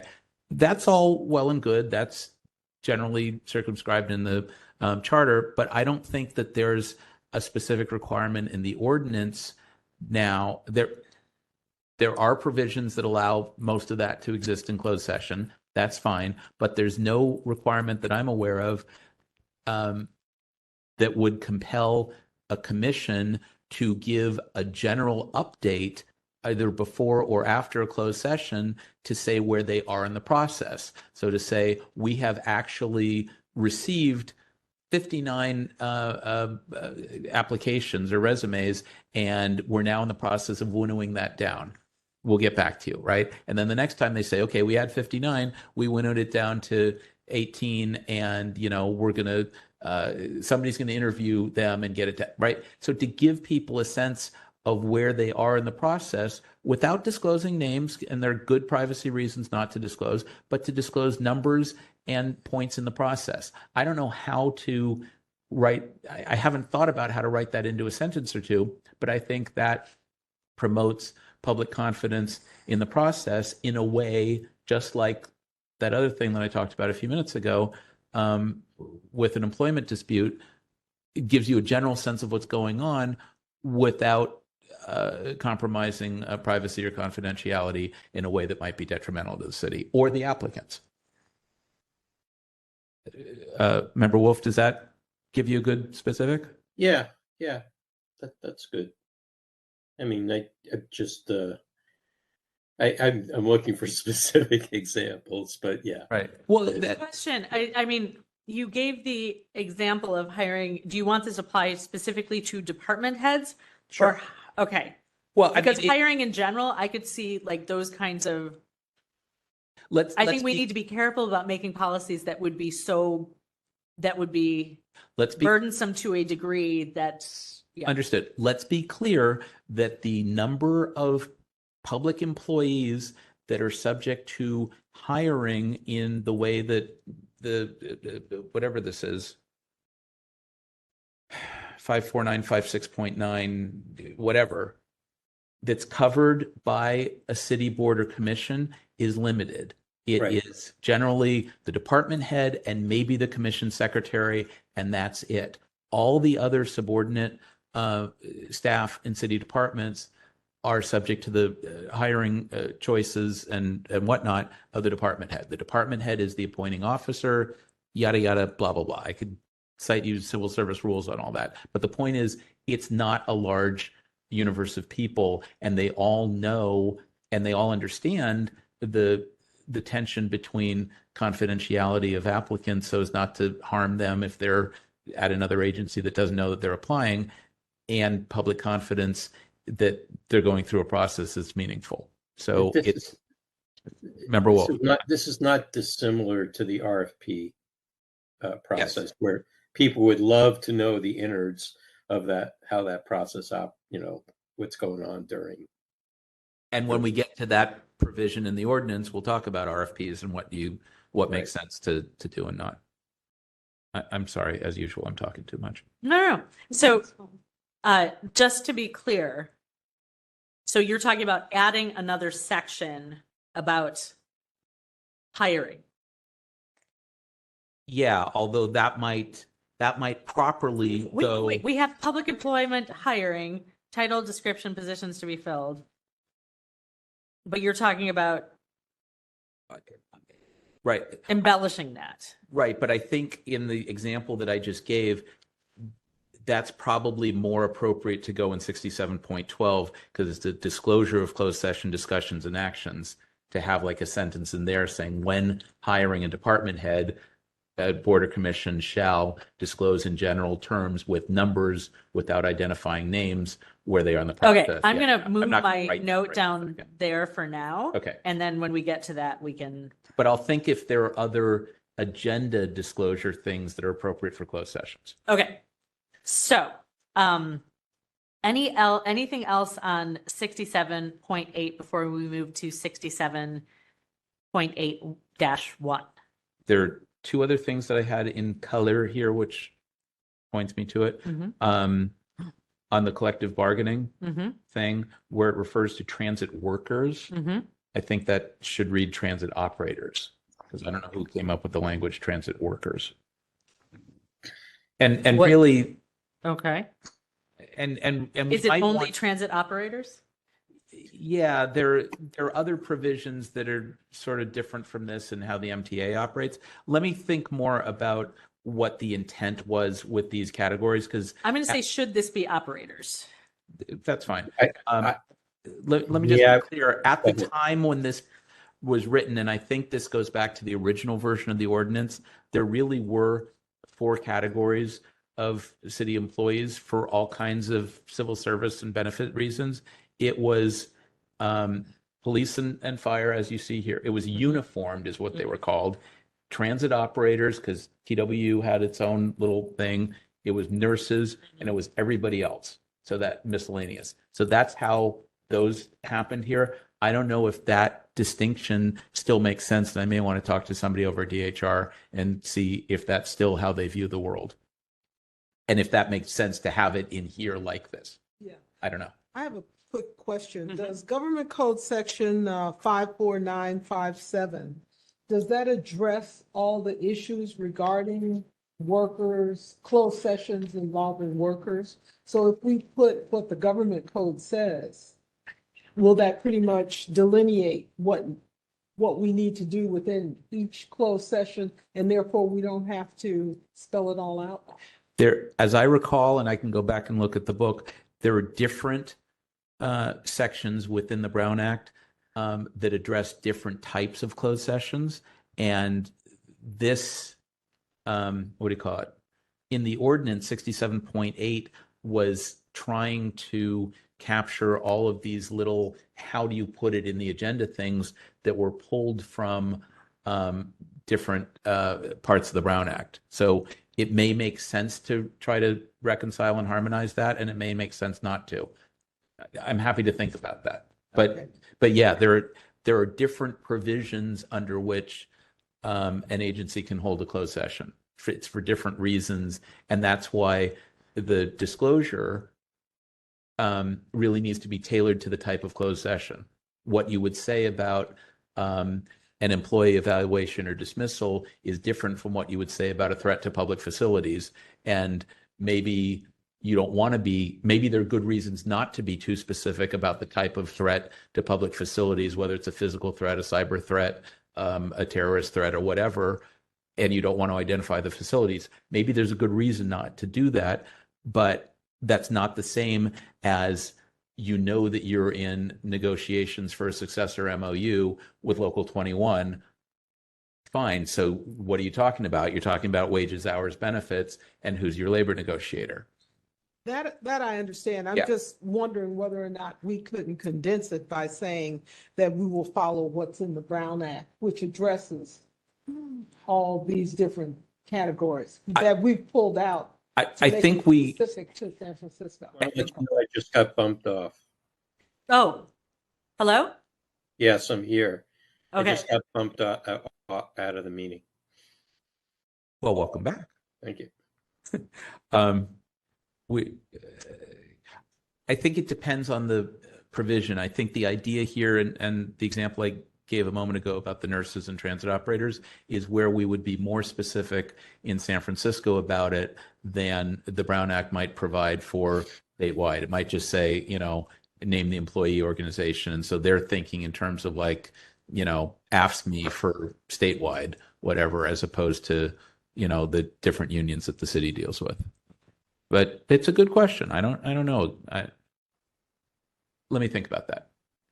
And then the other, so transit operators, and then the other thing here, just to reduce the amount of language, there's a line here where renegotiating an MOU or negotiating a successor MOU, I would just strike that whole beginning of the thing and say the name of the memorandum of understanding, comma, where applicable, or in parentheses. But I don't care if you're negotiating a new one or a successor. I just want the name of the MOU. And that may just be, memorandum of agreement with carpenters, local, whatever they are, 39, 38, 37. Anyway. Why is there a colon after understanding? Because it shouldn't be there. Okay. Yeah. There. See? Now you're getting into the editing. No. I was trying to figure out what followed, and it didn't make sense. Okay. No. Where do you see that? Oh, it says where renegotiating under the list of anticipated issues under negotiation, wages, hours, benefits, working conditions, other all. And then it says where renegotiating a memorandum of understanding or negotiating a successor memorandum of understanding, the name of the memorandum of understanding. And I think it should be period. And then instead of colon after that, correct? It's because the idea here is that there would be a blank that they would fill in. It's written in a very weird way. It's like, Oh, that you would fill in the name of the memorandum of understanding right there. Right. So that doesn't even make sense. No. So earlier, sorry, in the mic. So earlier on the page where it says at the top, public, or somewhat earlier, public employee performance evaluation, person, and in the name, the case of routine evaluation, names of the employees, right? So there's a big line missing because somebody thought that then they would just pull this, cut and paste, and then insert the name right there. So it's written in a very weird, If it was in a different font. If it was in a different font, it might make sense. Think 30 years ago and think, yeah. Okay. It's well intended. Member Pilpel, I got the thing about the workers. Oh, when you were saying strike that. I don't know. I'm thinking about it. Okay, I will highlight this and say maybe simplify this. Yeah. Okay. I'm Okay. sorry I keep talking. The main point overall is that we should, in my view, we should continue to be as specific as we can about agenda disclosures for closed session in ways that helps the public understand what's going on in general terms without breaching confidentiality or privacy or disadvantaging the city in labor, real estate, settlement negotiations, any of that. And there are ways to do that. You talk general terms, you talk numbers, you don't identify names, you don't disclose strategy. Okay.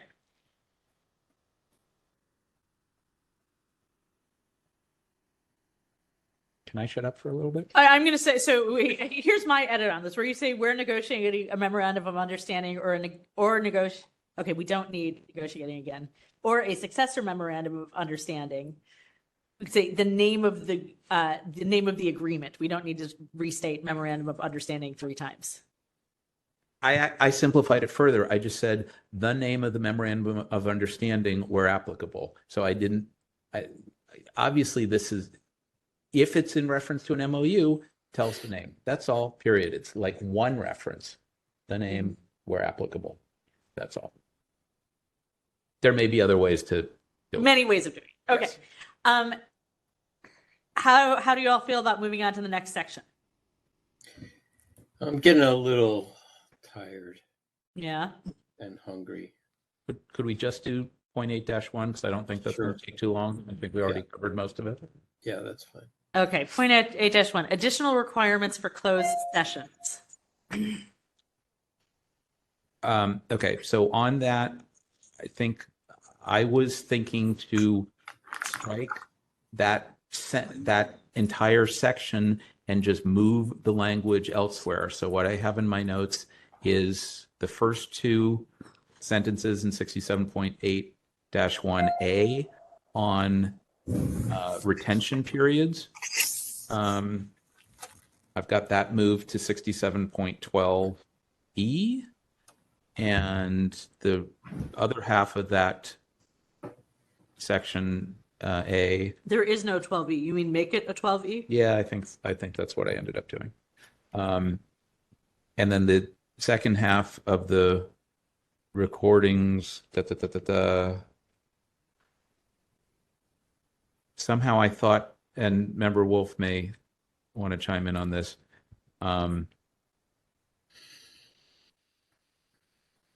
I think I was proposing to strike those last 5 lines there, because it didn't You make mean A or B? in A. So let me explain this for a second. The second sentence in A, closed session recordings shall be made available whenever all rationales for closing the session, and I don't even know what closing the session, whatever, are no longer applicable. Okay, let's say that we're with that concept. So if you were talking about that individual died and they died 20 years ago, right? They've got no continuing interest in privacy or whatever, right? So arguably you could make that available. So on the same basis, I don't get what's happening in the next sentence. Is 2 years after the thing, if no litigation is filed on expiration of statute of limitation, I think the sort of catch-all, when all the rationales are no longer applicable. Oh, I think that it's good to spell it out, because what are all rationales? Like, Well, then somebody could make, if you're not explicit, I think it's very easy to justify that there's always a reason to keep it secret. Well, that's true, but I'm not sure that, fair enough, but I'm not sure that the language, whenever all rationales, maybe that needs to be tweaked, because that's not, I agree with you, that's not great language, but I also don't think that the 2 years or upon expiration of the SOL, or as soon as the controversy is settled, I don't know what any of that stuff means. I like the as soon as possible, you should make it available if you can. But I think in practical terms, I mean, let's be real. Most policy bodies, upon advice of the city attorney, are not going to readily make available the recording from a closed session. They'll come up with some explanation. And in some cases, that explanation will still be valid 6 months or 6 years or 20 years later. I don't know. But the idea of when any and all of those rationales are exhausted, you can't make the argument that it should still be secret, that it should be available. I'm with that. But there may be ways to make that more clear rather than creating the idea that 2 years later, if there's no litigation, I mean, if there's no litigation, then, hey, then 2 weeks later, I mean, why wait 2 years? And why is a statute of anyway, we could think about how best to play that out. And I suspect if we asked how many closed session recordings have ever been released in the city, the answer would be less than 5 and perhaps close to 0. So this may be language that looks good on paper, but never actually happens. This They reminds should keep it forever, but I'm not sure that they're ever going to disclose it. I mean, Member Wolf? Yeah, this reminds me of a recent case we had where somebody was looking for documents or records from a murder case that happened 40, 50 years ago. mm-hmm. You know, and it's not dissimilar to that. Right, and they're where- saying, oh, it's still an open case, Yeah, and I another mean, jurisdiction is looking into it. Yeah. that's right. And they could say the same thing for a closed session. You know, that it's still open and under investigation or something like that.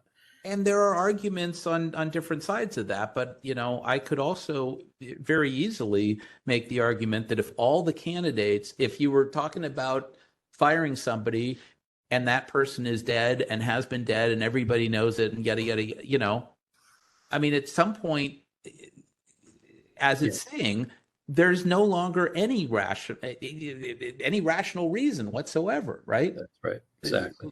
Who is the city protecting? This is closed sessions are about protecting something. Who are you protecting? At some point, if there's nobody to protect, make it public. What do you? There's something to say between having the granular detail, but there's also something about a broad brushstroke. Yes. And allowing the respondent to have their day essentially in court to explain it away, why it doesn't apply or what have you. So okay, anyway, that was enough on section A from me. On section B. Yeah. I'm trying to figure out how to capture this because you said a lot of things. Yeah. So getting back to closed session recordings shall be made available whenever all rationales for closing the session are no longer applicable. And you would rather say made available as soon as possible? Yeah. I'm not sure what the best language is, but I'm still with that concept. I don't know that this quite nails the language, but okay. I'm going to say, I'm going to just put a comment in here. Can we change to as soon as possible or something that generally seems less restrictive? Yeah. Or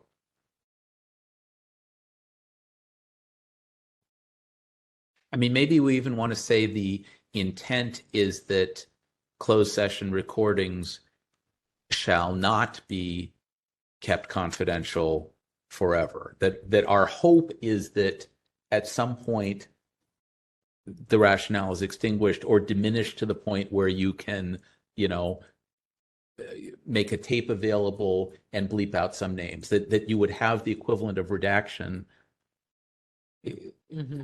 I haven't thought this completely through, but that they're not meant to be kept confidential indefinitely. Yeah. Oh, okay.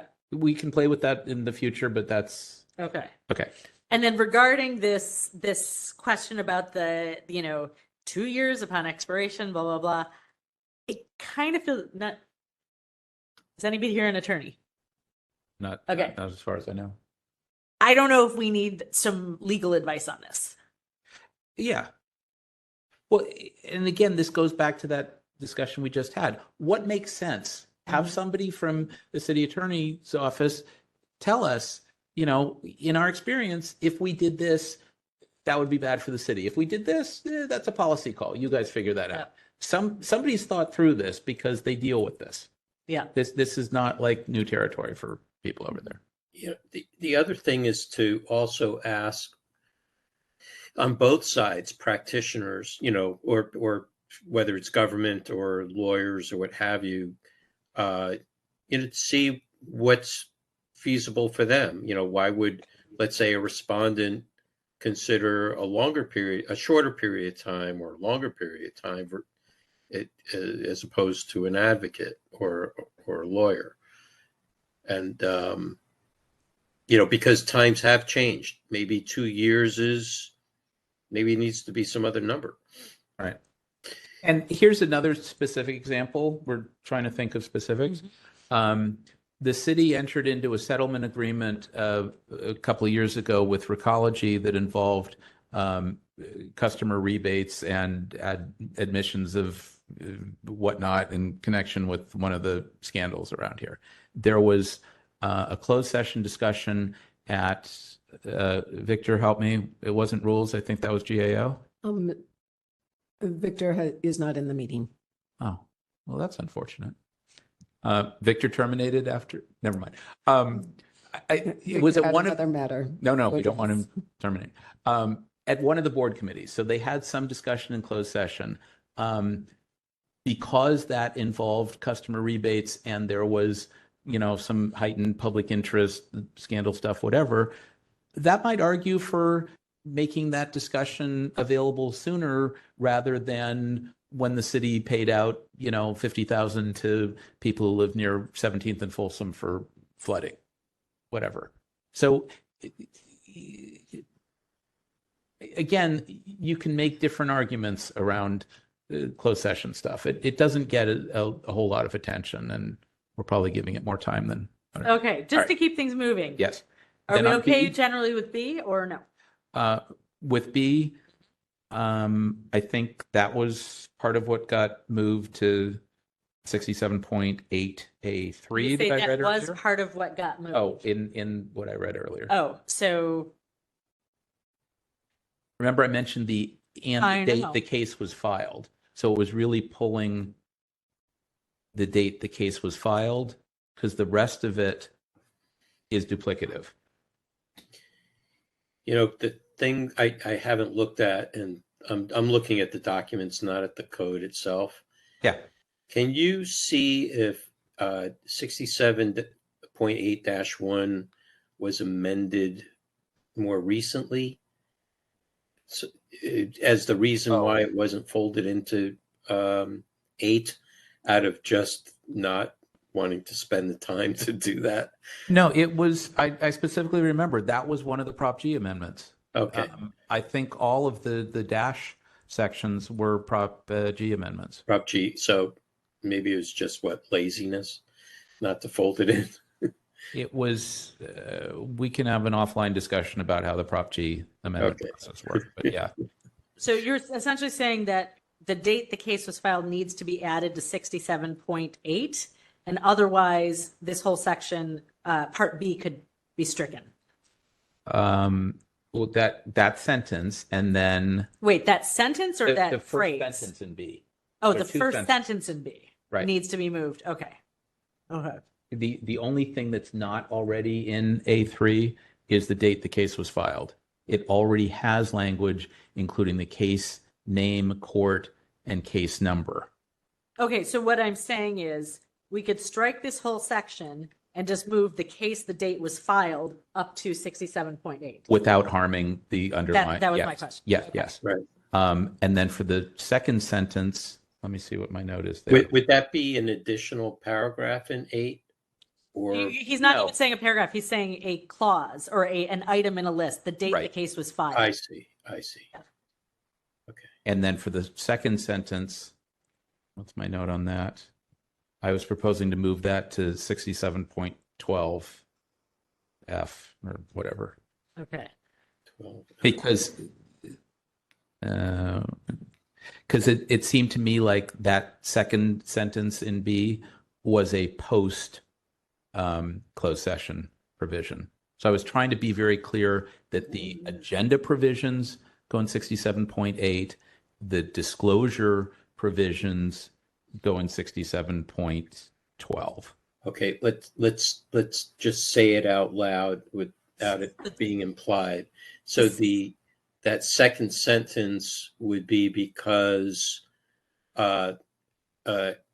anticipated litigation has now been put on the docket, thus it's becomes a public matter. And so, Right. yeah, so I'm saying the second sentence can be moved to disclosure provisions in 67.12. Yeah. Okay. Okay. But I think it's got to stand independent of itself. Okay. It becomes a separate provision. It doesn't. It doesn't get folded into some other thing. It's Right. still under 67.12, but it's a new subsection it's a new subsection. Right. I agree. Okay. Okay. Can we do one more? Oh my goodness. What? Sure. Okay. How are we feeling in the room? I am really, Oh, people are you're fading. really stretching it for me. Okay, you guys, here's my concern is when if we don't make enough progress, we're not going to. I know, but Yeah. I've got some accommodation I have to deal with. Yeah. I can't Can I sit suggest, around. I can't be sitting for this long. Okay. Can I suggest this for next time? Yes. Whenever that is. Yes. However, since we've gotten into some of the closed session stuff, Yeah. if we could maybe take something out of order and do 67.10, 11, and 12, because before we go back to 9. 7, 9. Well, it's an important provision, but 10, 11, and 12 are more about closed sessions, and then we can come back to 9. Okay, only because you all asked so nicely. Yes. Well, and that's why if the thing flowed better, Yeah. right? Yes. Then you would reorder it and renumber it like that. Okay. It's like Okay. if you wanted to write an ordinance to make it really hard to comply, this is how you would write it. What I wanted to do. Well, we're trying to. Okay. Some of the issues that we discussed that we feel need to be tweaked. I can't hear you, Maxine. Oh, Some of the issues we discussed that we felt needed to be tweaked in 67.8 or addressed more fully in those those sections that were just named, especially 67.12. So I think that would be the way to go. okay. I can agree to that. Okay. And I'm not ignoring 0.9. No, that's okay. really not. We'll come back to it. Okay. I trust. Yeah, Okay. I agree with that. I mean, if we're in closed sessions now, we'll get to open sessions in a moment. Okay. Yeah. So here's what let's go back to the agenda. So we have discussed some things, even though we're not making any motion and this conversation will continue. Is there anyone who would like to make public comment on what we've been discussing? One moment, please.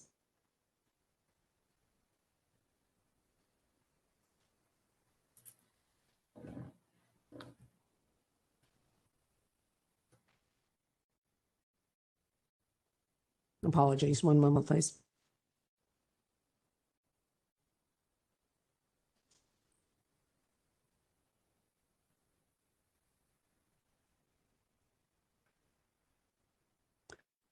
There's no one in the online community. Okay.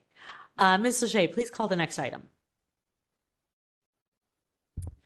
Item number 13, announcements, comments, questions, and future agenda items by members of the Compliance and Amendments Committee. Okay, I would like to reintroduce what I asked about previously, which is, Ms. Leger, if you could help us schedule, assuming that the 4 members of this committee can attend future meetings, I think we're going to need some additional sessions to get through our first pass and then to synthesize our own review and other documents that people have submitted. And Member Pilpel, I would love if we could get a copy of your line edits to Ms. Leger, and then ask that if we could have an index of what all the documents are that we are including. And I can help do that.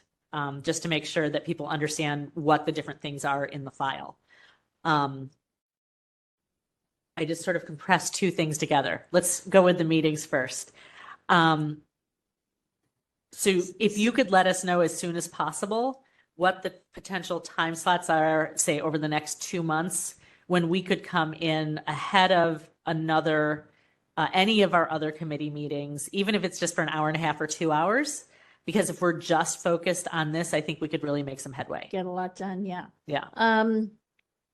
Yeah, I can get in touch with Lori Mazzola, who I said does building administration and conference room scheduling. And I could see if like before EOT, Yep. there would be like a 2.5 hour time slot that you guys could come in, like from maybe 3 to 5, and then at That'd be 5:30 EOT. Yep. And then the following month is when you guys meet anyway. So Right. I don't know how many other scheduled times you. And in fact, if that happens in the next week and you have some thoughts that you can share with us offline at the full task force meeting next week, and maybe we can figure out if that works for Just for rest of the scheduling others. purposes. Yeah. If we could know that by next week, that would be amazing. Then we could get it. Yeah, if you guys can answer when I find out, just answer my email, That would be fabulous. and then I can tell you if we have the room Yep. or if it's available on another day, Yep. maybe That if would we be could great. do like a Thursday from like 4 till 9, you get a lot done. And if there are any other staffing or office concerns about that, you can check that out so that we don't. Yeah, I'll tell Lisa Yeah. for sure. Okay. But what days work best for you guys? I mean, my schedule is quite variable, but if, I can move things around sometimes. Okay, David, what does your time look like? We're not 8 a.m. people, so I think we're looking at some time. Neither am I, but I'm here. Oh, I'm an 8 in the morning. I am all hours of the day and night kind of person. Understood, but I don't know if we're city hall people. So we're Correct. probably looking at, Correct. like you said, a 3-4 o'clock thing at some point. Yes. I'm around. And Ms. Maxine, what's your time look like? And I was going to say, and we're looking at it for those days when we already have some sort of committee Meeting meeting scheduled. going on. And Yeah. those are normally Tuesdays and Wednesdays or Mondays and. Tuesdays are when the committees meet, Yeah, and the task force meets one Wednesday, One- first Wednesday of the month. okay. So it couldn't, I can check the other days, like Tuesday, Wednesdays, if those are the best days for you, I can certainly check. Should I do Tuesday, Wednesday, Thursday, just to see? Sure. What And we have available? This meeting slot, the next one would be March 26th, right? Meaning if we were to do the 3 to 5 thing. Yeah, Yeah. Okay. EOT, right before EOT. Okay. I'll see what else is available. Okay. I'll let you know. I'll tell You didn't everyone. ask- You didn't ask me. Oh, I'm sorry, Bruce. You know what? I can only see your eyes. Sorry. I'm sitting pretty low here. I think on March 26th. Yeah. I think that's okay. 3 o'clock. Yeah, like 3 to 5. Yeah. Yeah. The problem is that I have a standard meeting on the same day at this time of the month. Mm. It only meets once a month. And I can't really kind of miss it because I help write the legislation for it. Bruce, what conflict time is is- that meeting? That meeting's from 4:30 to 5:30. Okay. Okay. But And if I we- missed I it. have I a missed it question. tonight. I missed it tonight, which was planned, but because we meet every other month, Mm-hmm. is it physical or online? it's online. So if we did a thing from 3 to 4:30, maybe, Or 3 to 4:15 so that he can or transition. yeah, something like that. No, I can flip right to it. That's fine, because Okay. I don't have to be intensely focused like we are here.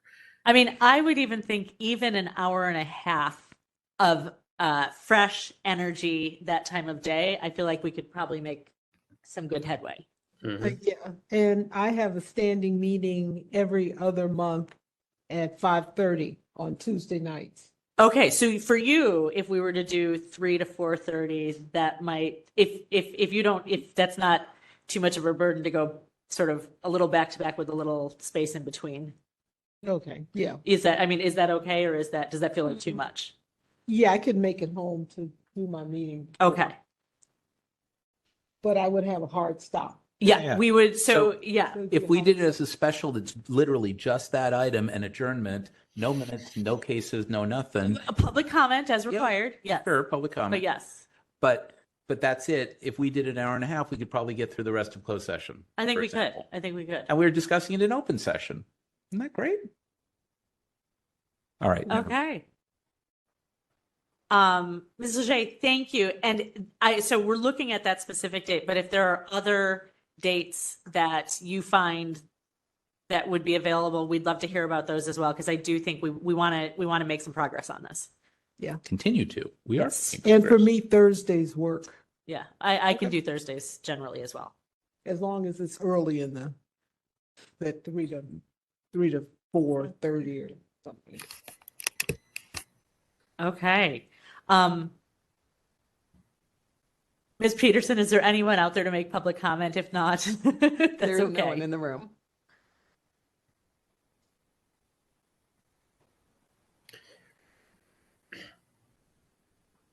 I think we're good. Okay. Ms. Leger, may we What, call the next next item? item? Yep. Item number 14, adjournment. So moved. All in Second. favor? I'm sorry, announcements, comments, questions? Oh, we just did. We just did that. Oh, that was that. That was that. Okay. By acclamation. No objection. Good Yep. meeting, folks. Good to Thanks, see you all. everybody. And if you Jay, could end turn the off the recording. microphone. Turn off the microphones right now.